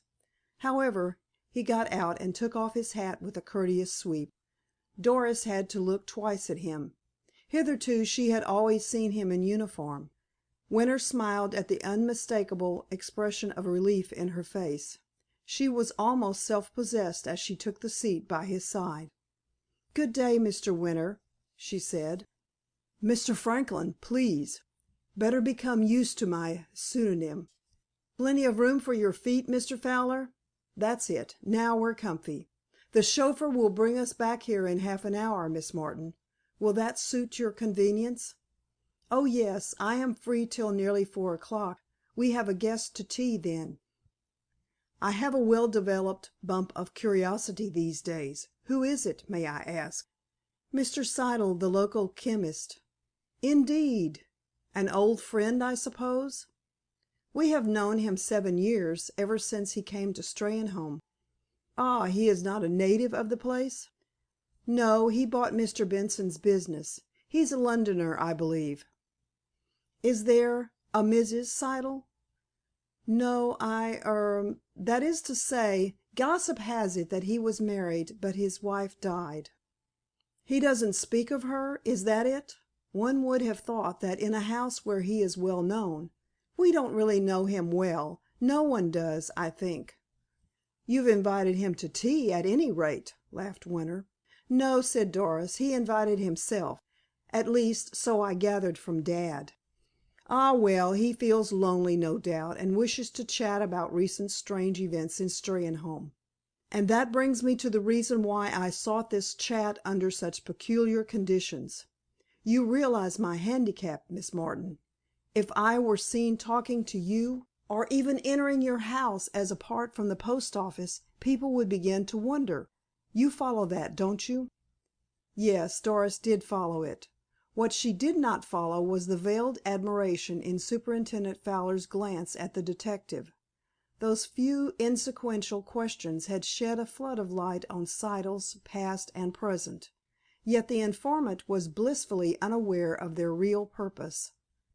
And the way was opened so deftly. The purchase of a chemist's business would almost certainly be negotiated through a local lawyer. Let him be found, and Siddle's pre-Steynholme days could be looked into, as the police phrase has it. The superintendent had the rare merit of being candid with himself. He had no previous experience of Scotland Yard men or methods, and was inclined to be skeptical about Furneaux. But Winter's prompt use of a chance opening, and the restraint which cut off the investigation before the girl could suspect any ulterior motive, displayed a technique which the Sussex constabulary had few opportunities of acquiring. "Now, Miss Martin," began Winter, "if ever you have the misfortune to fall ill, touch wood, please, and call in a doctor. You'll tell him the facts, eh?" "Why consult him at all if I don't?" she smiled. "Exactly. Today I'm somewhat in the position of a Harley Street specialist summoned to assist an eminent local practitioner in Dr. Fowler. That's a sort of gentle preliminary leading up to the disagreeable duty of putting some questions of a personal nature. What you may answer will not go beyond ourselves. I promise you that. You will not be quoted or requested to prove your statements. Such a thing would be absurd. If I were really a doctor and you needed my advice, you might easily describe your symptoms all wrong.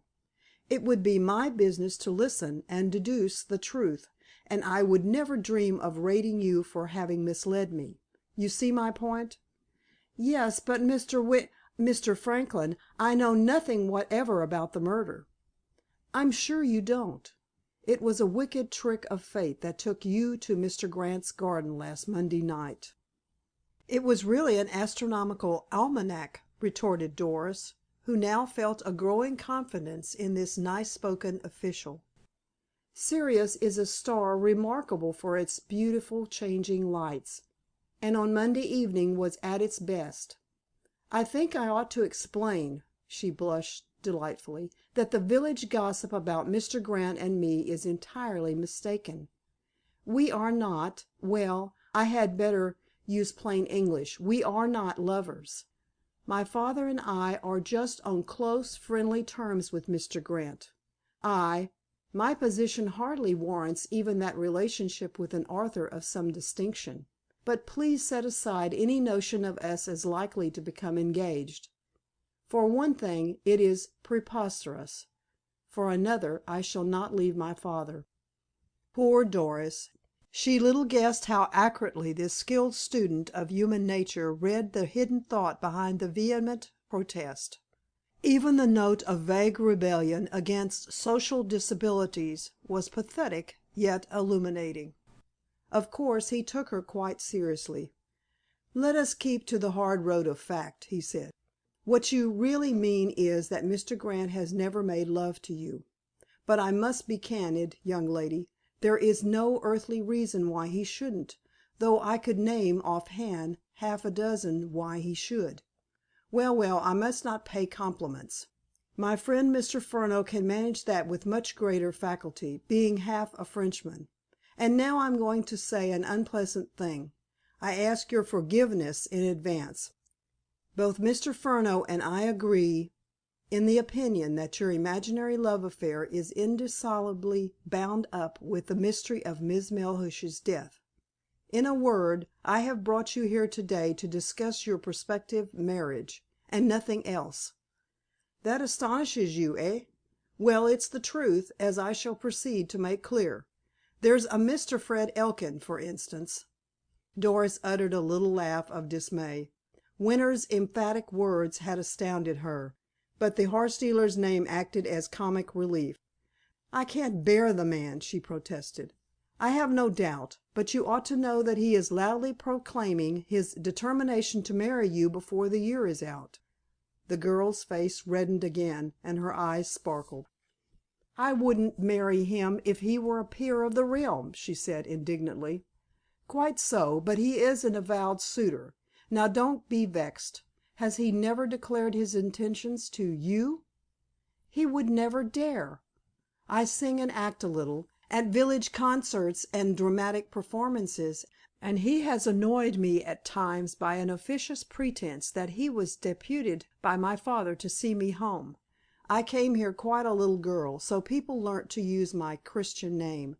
I don't object to it at all, but I simply hate hearing it on Mr. Elkin's lips." "Exit Fred," said Winter solemnly. "Next." Doris, after a period of calm, was now profoundly uncomfortable. This kind of prying was the last thing she had expected. She had come prepared to defend Grant, but beyond one exceedingly personal reference the detective had studiously shut him out of the conversation. "What am I to say?" she cried. "Do you want a list of all the young men who make sheep eyes at me?"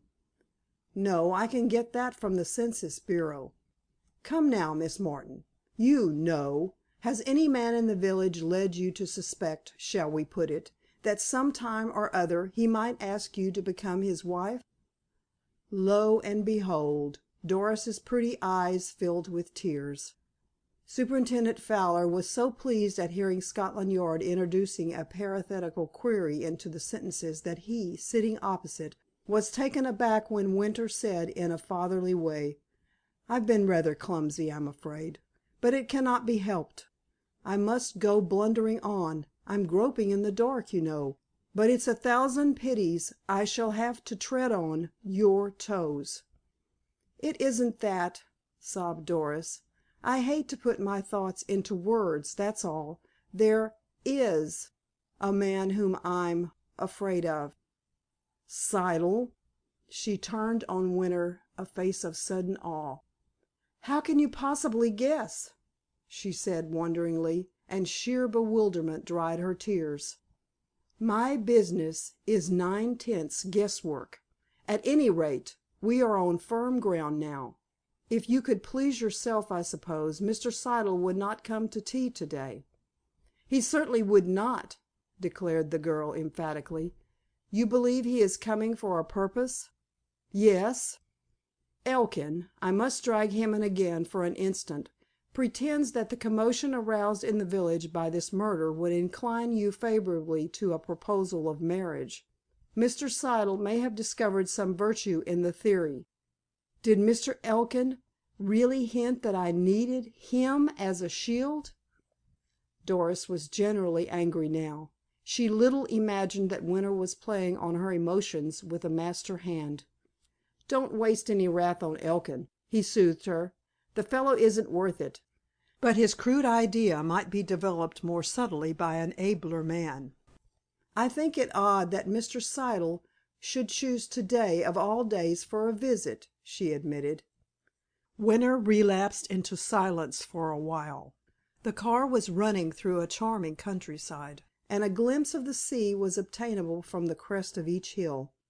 Mr. Fowler was too circumspect to break in on the thread of his coadjutor's thoughts. The inquiry had taken a curious turn and was momentarily beyond his grasp. "It's singular, but it's true," said the detective musingly, when next he spoke, "that I am now going to ask you to act differently than was in my mind when I sought this interview.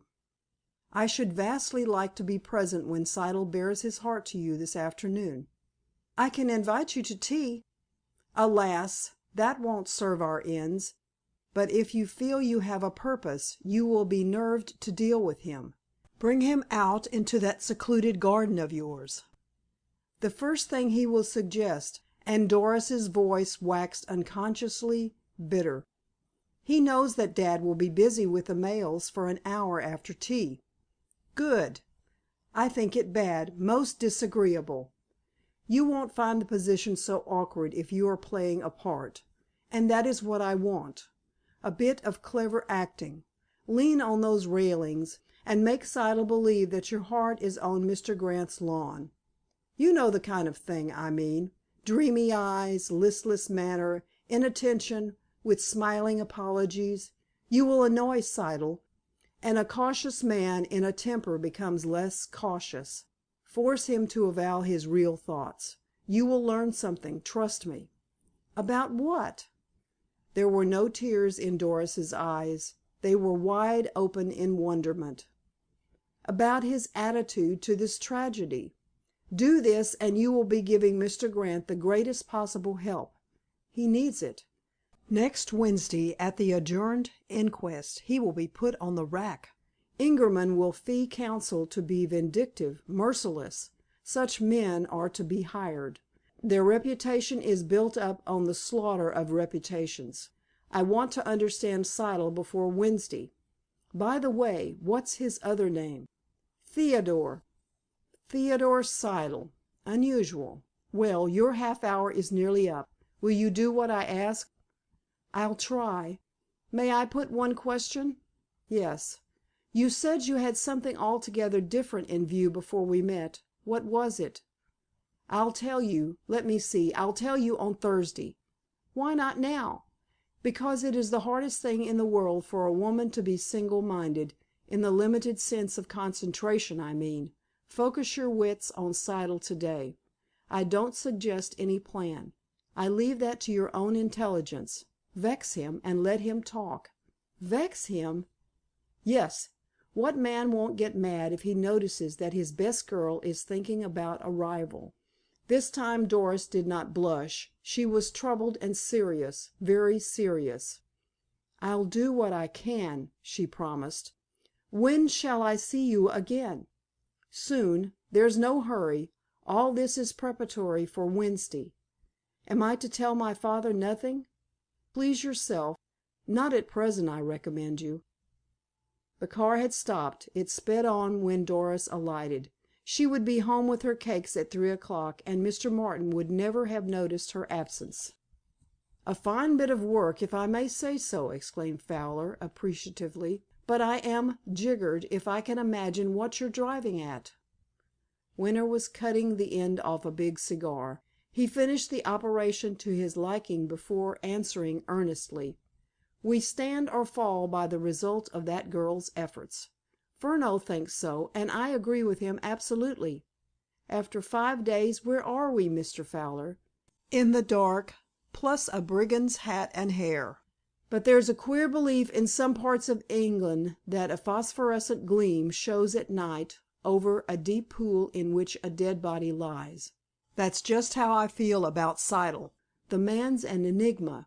What sort of place is Steynholme for a chemist of his capacities? Dr. Foxton has the highest regard for him professionally, and I'm told he doctors people for miles around, yet he lives the life of a recluse. An old woman comes by day to prepare his meals and tidy the house and shop. His sole relaxation is an hour of an evening in the village inn, his visits there being uninterrupted since the murder. He was there on the night of the murder, too. For the rest, he is alone, shut off from the world.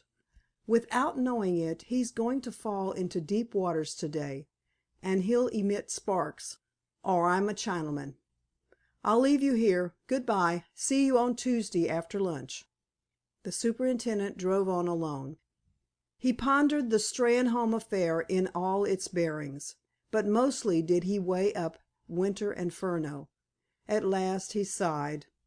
"London ways and London books and London detectives," he muttered. "We're not up to date in Sussex. Now, if I could please myself, I'd be hotfoot after Elkin. I see what Winter has in his mind, but surely Elkin fills the bill, and Siddle doesn't. What was that word what? Doris was lucky. She met Mr. Siddle as she emerged from the back passage to the cake shop. Resolving instantly that if an unpleasant thing had to be done, it should at least be done well, she smiled brightly. "See what you have driven me to, breaking the Sabbath," she cried, holding up the bag of cakes. "Tea and bread and butter with you would be a feast for the gods," said Siddle. "Now you're adapting Omar Khayyam." "Who's he?" "A Persian poet of long ago. I never read poetry, but if your tastes lie that way I'll accomplish some more adaptation." "Oh, no, please. Cakes for you, Mr. Siddle, poets for giddy young things like me." There was a sting in the words. Doris preened herself on having carried out the detective's instructions to the letter thus far. Arrived in the house, she found her father still in the garden, examining some larvæ under a microscope. He looked severe rather than studious. He might have been an omnipotent being who had detected a malefactor in a criminal act. Was Steynholme and its secret felon being regarded in that way by the Providence which, for some inscrutable purpose, permitted yet would infallibly punish a dreadful murder? She was a girl of devout mind, and the notion was appalling in its direct application to current events. In the meantime the chemist, evidently taking a Sunday afternoon constitutional, came on Winter, who was leaning on a wall of the bridge and looking down stream, Grant's house being on the left. He would have passed in his wonted unobtrusive way, but the detective hailed him with a cheery, "Good day, Mr. Siddle. Are you a fisherman?" "No, Mr. Franklin, I'm not," he answered. "Well, now, I'm surprised. You are just the sort of man whom I should expect to find attached to a rod and line, even watching a float. I tried once when I was younger, but I could neither impale a worm nor extract a hook. My gorge rose against either practice. I am a vegetarian for the same reason. If it were not for this disturbing tragedy you would have heard Hobbs, the butcher, rallying me about my rabbit meat, as he calls my food."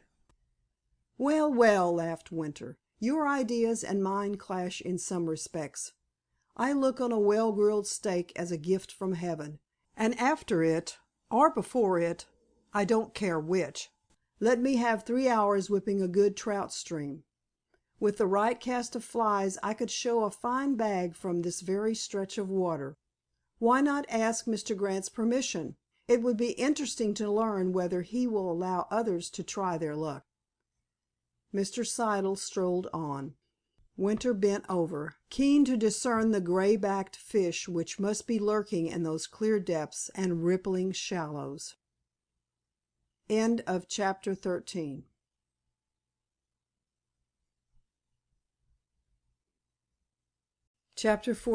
of The Postmaster's Daughter by Louis Tracy. On both sides of the river. The sun, transmuted into Greenwich time, exercised an extraordinary influence on the seemingly humdrum life of Steynholme that day. A few minutes after 3 o'clock, just too late to observe either Winter or Siddle, P.C. Robinson strolled forth from his cottage. He glanced up the almost deserted High Street, in which every rounded cobble and white flagstone radiated heat. A high-class automobile had dashed past twice in 40 minutes, but the pace was on the borderland of doubt, so the guardian of the public weal had contented himself with recording its number on the return journey. But his thoughts were far afield from joy riders, stray cattle, hawkers without license, and other similar small fry which come into the constabulary net. It would be a feather in his cap if he could only strike the trail of the veritable Steynholme murderer. The entering notion possessed him morning, noon, and night. Mrs. Robinson declared that it even dominated his dreams. Robinson was sharp. He knew quite well that the brains of the London detectives held some elusive quality which he personally lacked. They seemed to peer into the heart of a thing so wisely and thoroughly. He did not share Superintendent Fowler's somewhat derogatory estimate of Furneaux, with whom he was much better acquainted than was his superior officer, while Chief Inspector Winter's repute stood so high that it might not be questioned. Still, to the best of his belief, the case had beaten both these doughty representatives of Scotland Yard. There was yet a chance for the humble police constable. So Robinson squared his shoulders, seamed his brows, and marched majestically down the Knoleworth road. He had an eye for the Hollies, of course, though neither he nor anybody else could discern more than the bare edge of the lawn from bridge or road, owing to the dense screen of evergreen trees and shrubs planted by the tenant who remodeled the property. But the spot where the body of Adelaide Melhuish was drawn ashore was visible, and the sight of it started a dim thesis in the policeman's mind which took definite shape during less than an hour's stroll. Thus, at 4 o'clock exactly, he was pulling the bell at The Hollies. Almost simultaneously Mr. Siddle knocked modestly on the private door of the post office, to reach which one had to pass down a narrow yard. "Mr. Grant at home?" inquired Robinson, when Minnie appeared. Yes, the master was on the lawn with Mr. Hart. The policeman found the two there, seated in chairs with awnings. They had been discussing of all things in the world the futuristic craze in painting. Hart held by it, but Grant carried bigger guns in real knowledge of the artist's limitations as well as his privileges. Hart was the first to notice the newcomer's presence and greeted him joyously. "Come along, Robinson, and manacle this reprobate," he shouted.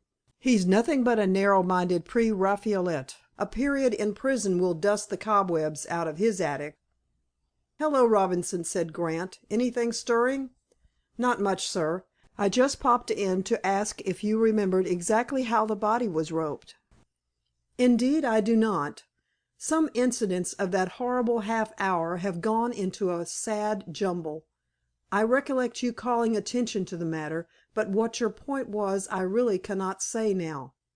"Perhaps it may come back if you explain." "Well, we don't seem to be making a great deal of progress, sir, and I was wondering whether you two gentlemen might help. I don't want it mentioned. I'm taking a line of my own."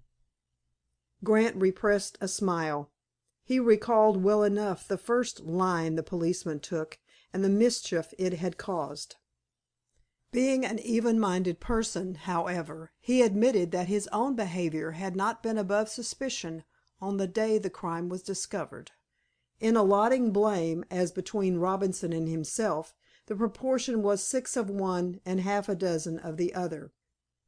"Propound, Justiciary," said Hart. "You've started well, anyhow. The connection between a line and a rope should be obvious, even to a judge. As a pipe opener, have a drink." Robinson had removed his helmet, and was flourishing a red handkerchief, not without cause, the day being really very hot. "Not for a few minutes, thank you, sir," said the policeman. "May I ask Bates for a sack and a cord?" He went to the kitchen. Hart was tickled to death, he vowed. "We are about to witness the reconstruction of the crime, a procedure which the French delight in, and the intellect of France is 100 years ahead of our effete civilization," he chortled. Grant was not so pleased. The memory of a distressing vision was beginning to blur, and this ponderous policeman must come and revive it. Yet even he grew interested when Robinson illustrated a nebulous idea by knotting a clothesline around a sack stuffed with straw, having brought Bates to bear him out in the matter of accuracy.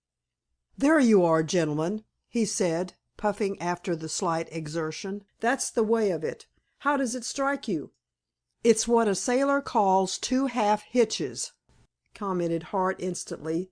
"A very serviceable knot, which will resist to the full strength of the rope." "We have no sailors in Steynholme, sir," said the policeman. "Oh, it's used regularly by tradesmen," put in Grant. "A draper or grocer, any man accustomed to tying parcels securely, in fact, will fashion that knot 9 times out of 10." "How about a farmer, sir?" That was near as Robinson dared to go to horse dealer. "I think a farmer would be more likely to adopt a timber hitch, which is made in several ways. Here are samples," and Grant busied himself with rope and sack. Robinson watched closely. "Yes," he nodded, "I've seen these knots in a farmyard. Well, it's something. Not much, but a trifle better than nothing. All right, Bates, you can take 'em away." "Have you shown that knot to Mr. Furneaux?" inquired Grant. "No, sir. I've kept that up my sleeve, as the saying is." "But why?" Robinson shuffled uneasily on his feet. "These Scotland Yard men will hardly listen to a uniformed constable, sir," he said. "I'll tell 'em all about it at the inquest on Wednesday." "In effect, John P. Robinson, he says they didn't know everything down in Judee," quoted Hart. "You've got my name pat," grinned the policeman, whose Christian names were John Price. "My name is Walter, not Patrick," retorted Hart. Robinson continued to smile, though he failed to grasp the joke until late that evening. "Did you make up that verse straight off, sir?" he asked. "No, it's a borrowed plume, plucked from an American quill pen." Hart gave plume a French sound, and Robinson was puzzled to know why Grant bade his friend stop profaning a peaceful Sunday afternoon. "You'll have a glass of beer now," went on the host. "I don't mind if I do, sir, though it's tea time, and I make it a rule on Sundays to have tea with the missus. A policeman's hours are broken up, and his wife hardly ever knows when to have a meal ready." Minnie was summoned. It took her a couple of minutes to draw the beer from a cool cellar.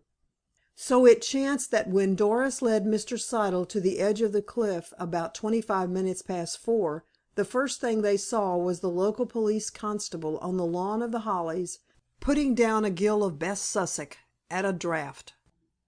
"Well," cried the chemist icily, "I wonder what Superintendent Fowler would say to that if he knew it."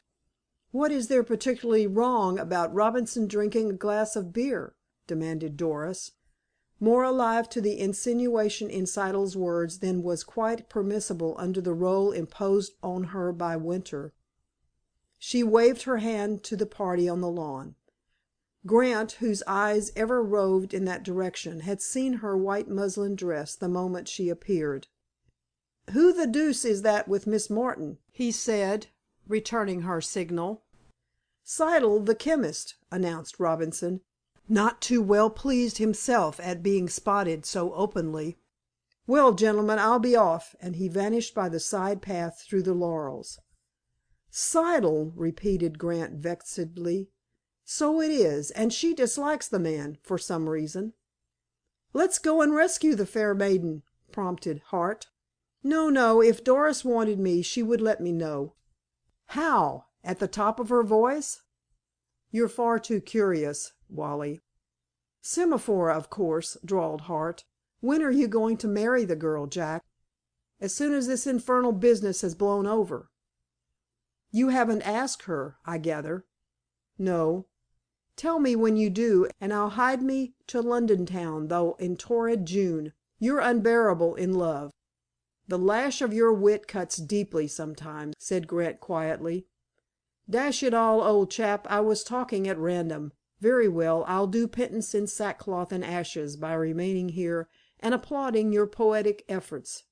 I'll even help. I'm a dab at sonnets." Meanwhile Mr. Siddle had regained his poise.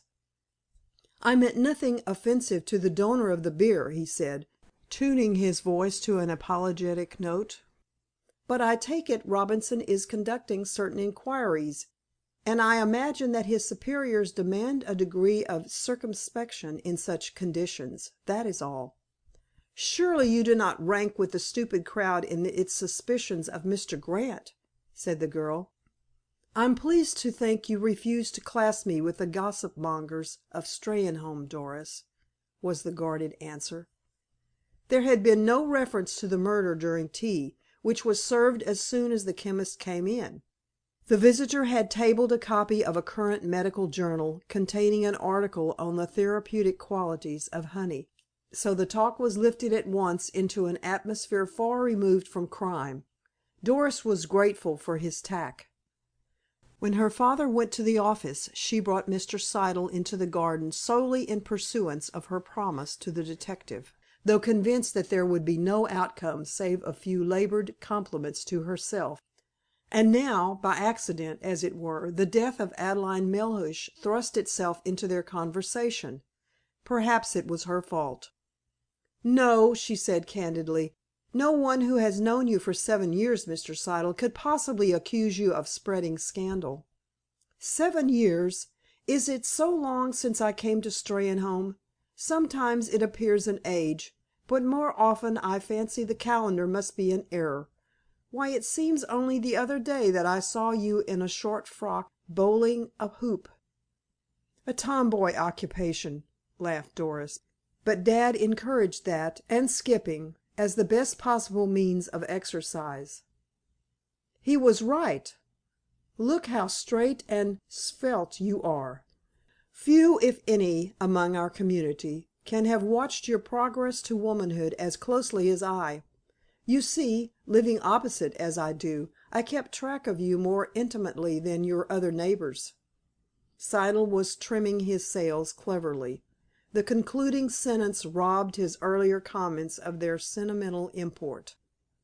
"If we live long enough we may even see each other in the sere and yellow leaf," said Doris flippantly. "I would ask no greater happiness," came the quiet reply, and Doris could have bitten her tongue for according him that unguarded opening.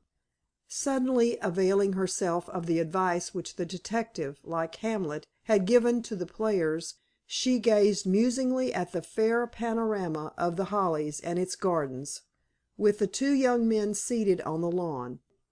By this time Minnie was staging tea, and the picture looked ideal enough.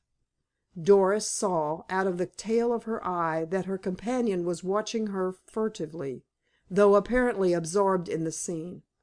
He moistened his thin lips with his tongue. "As a study in contrasts, that would be hard to beat," he said, after a long pause. "Contrasts!" she echoed. "Well, yes. Even an uncontentious man like myself can hardly fail to compare Sunday afternoon with Tuesday morning." "Why not Monday night?" she flashed. "Monday night, in part, remains a mystery yet to be unveiled. I blot Monday night from my mind. I have no alternative, being on the jury which has to arrive at a just verdict. Now, if Fred Elkin were here, he would foam at the mouth. Happily, Fred Elkin is not here." "Ah, I am glad to hear you say that. You don't like him?" "I detest him." "He makes out, to put it mildly, that you are great friends." "You will oblige me by contradicting the statement. Or no. One treats that sort of man with contempt." "I agree with you most heartily. I'm sorry I ever mentioned him." Yet Doris was well aware that the chemist had dragged in Elkin by the scruff of the neck, probably for the sake of getting him disposed of thoroughly and for all time. Rather on the tiptoe of expectation, she awaited the next move. It was slow in coming, so again she looked wistfully at the distant tea drinkers. She found slight difficulty in carrying out this portion of the stage directions. Truth to tell, she would gleefully have gone and joined them. Siddle was not altogether at ease. The conversation was too spasmodic to suit his purpose. Though slow of speech, he was nimble of brain, and knowing Doris so well, he had anticipated a livelier duel of wits. In all likelihood, he cursed the tea party on the lawn. He had not foreseen this drawback, but being a masterful man, he tackled the situation boldly. "I seized the opportunity of a friendly chat with you to day, Doris," he went on, leaning over the fence to inhale the scent of a briar rose. "The story runs through the village that you and your father dined at The Hollies on Friday evening. Is that true?" Now Doris had it on reliable authority that Siddle himself had been the runner who spread that story, and the knowledge steeled her heart against him. "Yes," she said composedly. "It was kind and neighborly of you to accept the invitation, but a mistake." She turned and faced him. His expression was baffling. She thought she saw in his sallow, clean cut features the shadow of a confident smile. "You mean that this horrid murder should make some difference in the friendship between ourselves and Mr. Grant?" she cried. "Yes. To you, though to no one else would I speak so plainly. I have no hesitation in saying that Mr. Grant is far, very far from being clear of responsibility in that matter. 3 days from now you will understand what I mean. Evidence will be forthcoming which will put him in a most unenviable light. I am not alleging, or even hinting, that he may be deemed guilty of an actual crime. That is for the law to determine. But I do tell you emphatically that his present needless attitude will give place to anxiety and dejection. It cannot be otherwise. A somewhat sordid history will be revealed, and his pretense that relations between him and the dead woman ceased 3 years ago will vanish into thin air. Believe me, Doris, I am actuated by no motive in this matter other than a desire to further your welfare. I cannot bear even to think of your name being associated, in ever so small degree, with that of a man who must be hounded out of his own social circle, if no worse fate is in store for him." "Good gracious!" cried Doris, genuinely amazed. "How do you come to know all this?" "I listen to the words of those qualified to speak with knowledge and authority. I have mixed in varied company this past week, wholly on your account. Don't be led away by the mere formalities of the opening day of the inquest. The coroner deliberately shut off all real evidence except as to the cause of death. On Wednesday the situation will change, and you cannot fail to be shocked by what you hear, because you will be there. I am given to understand that, even if I am called, my testimony will be of no importance. Such may be the police view. Mr. Ingerman will press for a different estimate." "Has he told you that?" "Yes." "So, although foreman of the jury, you have not declined to hobnob with a man who is avowedly Mr. Grant's enemy." "I would hobnob with worse people, if by doing so I might serve you." Grant, fed up, as he put it to heart, with watching the tête à tête between Doris and the chemist, sprang to his feet and went through a pantomime easy enough to follow, save for one or two signs. Doris held both hands aloft. Well knowing that anything in the nature of a prearranged code would be gall and wormwood to Siddle, she explained laughingly: "Mr. Grant signals that he and Mr. Hart are going for a walk. He wants me to accompany them, but I can't, unfortunately. I promised Dad to help with the accounts." "If you really mean what you say, my warning would seem to have fallen on deaf ears." Siddle's voice was well under control, but his eyes glinted dangerously. His state was that of a man torn by passion, who nevertheless felt that any display of the rage possessing him would be fatal to his cause. But rather unexpectedly Doris took fire. Siddle's innuendos and protestations were sufficiently hard to bear without the added knowledge that a ridiculous convention denied her the companionship of a man whom she loved, and who, she was beginning to believe, loved her. She swept round on Siddle like a wrathful goddess. "I have borne with you patiently because of the acquaintance of years, but I shall be glad if this little tittle tattle of malice and ignorance now ceases," she said proudly. "Mr. Grant is my friend, and my father's friend. In the first horror of the crime which besmirched our dear little village, we both treated Mr. Grant rather badly.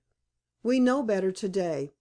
Your Ingermans and your Elkins, and the rest of the busybodies gathered at the inn, may defame him as they choose, or as they dare. As for me, I am his loyal comrade, and shall remain so after next Wednesday, or a score of Wednesdays. I am going in now, Mr. Siddle, and shall be engaged during the remainder of the evening. Your shop opens at 6, and I am sure you will find some more profitable means of spending the time than in telling me things I would rather not hear." Siddle caught her arm. "Doris," he said fiercely, "you must not leave me without, at least, learning my true motive. I—" The girl wrested herself free from his grip. She realized what was coming, and forestalled it. "I care nothing for your motive," she cried. "You forget yourself. Please go." She literally ran into the house. The chemist, unless he elected to behave like a lovesick fool, had no option but to follow and make his way to the street by the side door.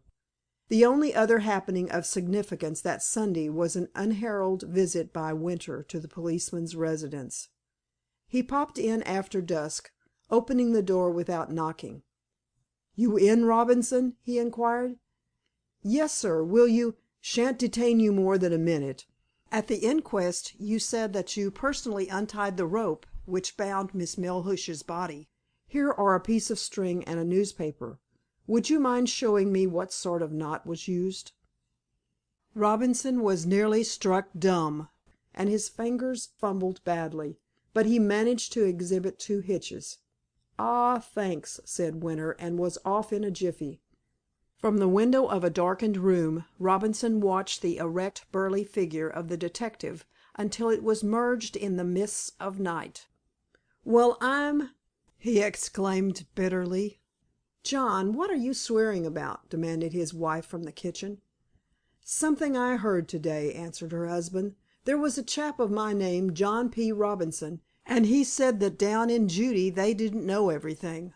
And by gum, he was right. They knew mighty little about London 'tecs, I'm thinking.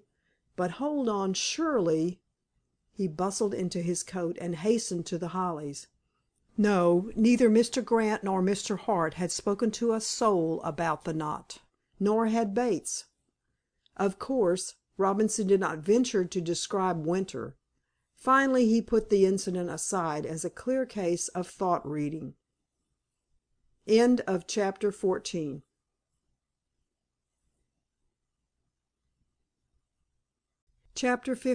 of The Postmaster's Daughter by Louis Tracy.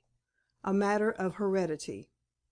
Shortly before noon on Monday occurred 2 events destined to assume a paramount importance in the affair which was wringing the withers of Steynholme. As in the histories of both men and nations, these first steps in great developments began quietly enough. For one thing, Furneaux returned to the village. For another, the London telegraphist, who expected the day to prove practically a blank, was reading a newspaper when the telegraph instrument clicked the local call. Doris was checking and distributing the stock of stamps which had arrived that morning. Her father was counting mail bags in a small annex to the main room, the Knoleworth office having acquired a habit of making up shortages by docking the country branches. No member of the public happened to be present. The girl could have heard what the Morse code was tapping forth had she chosen, but she had trained herself to disregard the telegraph when occupied on other work. Suddenly, however, the telegraphist's pencil paused. "Hello," he said. "Theodore Siddle? That's the chemist opposite, isn't it?" "Yes," said Doris, suspending her calculations at mention of the name. "Well, his mother's dead."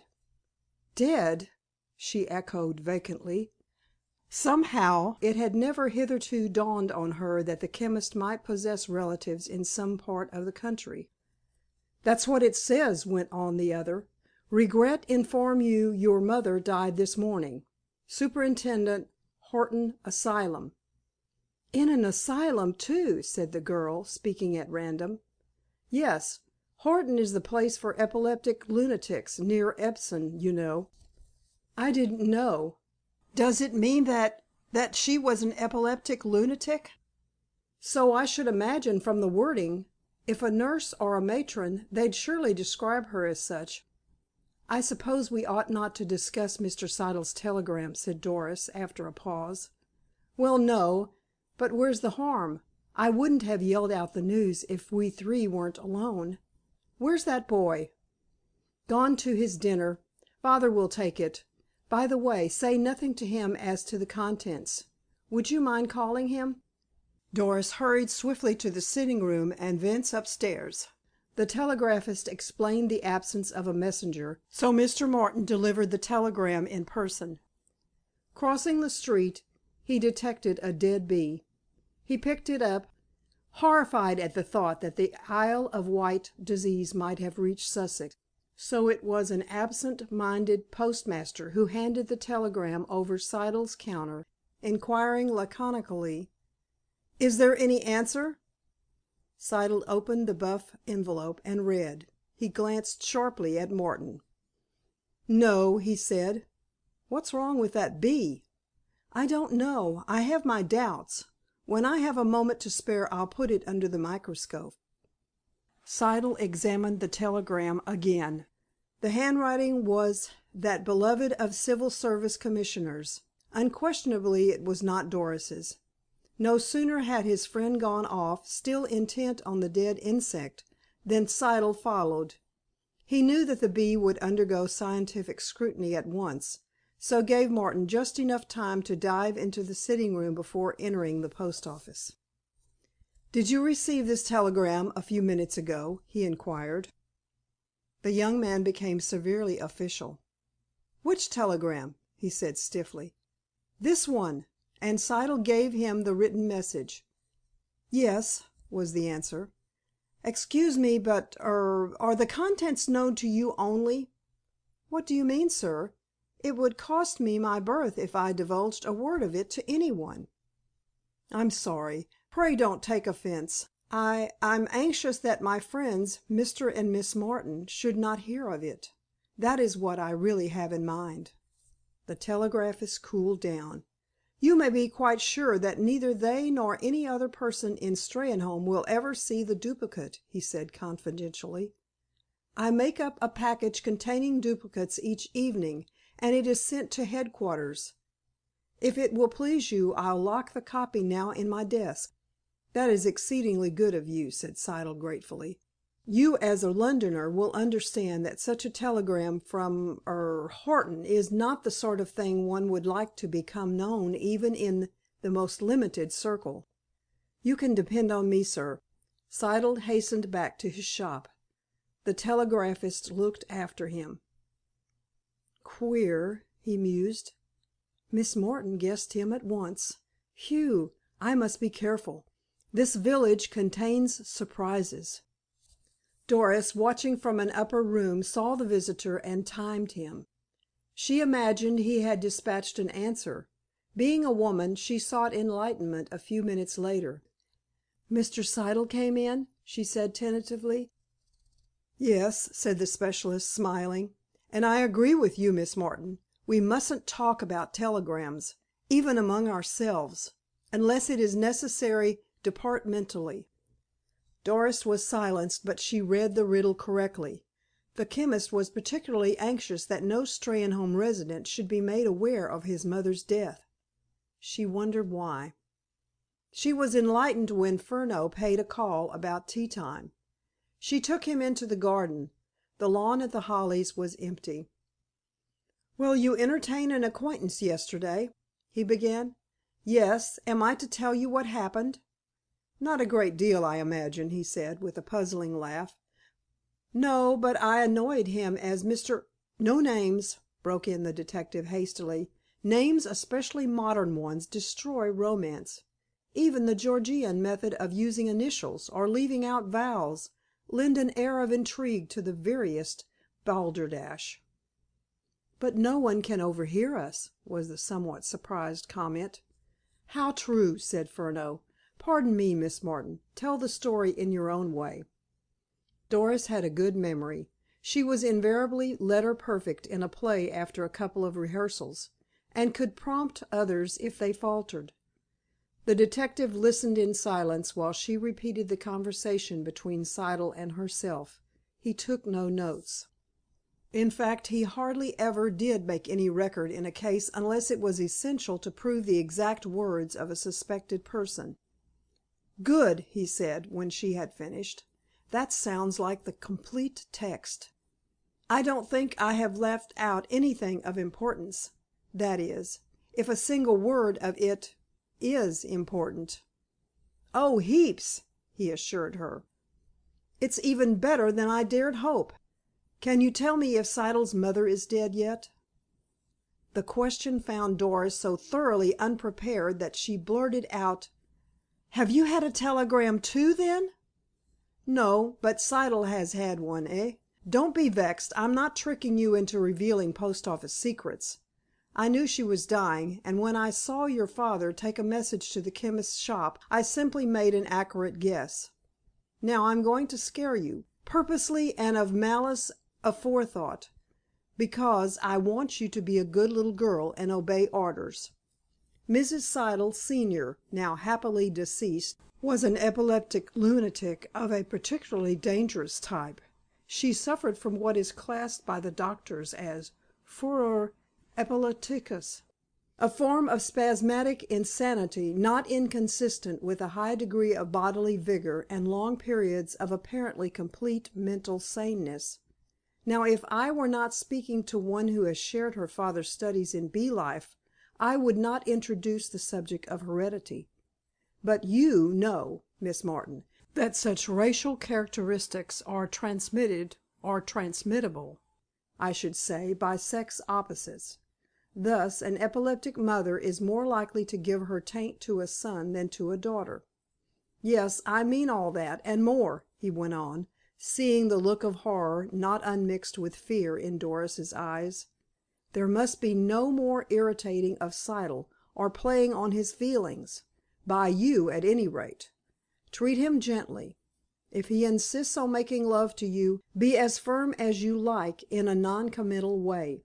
I mean by that an entire absence on your part of any suggestion that you are repulsing him because of a real or supposed preference for any other man." "Do you want me to believe that he is liable to attack me?" demanded the girl, her naturally courageous spirit coming to her aid. "I do," said Furneaux, speaking with marked earnestness. "Yet you ask me to endure his company if he chooses to force himself on me." "For a few days." "But it may be a few years." "No, that is not to be thought of. Leave it to me to devise a way. Besides, you need not allow him so many opportunities that the strain would become unbearable. You are busy, owing to the certain increase of work brought about by this murder. Your time will be greatly occupied. But don't render him morbidly suspicious. For instance, no more dinners at The Hollies. No more gadding about by night, if you hear weird noises on the other side of the river, and you must absolutely deny yourself the pleasurable excitement of Mr. Grant's company." "You are carrying a warning to its extreme limit." "Exactly. And am I to keep this knowledge to myself? In whom would you confide?" "My father, of course." "I know you better," and the detective's voice took a profoundly serious note. "Your father would never admit that what he knows to be true of bees is equally true of humanity. You can trust the police to keep a pretty sharp eye on Siddle, of course. But the present is a strenuous period, both for us and for people with maniacal tendencies, so accidents may happen." "You have distressed me immeasurably," said the girl, striving to pierce the mask of that inscrutable face. "I meant to," answered Furneaux quietly. "No half measures for me. I've looked up the asylum record of Mrs. Siddle, Senior, and it's not nice reading." "There was a Mrs. Siddle, Junior, then?" "A Mrs. Theodore Siddle, if one adopts the conventional usage. Yes. She died last month." "Last month!" gasped Doris, feeling vaguely that she was moving in a maze of deceit and subterfuge. "On May 25th, to be precise. She lived apart from her husband. I have reason to believe she feared him. Yet—" she hesitated, hardly able to put her jumbled thoughts into words. "Yes, that's so," said the detective instantly. "Never mind. It's a fairly decent world, taken en bloc. I ought to speak with authority.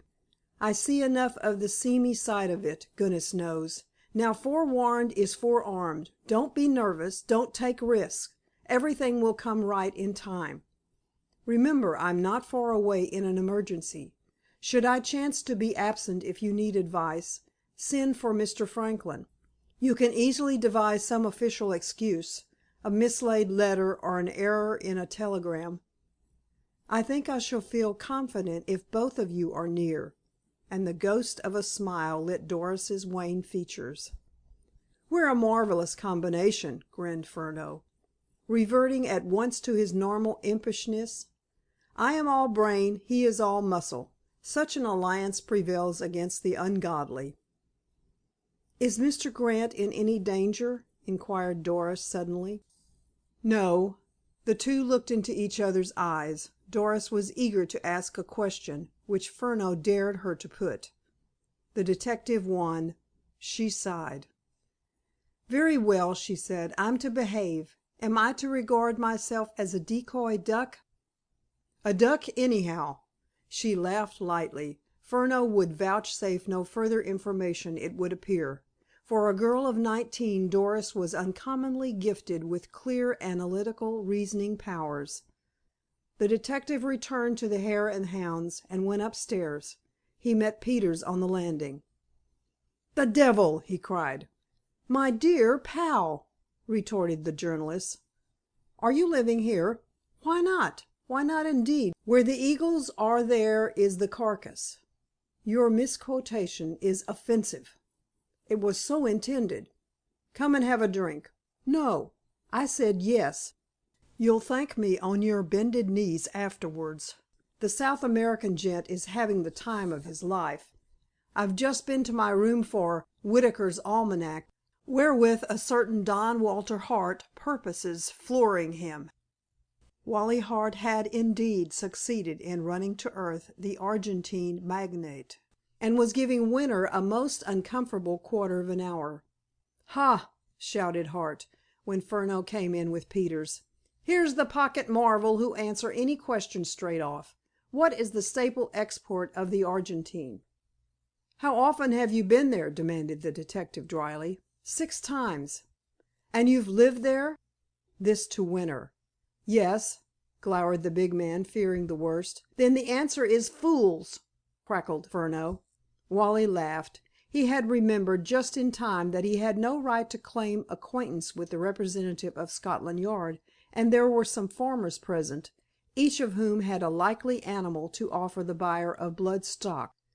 "Gad, I think you're right," he said. "You wanted me to say sheep, I suppose." "Got it at once." As though one valuable horse wasn't worth 1,000 sheep." "Just what my friend Don Manuel Alcorta of Los Andes Ranch, Catamarca, always held," put in Winter, drawing the bow at a venture. Hart cocked an eye at him. "Sir," he said, "I would take off my hat, if I wore one in Steynholme, to any man who claims the friendship of Don Manuel Alcorta, a sincere patriot. I suggest that we crack a bottle to his immortal memory." "My doctor forbids me to touch wine," said Winter mournfully.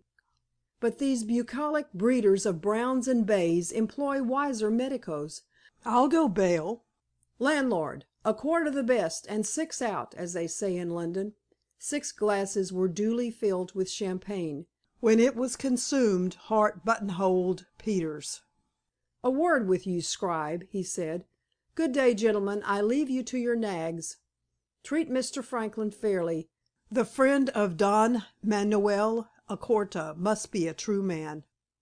Winter heaved a sigh of relief when the professional revolutionist had vanished. "He's a funny 'un," commented one of the farmers. "A bit touched, I reckon," said another. "Wot's he doin' now to the other one?" They looked through the window. The two were standing in the middle of the road, and Wally was shaking Peters violently. The argument was not so fierce as it appeared to be. Peters had been commanded to bring both detectives to dinner that evening. When he demurred, trying to hedge on the question of Winter's identity, Hart grabbed him by the shoulder. "Do as I tell you," he hissed. "Of course I know now that the big fellow is the man Grant heard of a week ago. I was an idiot to take him seriously about the Argentine. Bring the pair of 'em, I tell you. We'll make a night of it." "I'll try," said Peters faintly. "But if you stir up that wine so vigorously I won't answer for the consequences." Winter, wishing devoutly that would-be sellers of horseflesh were not so numerous in the district, noted the names and addresses of the local men and promised to write when he could make an appointment. Then he escaped upstairs, whither Furneaux soon followed. Winter had secured an extra bedroom, overlooking the river, which Tomlin had converted into a sitting room. Thus he held a secure observation post both in front and rear of the hotel. "Well, how did she take it?" inquired the chief inspector, when he and his colleague were safe behind a closed door. "Sensible girl," said Furneaux. "By the way, Siddle's mother is dead. Telegram came this morning. Things should happen now." "I don't quite see why." "No? You're still muddled after floundering in the mud of South America. What possessed you to let that cheerful idiot, Wally Hart, put you in a cart?" "How could I help it? I was extracting some really helpful facts about Siddle and Elkin from Tomlin and the others when a stock-headed whirlwind blew in, and nearly embraced me because I claimed acquaintance with an El Dorado bar in Buenos Ayres.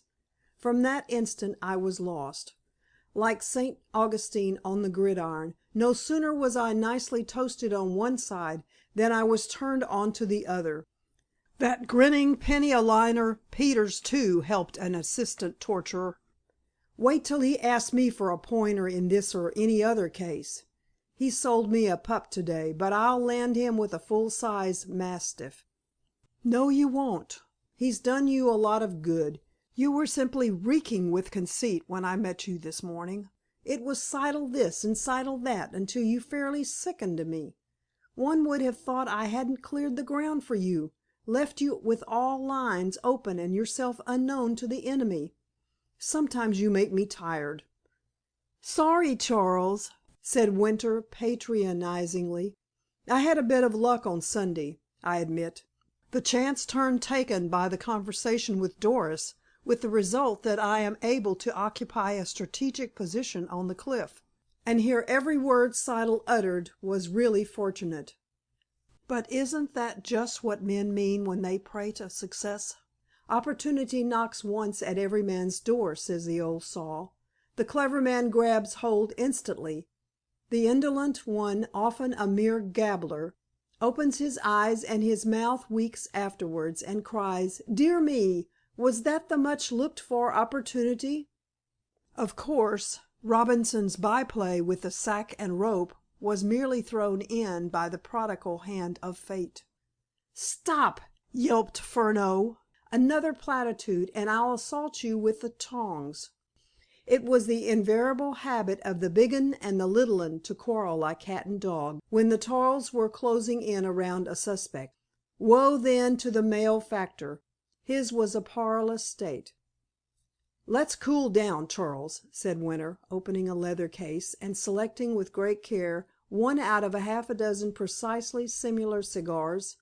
"We're pretty sure of our man, but we haven't a scrap of evidence against him. How or where to begin ringing him in I haven't the faintest notion. If only he'd kill Grant we'd get him at once. But he won't. He trusts to Ingerman playing that part of the game. He's as artful as a pet fox. I bought soap and a pound of sal volatile, but he did up each parcel with sealing wax." "Sal volatile," smiled Winter. "I, too, went in for soap, but my imagination would not soar beyond a packet of cotton wool. It was the lumpiest thing I could think of." "And perfectly useless," sneered Furneaux. "I must say you do fling the taxpayers' money about. Now, my little lot will keep the electric bells in my flat in order for 2 years." "You forget that constant association with you demands that I should frequently plug my 2 ears," retorted Winter.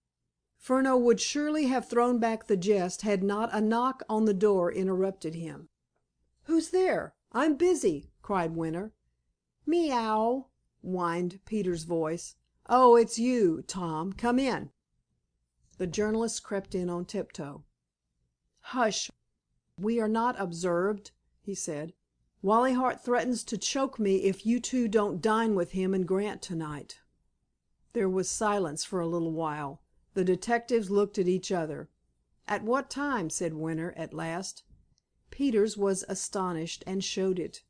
"Why, I assured him it was absolutely he cried. "Well, it isn't. In fact, it suits our plans. I want exercise, and shall walk back from Knoleworth. Furneaux will make his own arrangements. Tell Grant that I shall drop in without knocking." "And tell him I shall arrive by parachute," added Furneaux. "In case of accidents, and there is a shoot up, with myself as the unresisting victim, my front name is James," said Peters. "The only good point about you," scoffed Winter. "You're strong on names today," tittered the journalist. "Don Manoel Alcorta was a superb effort as an authority on geegees." "Wally tells me his donship is the recognized expert south of the line on seismic disturbances, and spends his days and nights watching a needle making scratches on a sensitive plate." "He would be useful here in a day or two," said Winter. "Ah, thanks. Is that a tip?" "Not for publication. What you must say is that this affair looks like baffling the shrewdest wits in Scotland Yard." "My very phrase, my own ewe lamb. Pardon, I shouldn't have alluded to sheep." "The only known representative of the Yard in Steynholme is Furneaux," smiled the Chief Inspector. Furneaux was drumming on a window pane with his finger tips. "True," he cackled. "Just to prove it, he now informs you that Siddle, finding trade slow, has called on Mr. John Menzies Grant." Chapter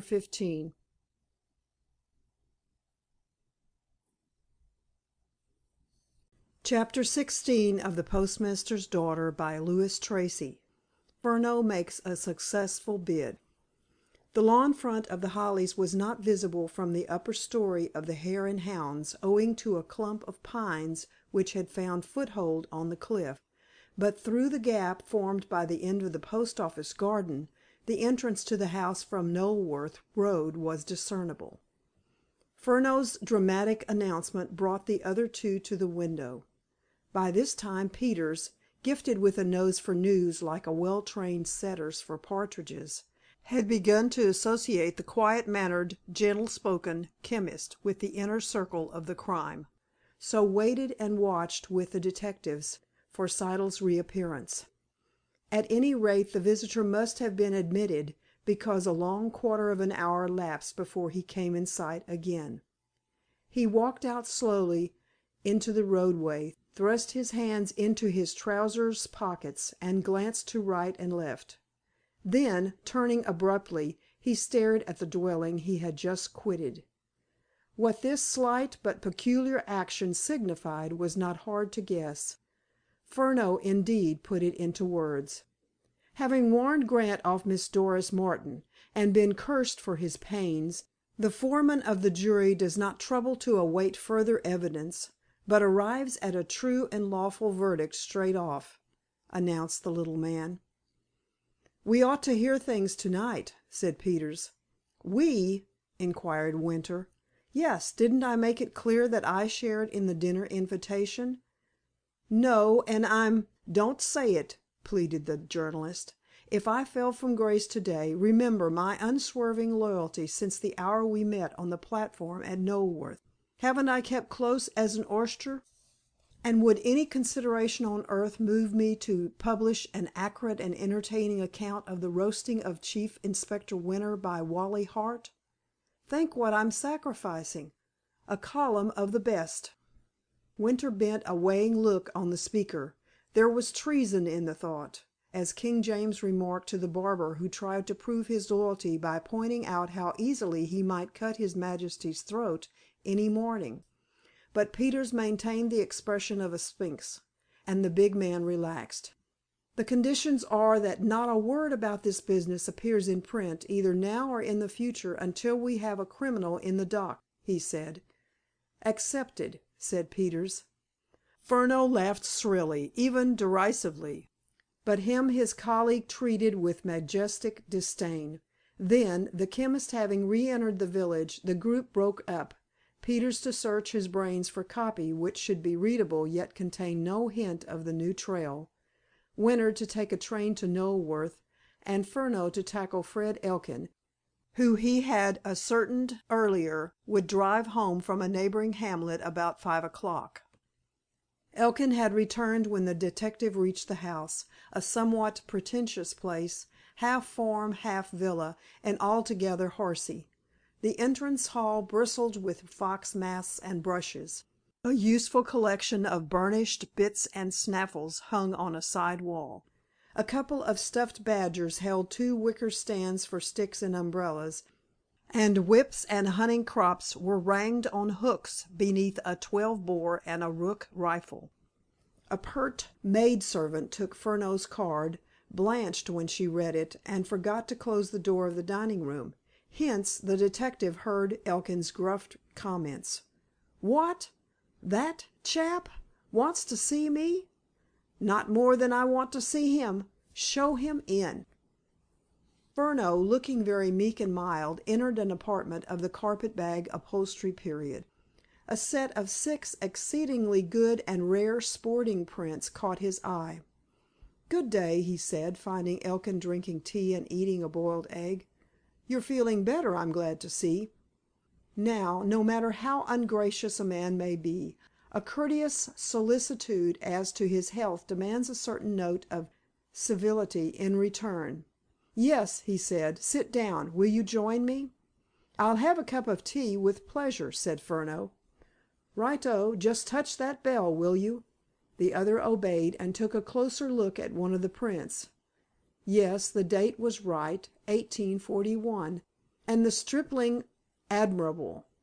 "Nice lot of pictures, those," he said cheerfully, when the frightened maid, much to her relief, had been told to bring another cup and a fresh supply of toast. "Are they?" Elkin had taken them and some kitchen furniture for a bad debt. "Yes. Will you sell them?" "Well, I haven't thought about it. What'll you give?"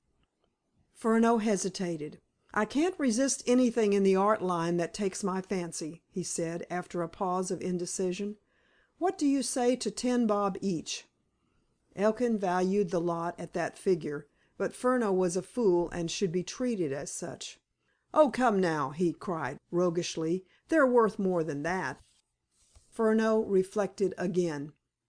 "£3 is a good deal for 6 prints," he murmured. "But to get it off my mind, I'll spring to guineas." "Make it 3.10 and they're yours.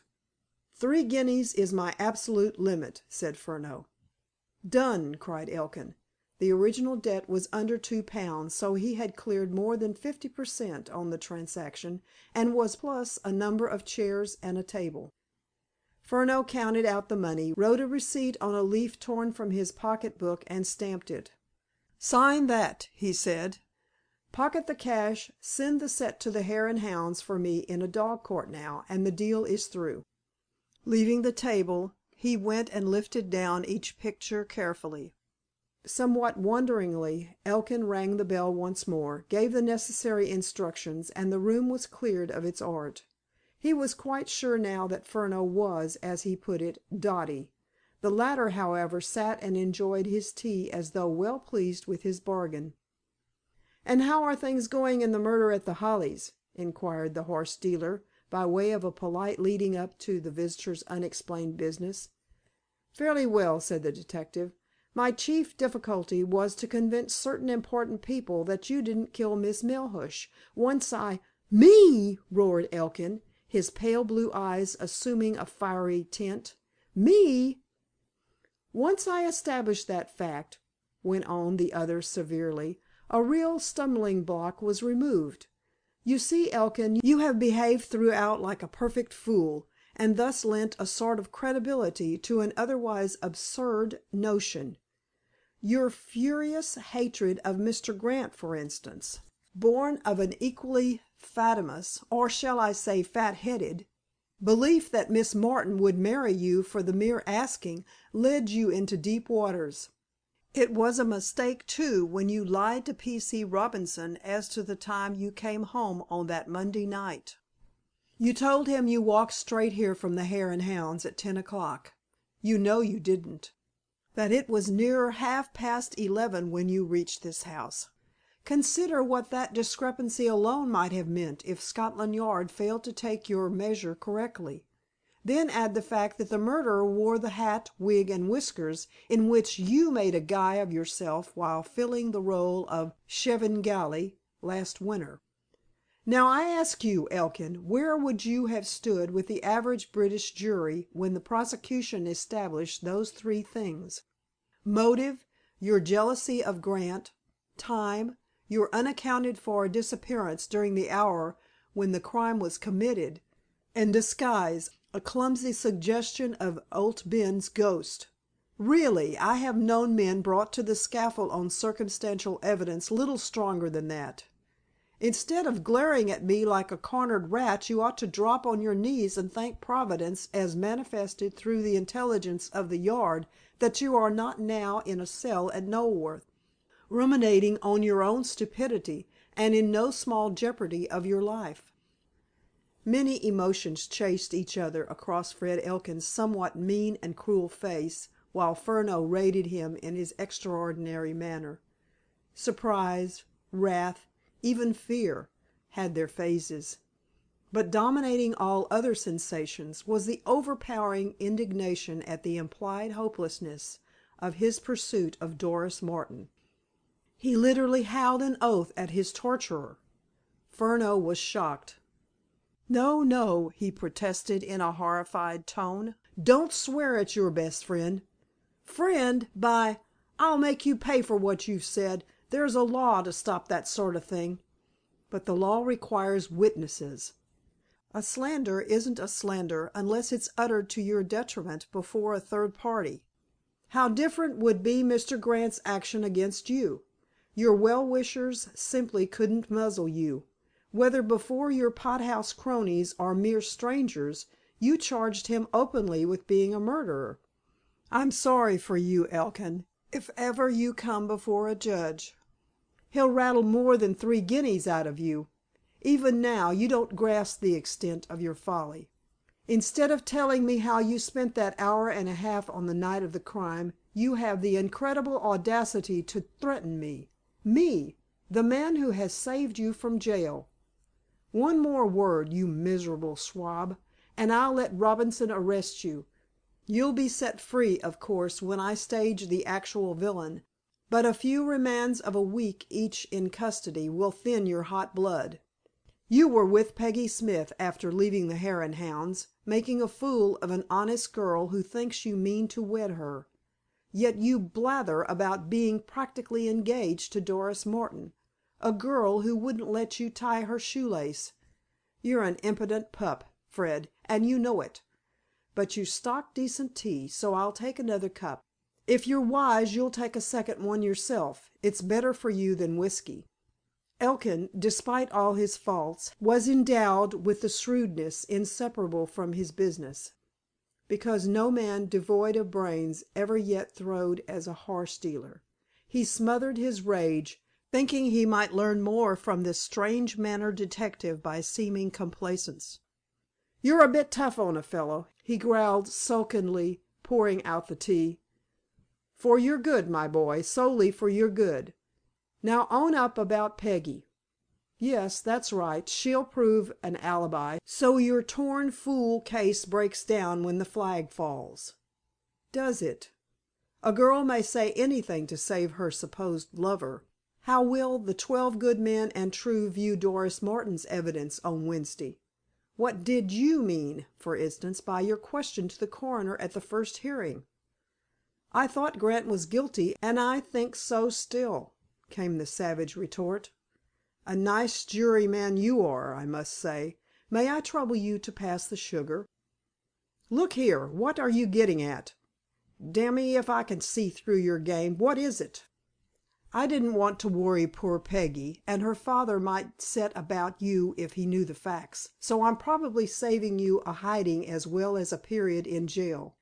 The only reliable witness we had as to the events in Tomlin's place was a commercial traveler, and he is positive that the house closed at 10 o'clock. However, that's all right. How do you account for the marvelous improvement in your health? Dr. Foxton cannot understand your illness. He says you are wiry and have a strong constitution." "Dr. Foxton jolly near knocked me up," said Elkin. "I took his medicine till I was sick as a cat." "But you took spirits, too." "That's nothing fresh. Anyhow, I've dropped both, and am picking up every hour." "Since when?" "Since yesterday morning, if you want to know." "I do. I'm most interested. Dr. Foxton doesn't compound his own prescriptions, does he?" "No, I get them made up at Siddle's." "Ah. These country chemists often keep drugs in stock till they deteriorate, or even set up chemical changes. Have you the bottles?" "Yes, but what the—" "Anything left in them?" "The last 2 are half full. Still, what a cross-grained chap you are. I buy your pictures, drink your tea, rescue you from a positively dangerous position, warn you against carrying any farther a most serious libel. Yet you won't let me help you in a matter affecting your health." "Help me? How? Even you, I suppose, realize that Scotland Yard employs skilled analysts. Give me your bottles, in strict confidence, of course, and I'll tell you what they really contain. Then you can compare the analysis with the doctor's prescriptions. The knowledge should be useful, to say the least. Siddle's reputation needn't suffer, but, unless I am greatly mistaken, you will have the whip hand of him in future."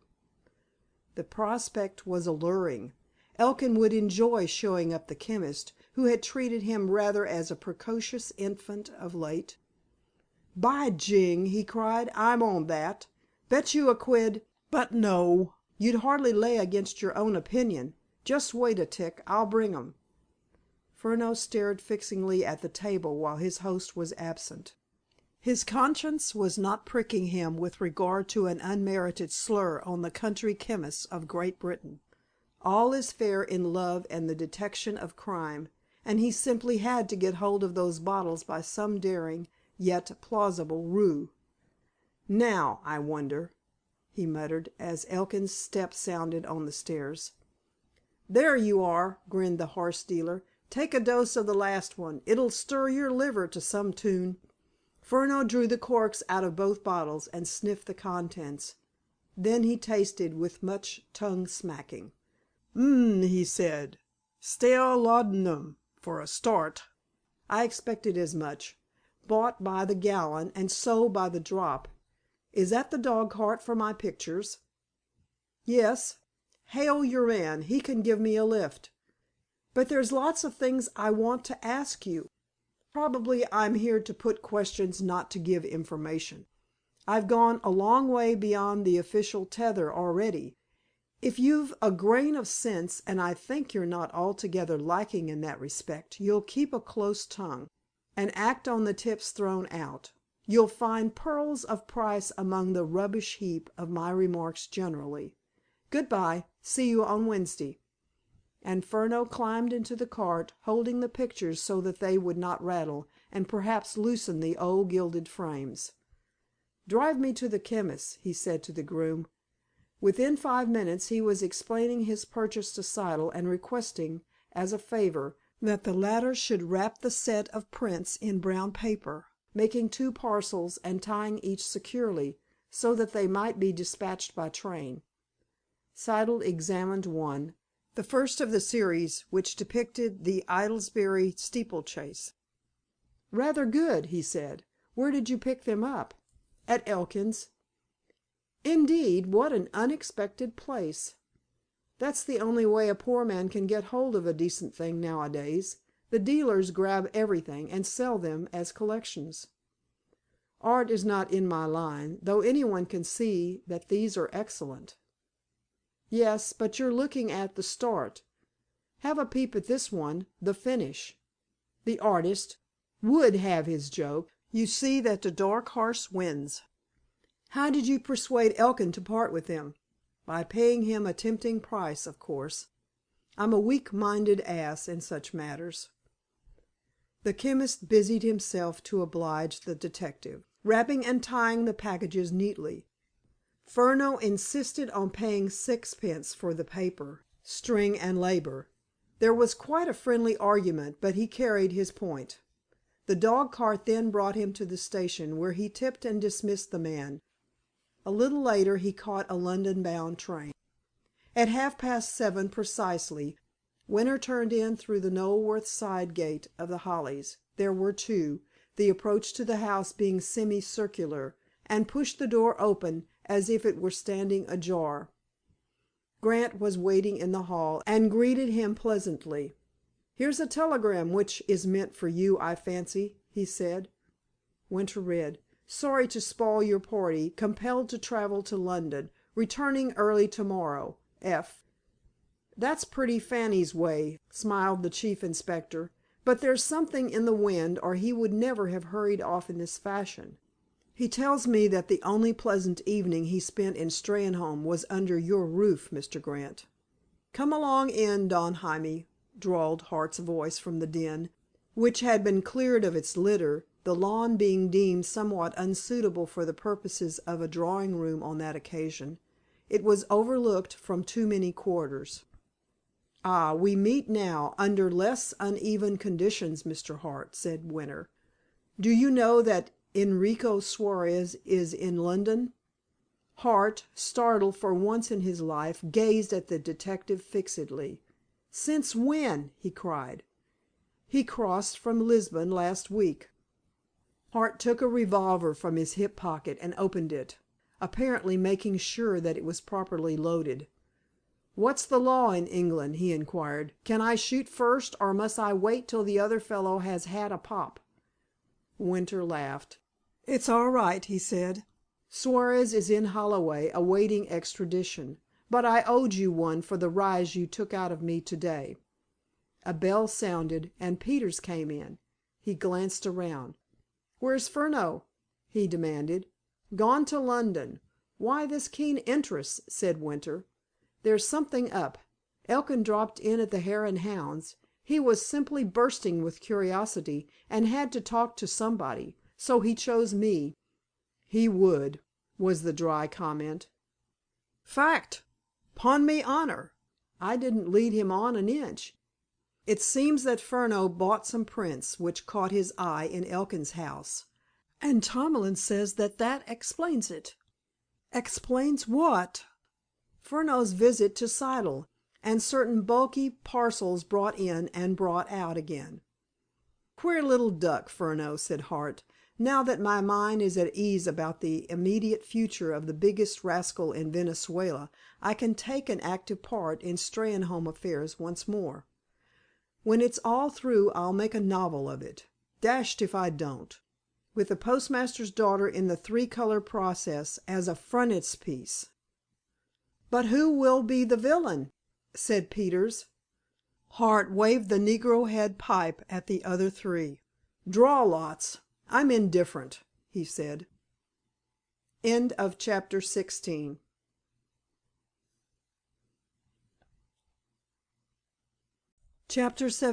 of the Postmaster's Daughter by Louis Tracy. An official housebreaker. No word bearing on the main topic in these men's minds was said during dinner. Grant was attentive to his guests, but markedly silent, almost distrait. Two such talkers as Hart and Peters, however, covered any gaps in this respect.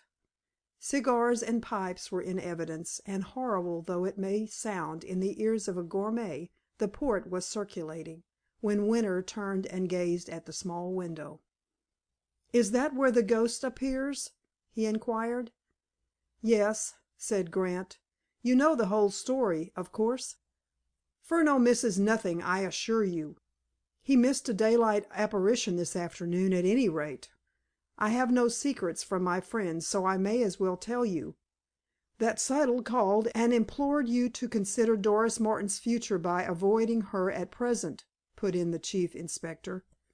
"Such shocks were losing some of their effect, on the principle that a man hears the bursts of the thousandth high explosive shell with a good deal less trepidation than attended the efforts of the first dozen."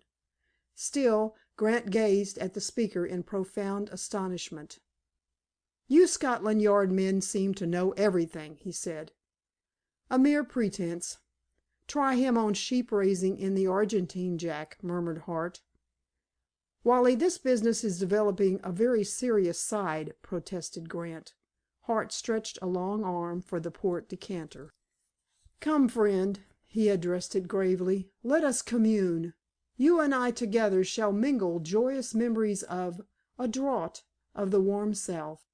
The true, the blushful Hippocrene." "We read Siddle's visit aright, it would appear," said Winter quietly. "Yes, that was his mission put in a nutshell." "And what did you say?" "I told him that after Wednesday I would ask Doris Martin to marry me, which is the best answer I can give him and all the world." "Why after Wednesday?" "Because I shall know then the full extent of the annoyance which Ingerman can inflict." "Did you give Siddle that reason?" "Yes." Winter frowned. "You literary gentlemen are all alike," he said vexedly. "You become such adepts in analyzing human duplicity in your books that you never dream of trying to be wise as a serpent in your own affairs. The author who will split legal hairs by way of brightening his work will sign a contract with a publisher that draws tears from his lawyer when a dispute arises. Why be so candid with a rank outsider like Siddle?" "I distrust the man. Doris distrusts him, too." "So you take him into your confidence?" "No, I merely give him chapter and verse to prove that his interference is useless." "Have you engaged a lawyer for Wednesday?" "No, why should I? My hands are clean." "But your clothes may suffer if enough mud is slung at you. Wire to this man in the morning, and mention my name, Winter, of course, not Franklin." "Codlin's your friend, not Short?" said Hart. "Sorry. It's a time-worn jape, but it fitted in admirably." The detective scribbled a name and address on a card. "I don't think you need worry about Ingerman," he went on, "though it's well to be prepared. A smart solicitor can stop irrelevant statements, especially if ready for them. But there must be no more of this heart opening to all and sundry, Mr. Grant. Siddle is your rival. He, too, wants to marry Miss Martin, and regards you now as the only stumbling block." "Siddle, that stick!" gasped Grant. "Ridiculous, indeed monstrous," agreed Winter, rather heatedly, "but nevertheless a candidate for the lady's hand." Then he laughed. Peter's keen eyes were watching him, and Wally Hart was giving more heed to the conversation than was revealed by a fixed stare at the negro's head in meerschaum. "You've bothered me," he went on. "I thought you had more sense. Don't you understand that all these bits of gossip reach Ingerman through the filter of the snug at the Hare and Hounds? The man's visit was unexpected, and his mission even more so. I just blurted out the facts." "Well, you've rendered the services of a solicitor absolutely indispensable now." Grant, by no means so clear-headed these days as was his wont, followed the scent of Winter's red herring like the youngest hound in a pack, but Wally Hart and Peters, lookers on in this chase, harked back to the right line. "May I?" they both broke in simultaneously. "Place to the Fourth Estate," bowed Hart solemnly. "Thanks," said the journalist. "May I put a question, Winter?" "A score, if you like." "Totting up the average of the murder cases in which Furneaux and you have been engaged, in how many days do you count on spotting your man?" "Sometimes we never get him." "Oh, come a bit closer than that." "Generally, given a clear run, with an established motive, we know who he is within 8 days." "Wednesday, in effect." "Can't say, this time. Suppose, as a hypothesis, you are convinced of a man's guilt, but can obtain little or no evidence." "He goes through life a free and independent citizen of this or any other country. Arrests on suspicion are not my long suit." "How does one get evidence?" purred Hart. "It isn't scattered broadcast by a clever criminal, and you fellows seem to object to my method, which has been the only effectual one so far in this affair. If you had shot that specter the other night there would have been the deuce to pay." "But you would now be sure of the murderer." "Why do you assume that?" "Like Eugene Aram, he can't keep away from the scene of his crime." Winter felt he was skating on thin ice, so hastened to escape. "Detective work is nearly all guessing," he said sententiously. "Yet one must beware of what I may term obvious guessing. If cause and effect were so closely allied in certain classes of crime, my department would cease to exist, and the protection of life and property might be left safely to the ordinary police. By the way, P. C. Robinson has been rather inactive during 2 whole days. That makes me suspicious. What's he up to? Can you throw a light on him, Peters?" The journalist knew that he was being told peremptorily to cease prying. He kicked Hart under the table. "Hi!" yelled Wally. "What's the matter? Strike your matches on your own shin, not mine." "Peters is announcing that the discussion is now closed," said Winter firmly. "Very well. He needn't emphasize the warning by a hobnailed boot.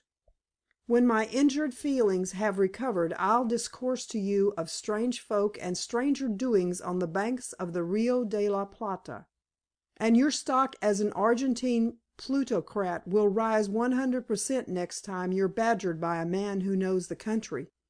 Meanwhile Robinson is hotfoot on the Elkin trail," laughed Peters. His face was a study to-day when the groom supplied details of the picture buying. "Furneaux wanted that transaction to be widely known," said Winter. "He gave every publicity to it." "Did he secure a bargain, I wonder?" said Grant. "Oh, I expect so. He doesn't waste his hard-earned money even for official purposes." But Winter was well aware of, and kept to himself, one phase of the art deal, at any rate. Furneaux had persuaded Siddle to fasten 2 bulky packages with string. He was shaving next morning when his colleague entered, spruce as ever in attire, but looking rather weary. The little man flung himself at full length on Winter's bed.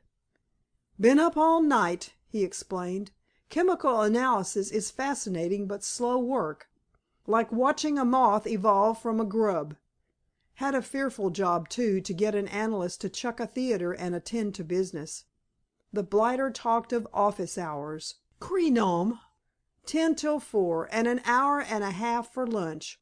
Why can't we run our show on those lines, James?" Winter finished carefully the left side of his broad expanse of face.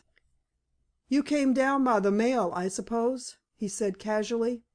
"What genius you are!" sighed Furneaux.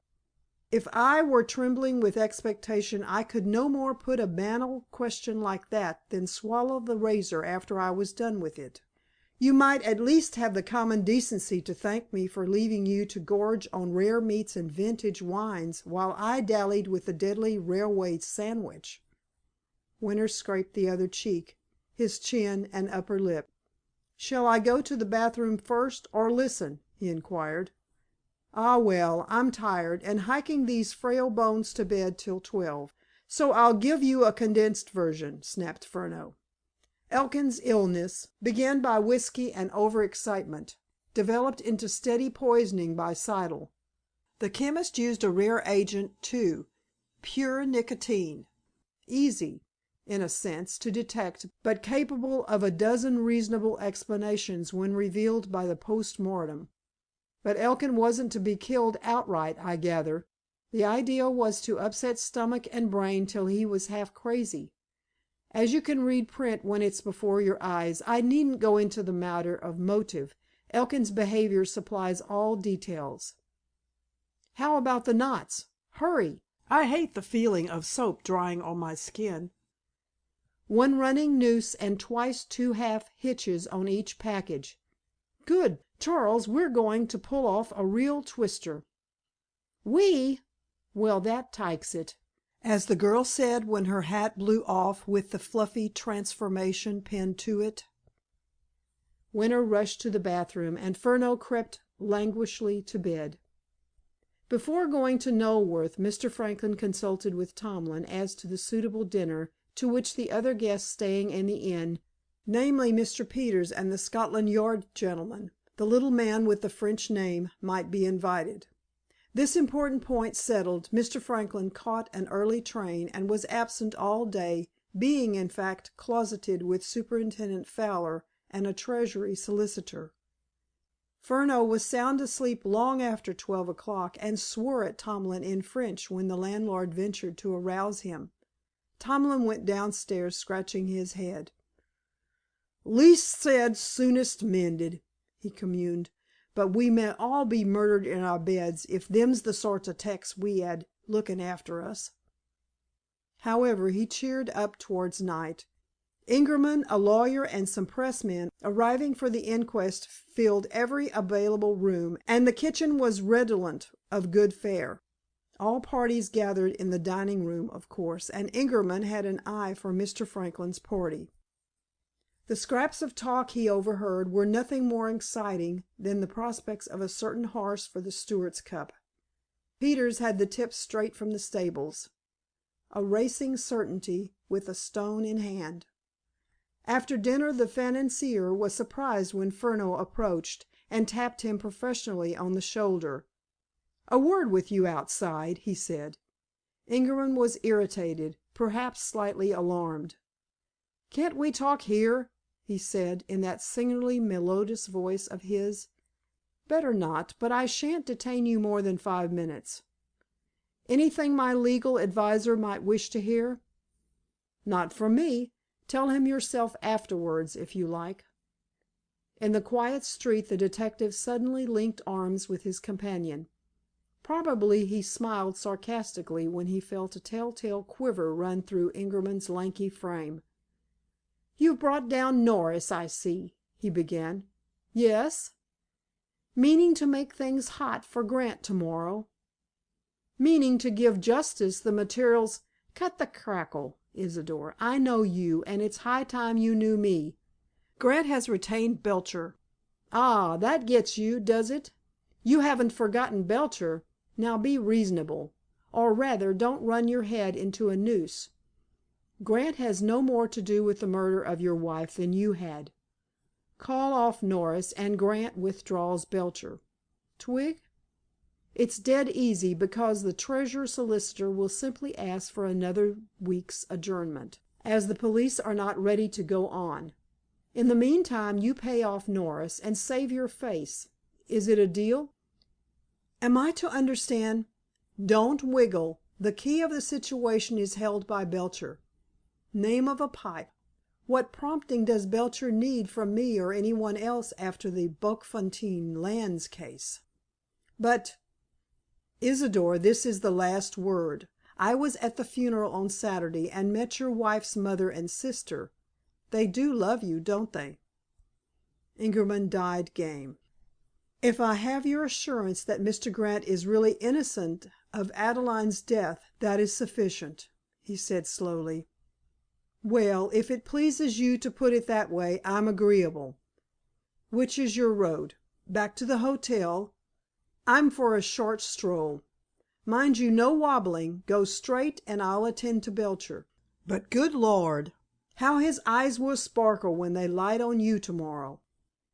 Neither the redoubtable Belcher, nor the Bokfontein lands, nor poor Adelaide Melhuish's mother and sister may figure further in this chronicle. The inquest opened at the appointed hour next day, and was closed down again for a week with a celerity that was most disappointing both to the jury and the general public. Of three legal luminaries present only one, the Treasury man, uttered a few bald words. Belcher and Norris did not even announce the names of their clients. Norris noticed that Belcher surveyed Ingerman with a grim smile, but thought nothing of it until he received a check later in the week. Then he made some inquiries and smiled himself. The foreman of the jury looked a trifle pinched, though his cheeks bore two spots of hectic color. Mr. Franklin, drawn to the court by curiosity, happened to glance at him once, and found him gazing at Furneaux in a peculiarly thoughtful manner. Elkin, thriving on a diet of tea and eggs, was also interested in the representative of Scotland Yard. He seemed to ignore Grant entirely. Doris Martin was not in court. Superintendent Fowler had called about 9:30 to tell her she would not be asked to attend that day. Near Mr. Franklin sat a few village notabilities, who, since they had not the remotest connection with any one concerned in the tragedy, have been left hitherto in their Olympian solitude. He listened to their comments. "As usual, the police are utterly at sea," said one. "Yes, following up on important clues, the newspapers say," scoffed another. "It's a disgraceful thing if a crime like this goes undetected and unpunished." "Which is the Scotland Yard man?" "The small chap in the blue suit." "What? That little rat?" "Oh, he's sharp. I met a man in the train and he told me—" Mr. Franklin grinned amiably. Hobbs the butcher, intercepting his eye, grinned back. It is not difficult to imagine what portion of the foregoing small talk reached Furneaux subsequently. Oddly enough, both detectives had missed a brief but illuminating incident which took place in the Hare and Hounds the previous night, while Winter was finishing a cigar with Peters, and Furneaux was bludgeoning Ingerman into compliance with his wishes.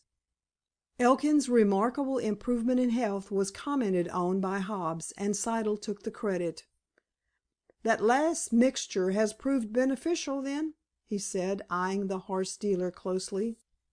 "Top hole," smirked Elkin. "But it's only fair to say that I've chucked whiskey, too." "Did you finish the bottle?" "Which bottle?" "Mine, of course." "Nearly." "Don't take any more. It was decidedly strong. I'll send a boy early to-morrow morning with a first-rate tonic, and you might give him any old medicine bottles you possess. I'm running short." Elkin hesitated a second or two. "I'll tell my housekeeper to look 'em up," he said. After the inquest he communicated this episode to Furneaux as a great joke. "Queer, isn't it?" he guffawed. "A couple of dozen bottles went back, as I'm always getting stuff for the G's, but those two weren't among 'em. You took care of that, eh? When will you have the analysis?" "It'll be fully a week yet," said the detective. "Government offices are not run like express trains, and this is a free job, you know." But be advised by me, stick to plain food, and throw physic to the dogs."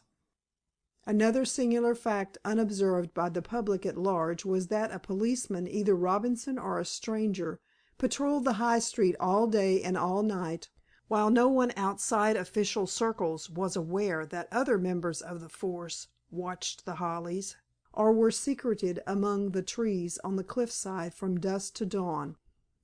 Next morning, however, there was real cause for talk. Siddle's shop was closed. Over the letter box, neatly printed, was gummed a notice: "Called away on business. Will open 1 hour after arrival of 7 p.m. train. T.S." Everyone who passed stopped to read. Even Mr. Franklin joined Furneaux and Peters in a stroll across the road to have a look. "I want you a minute," said the big man suddenly to Furneaux. There was that in his tone which forbade questioning, so Peters sheered off, well content with the share permitted him in the inquiry thus far. "That fellow Hart is no fool," went on Winter rapidly. "He said last night, 'How does one get evidence?' It was not easy to answer. Siddle has gone to his mother's funeral. What do you think?" "You'd turn me into a housebreaker, would you?" whined Furneaux bitterly. "I must do the job, of course, just because I'm a little one. Well, well, after a long and honorable career I have become a sneak thief. It may cost me my pension." "There's no real difficulty, and Orchard—" "Bet you a new hat I went over the ground before you did. Get over it quickly now, and get something out of it, and I'll give you a new hat. Got any tools?" "I fetched 'em from town Tuesday morning," chortled Furneaux. "So now who's the brainy one?" He skipped into the hotel while Winter went to the station to make sure of Siddle's departure and destination. Yes, the chemist had taken a return ticket to Epsom, where a strip of dank meadowland on the road to Esher marks the last resting place of many of London's epileptics. On returning to the High Street, Winter lighted a cigar, a somewhat common occurrence in his everyday life, whereupon Furneaux walked swiftly up the hill. A farmer, living near the center of the village, owned a rather showy cob. Winter found the man, and persuaded him to trot the animal to and fro in front of the hotel.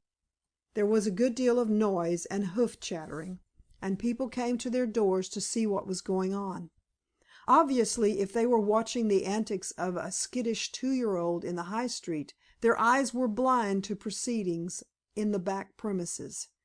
Even the postmaster and his daughter were interested onlookers, and a policeman, who might have put a summary end to the display, vanished as though by magic. Luckily, Winter was a good judge of a horse. When the cob was stabled and the farmer came to the inn to have a drink, he was forced to admit a tendency to cowhocks, which, it would seem, is held a fatal blemish in the Argentine. Meanwhile, Furneaux had dodged into a lane and hence to a bridle path which emerged near Bob Smith's forge. When he had traversed, roughly speaking, one half of a rectangle in which the Hare and Hounds occupied the center of one of the longer sides, he climbed a gate and followed a hedge. Though not losing a second, he took every precaution to remain unseen, and to the best of his belief, gained an enclosed yard at the back of Siddle's premises without having attracted attention. He slipped the catch of a kitchen window only to discover that the sash was fastened by screws also. The lock of the kitchen door yielded to persuasion, but there were bolts above and below. A wire screen in a larder window was impregnable. Short of cutting out a pane of glass, he could not effect an entry on the ground floor. Nimble as a squirrel, and risking everything, he climbed to the roof of an outhouse and tried a bedroom window. Here he succeeded. When the catch was forced, there were no further obstacles. In he went, pausing only to look around and see if any curious or alarmed eye was watching him. He wondered why every back yard on that side of the High Street was empty, not even a maidservant or a woman washing clothes being in sight, but understood and grinned when the commotion Winter was creating came in view from a front room.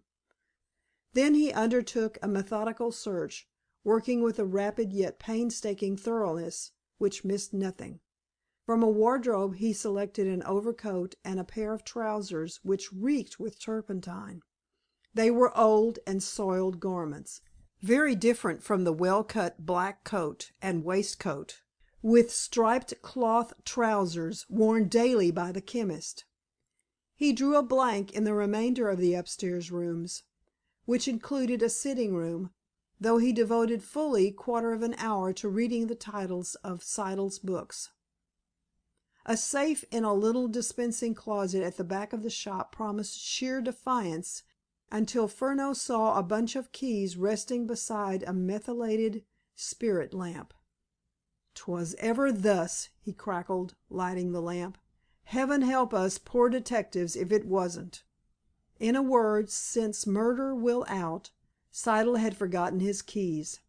Probably he had gone to the safe for money, and while writing the notice as to his absence had laid down the keys and omitted to pick them up again. Furneaux disregarded ledgers and account books. He examined a bank passbook and a checkbook. In a drawer which contained these and a quantity of gold he found a small leather-bound book with a lock, which no key on the bunch was tiny enough to fit. A bit of twisted wire soon overcame this difficulty, and Furneaux began to read. There were quaint diagrams and surveyor's sketches, both in plan and section, with curious notes and occasional records of what appeared to be passages from letters or conversations. The detective read and read, referring back and forth, absorbed in his task, no doubt, but evidently puzzled. At last he stuffed the book into a pocket, completed his scrutiny of the safe, examined the bottles on the shelf labeled poisons, and took a sample of the colorless contents of one bottle marked C10 H14 N2. Then he went to the kitchen, replaced all catches and the lock of the door, and let himself out by the way he had come. Winter saw him from afar and hastened upstairs to the private sitting room. Furneaux appeared there soon. "Well?" said the Chief Inspector eagerly. "Got him, I think," said Furneaux. Not much might be gathered from that monosyllabic question and its answer, but its significance in Siddle's ears, could he have heard, would have been that of a passing bell tolling for the dead.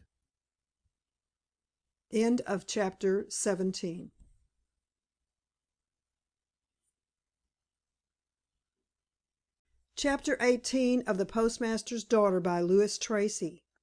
The Truth at Last.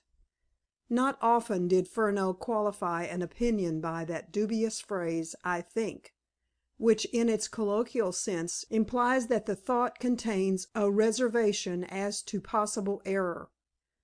Winter looked anxious. Both he and his colleague knew well when to drop the good-natured banter they delighted in. They were face to face now with issues of life and death, dark and sinister conditions which had already destroyed one life, threatened another, and might envisage further horrors. Small wonder, then, if the Chief Inspector's usually cheerful face was clouded, or that his hopes should be somewhat dashed when Furneaux seemed to lack the abounding confidence which was his most marked characteristic. "You've got something, I see," he said, trying to speak encouragingly, and glancing at the bundle of clothing which Furneaux had wrapped in a newspaper before dropping from the bedroom window of Siddle's house. "Yes, a lot. What to make of it is the puzzle. We either go ahead on the flimsiest of evidence, or I carry out another housebreaking job this afternoon and restore things in status quo. First, the bundle. An old covert coating overcoat and a pair of frayed trousers which probably draped old Ben's ghost. They've been soaked in turpentine, which, chemist or no chemist, is still the best agent for removing stains. We'll put 'em under the glass after we've examined the book. Siddle keeps a sort of diary. a series of jumbled memoranda. If we can extract nutriment out of that, we may have something tangible to go upon. Let's begin at the end." Opening the leather-bound notebook, Furneaux stood with his back to the window. Winter, owing to his superior height, could look over the lesser man's shoulder. Many an occult document affecting the famous crimes and social or dynastic intrigues of the previous decade had these two examined in that way, the main advantage of scrutiny in common being that they could compare readings or suggested readings without loss of time, and with the original manuscript before both pairs of eyes. In the first instance there were no dates, only scraps of sentences or comments. The concluding entry in the book was, "A tactical error, perhaps immovable." Then, taking the order backward, "Scout, the very notion of such an infamy. You and every scandal-monger in S may do your worst. Free to confess that events have opened my eyes to the truth, so not for the first time, out of evil comes good. A prick. Visit for such a purpose a piece of unheard of impudence." These were all on one page. "Quite clearly a précis of Grant's remarks when Siddle called on Monday," said Winter. At any other time Furneaux would have waxed sarcastic. Now he merely nodded. "Stops in a queer way," he muttered. "Not a word about the inquest or the missing bottles." The preceding page held even more disjointed entries, which nevertheless provided a fair synopsis of Doris's spirited words on the Sunday afternoon. "Malice and ignorance. Patient because of years. Loyal comrade shall remain. Code. No difference in friendship. E. hopeless. Contempt. Skipping. Good." On the next page, "Isidor G. Ingerman, useful. Inquire." E's boasts. Nonsensical, surely. Why has D. gone? Both men paused at that line. "Detective?" suggested Winter. "That's how I take it," agreed Furneaux. Then came a sign, plus 10%. "Elkin's mixture was not as before, it was fortified," grinned Furneaux. "That's the exact increase of nicotine. By the way, I have a sample. We can take care of him on that charge without a shadow of doubt." Winter blew softly on the back of his friend's head. "You're thorough, Charles, thorough," he muttered. "It's a treat to work with you when you get really busy." Furneaux ran his thumb across the end of several leaves. "I can tell you now," he said, "that there's nothing of real value in the earlier notes. So far as I can judge, they refer either to a sort of settlement with his wife or chance phrases used by Doris Martin which might imply that she was heart-whole and fancy-free. There's not a bally word dealing with the murder, or that can be twisted into the vaguest allusion to it. But here's a plan and section which have a sort of significance. I've seen the place, so recognized it, or thought I did. We must check it, of course. Here you are. You know the footbridge across the river from Bush Walk?" "Yes." "The eastern end is supported on a hollow pier of masonry, in which one might tog up unseen. These drawings would be useful as an aide memoire on a dark night. A false step with the river in flood might be awkward. What's that on the opposite page?" "I give it up, at present." This somewhat rare display of modesty on Furneaux's part was readily understandable. A series of straight lines and angles conveyed very little hint of their purport, but Winter smiled behind his friend's back.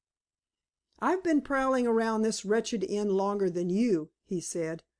"Look outside to the left." "Don't need to now," cackled Furneaux. "It's the profile of a wall, gate, and outhouse along which one could reach the window of the club room. Would you mind stopping grinning like a Cheshire cat?" Anything else?" "Yes, this one. S.M. 1820. That beats you, eh?" "Dished completely." Doris Martin, as usual, supplies the answer. An old volume of the Sussex Miscellany, probably that for 1820, contains a full story of Owd Ben. I might have mentioned it to you, but focused on current events. Siddle has it among his books, which, by the way, are made up largely of scientific and popular criminal records. Is that the lot? I'm afraid so. Have a look. Just a minute. I want to think. Winter turned and gazed through the open window. Seldom had a more gracious June decked England with garlands.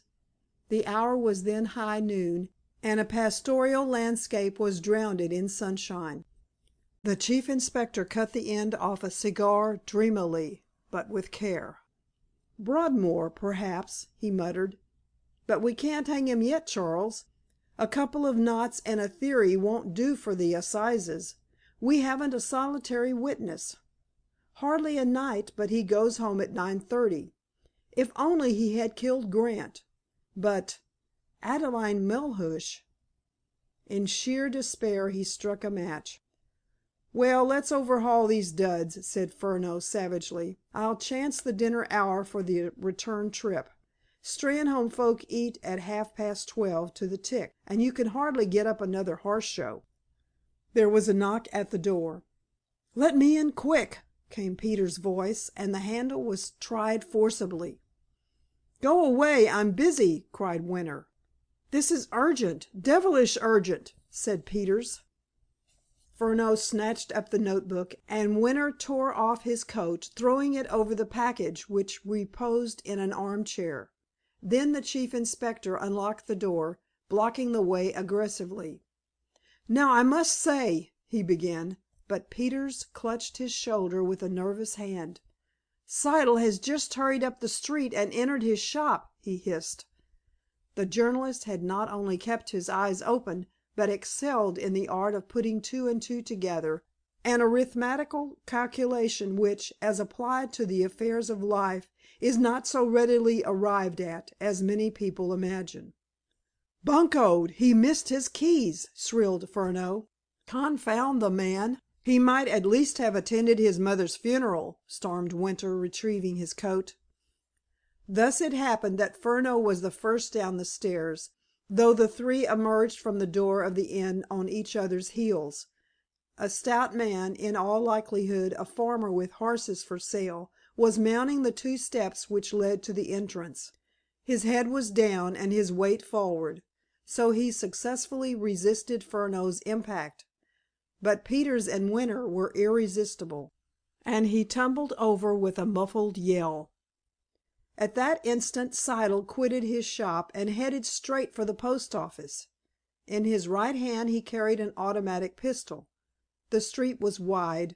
Furneaux, absolutely fearless in the performance of his duty, ran in a curve so as to bar the chemist's path, and it was then that Siddle saw him.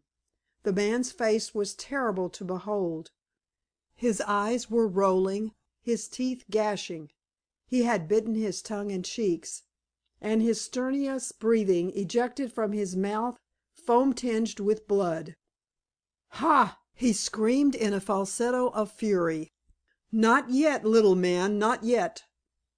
With that he raised the pistol and fired point blank at the detective.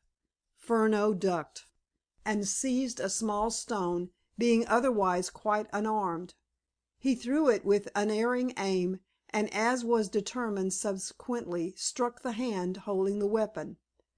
Possibly almost by a miracle, the blow caused a faulty pressure, because the action jammed, though the pistol itself was most accurate and deadly in its properties. By this time Winter, sweeping Peters aside, was within 10 feet of the maniac, who turned and ran into the shop. The door, a solid one, fitted with a spring lock, slammed in the Chief Inspector's face, and resisted a mighty effort to burst it open. A few yards away stood an empty two wheeled cart, uptilted, and Winter demanded the help of a few men who had gathered on seeing or hearing the hubbub. "I call on you in the king's name!" he shouted. "We must force that door. Then stand clear, all of you!" He raced to the cart, and when his object was perceived, willing hands assisted in converting the heavy vehicle into a battering ram. The gradient of the hill favored the attack, which was made at an acute angle, and the first assault smashed the lock. There were a couple of seconds' delay while the cart was backed out, and the detectives rushed in, Furneaux leading, because Winter gave his great physical strength to the shafts. But the Chief Inspector grabbed his tiny friend by the collar as the latter darted around the counter and into the dispensary in the rear.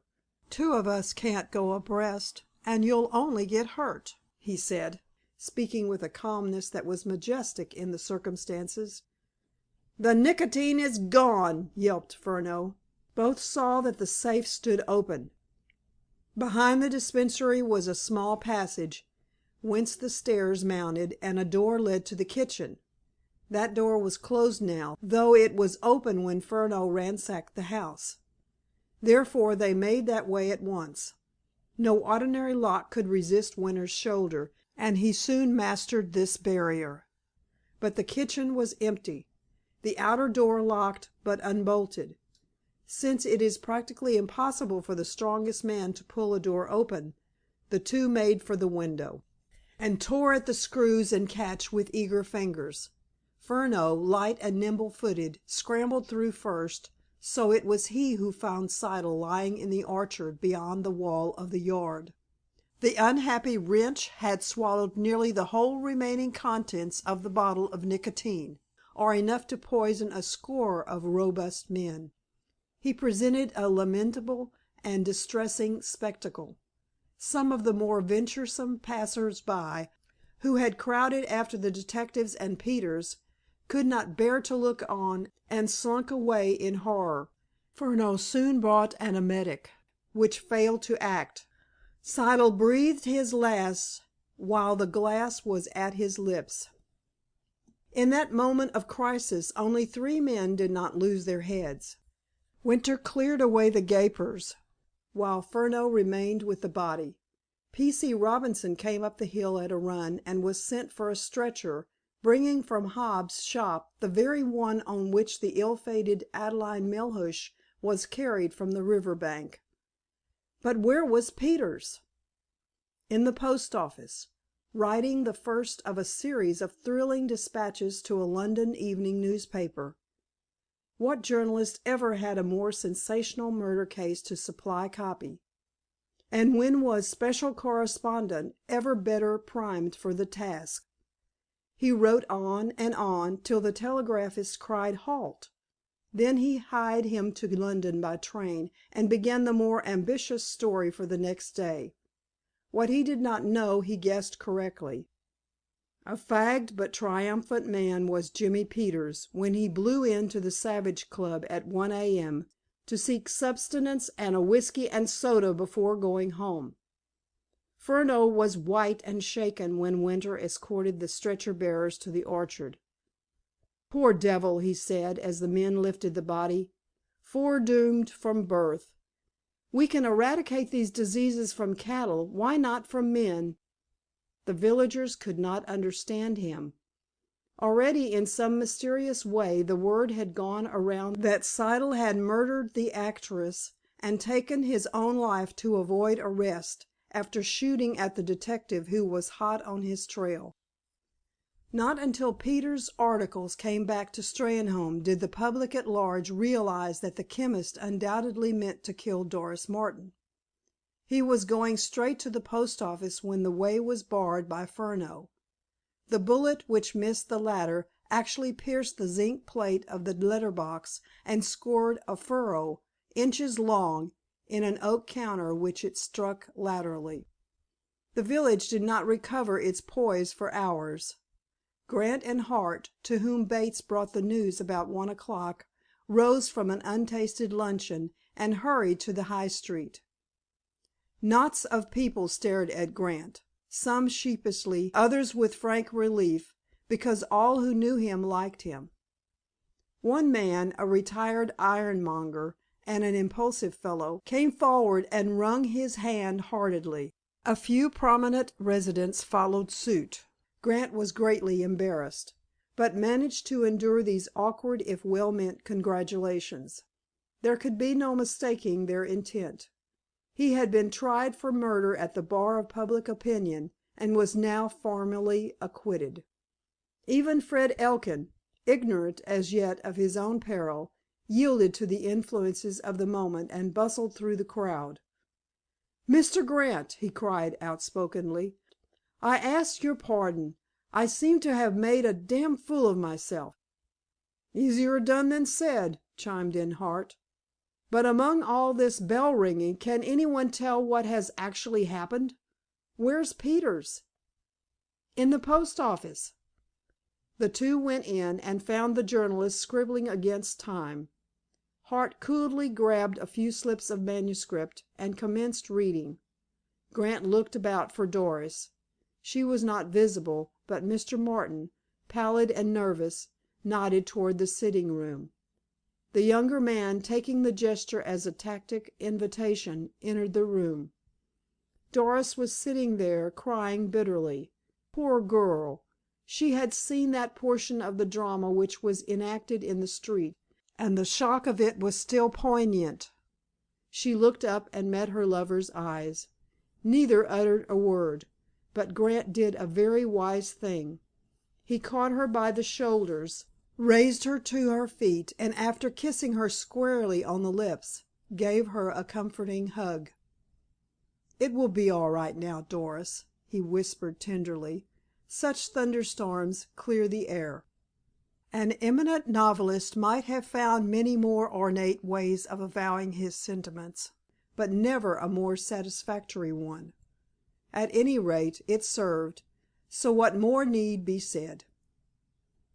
Certain reels of evidence accumulated into a fair sized stream before night fell. P.C. Robinson, for instance, scored a point by ascertaining that Peggy Smith had seen Furneaux dropping from the bedroom window of the chemist's shop. She was some 100 yards away, and could not be positive that some man, perhaps a glazier, had not been there legitimately effecting repairs. Still, when she met Siddle hurrying from the station, she told him of the incident. "He never even thanked me," she said, "but broke into a run.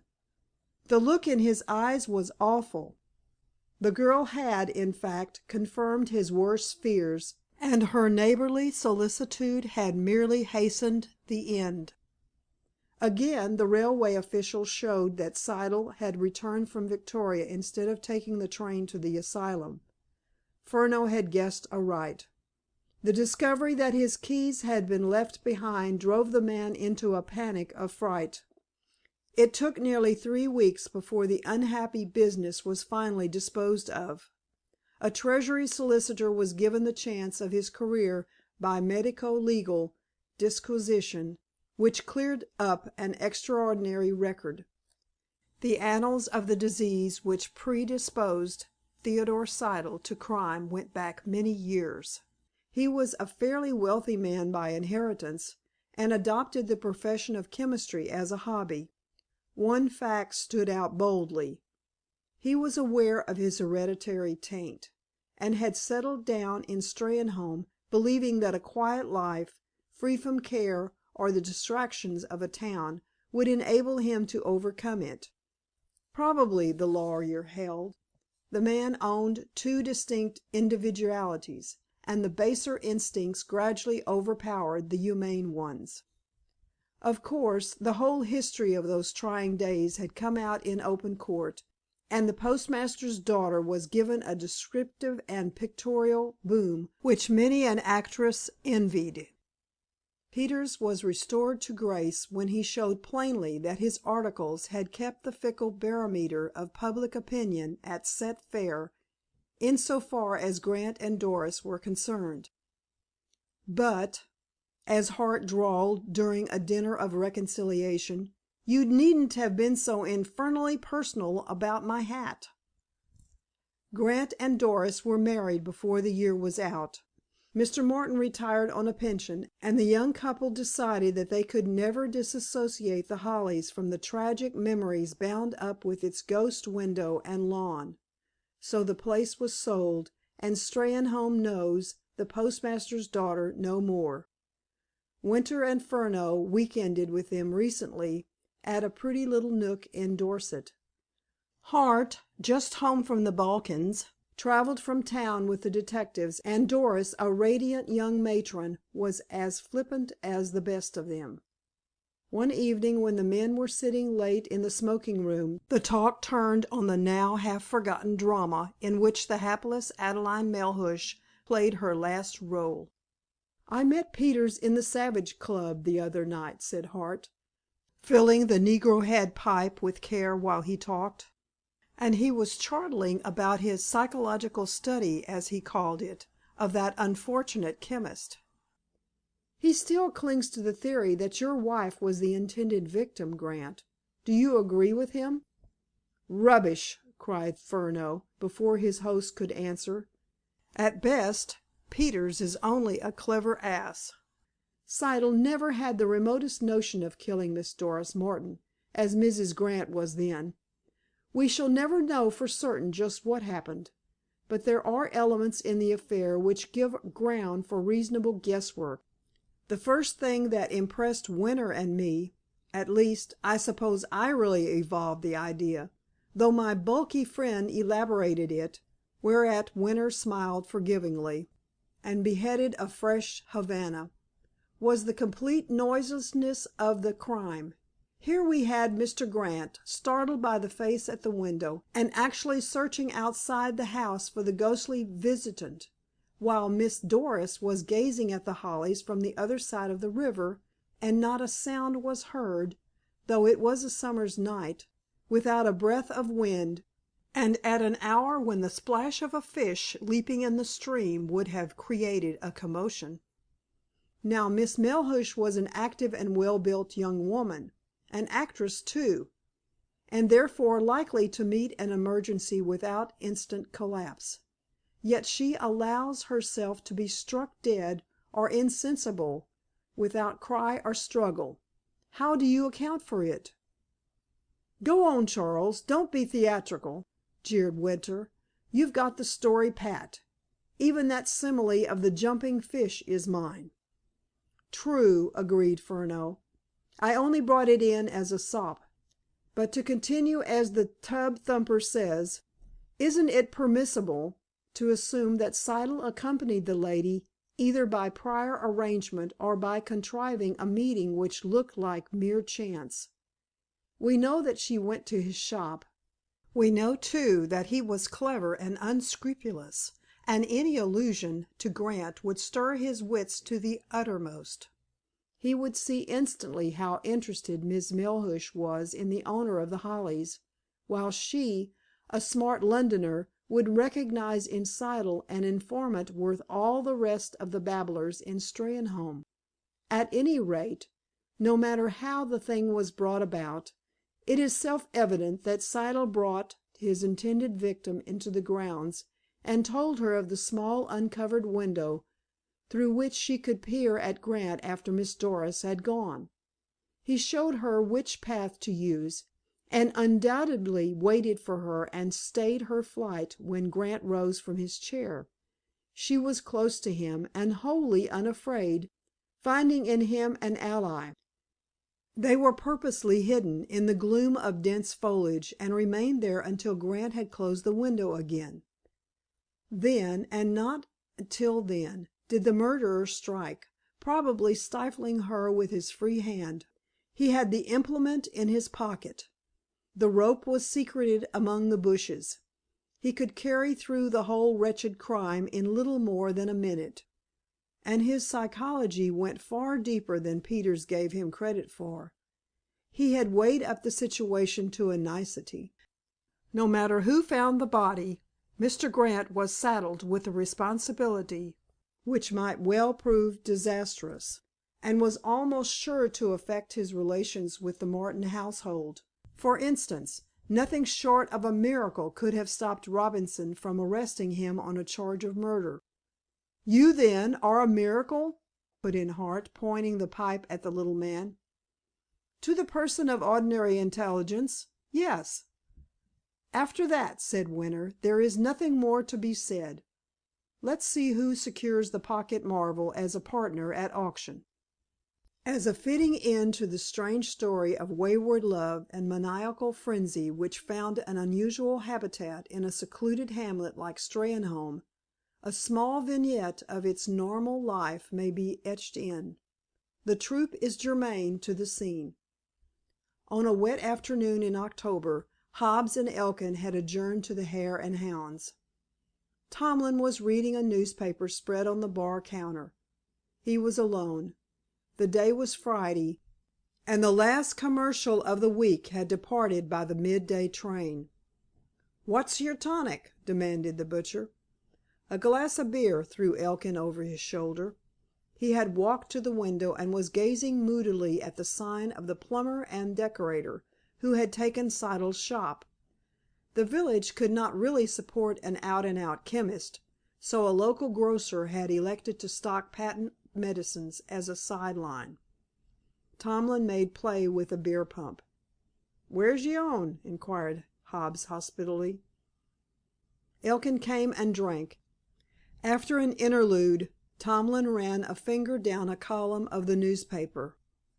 "By the way, Fred, didn't you tell me about that funny little chap, Furneaux, the 'tec, buying some pictures of yours?" he said.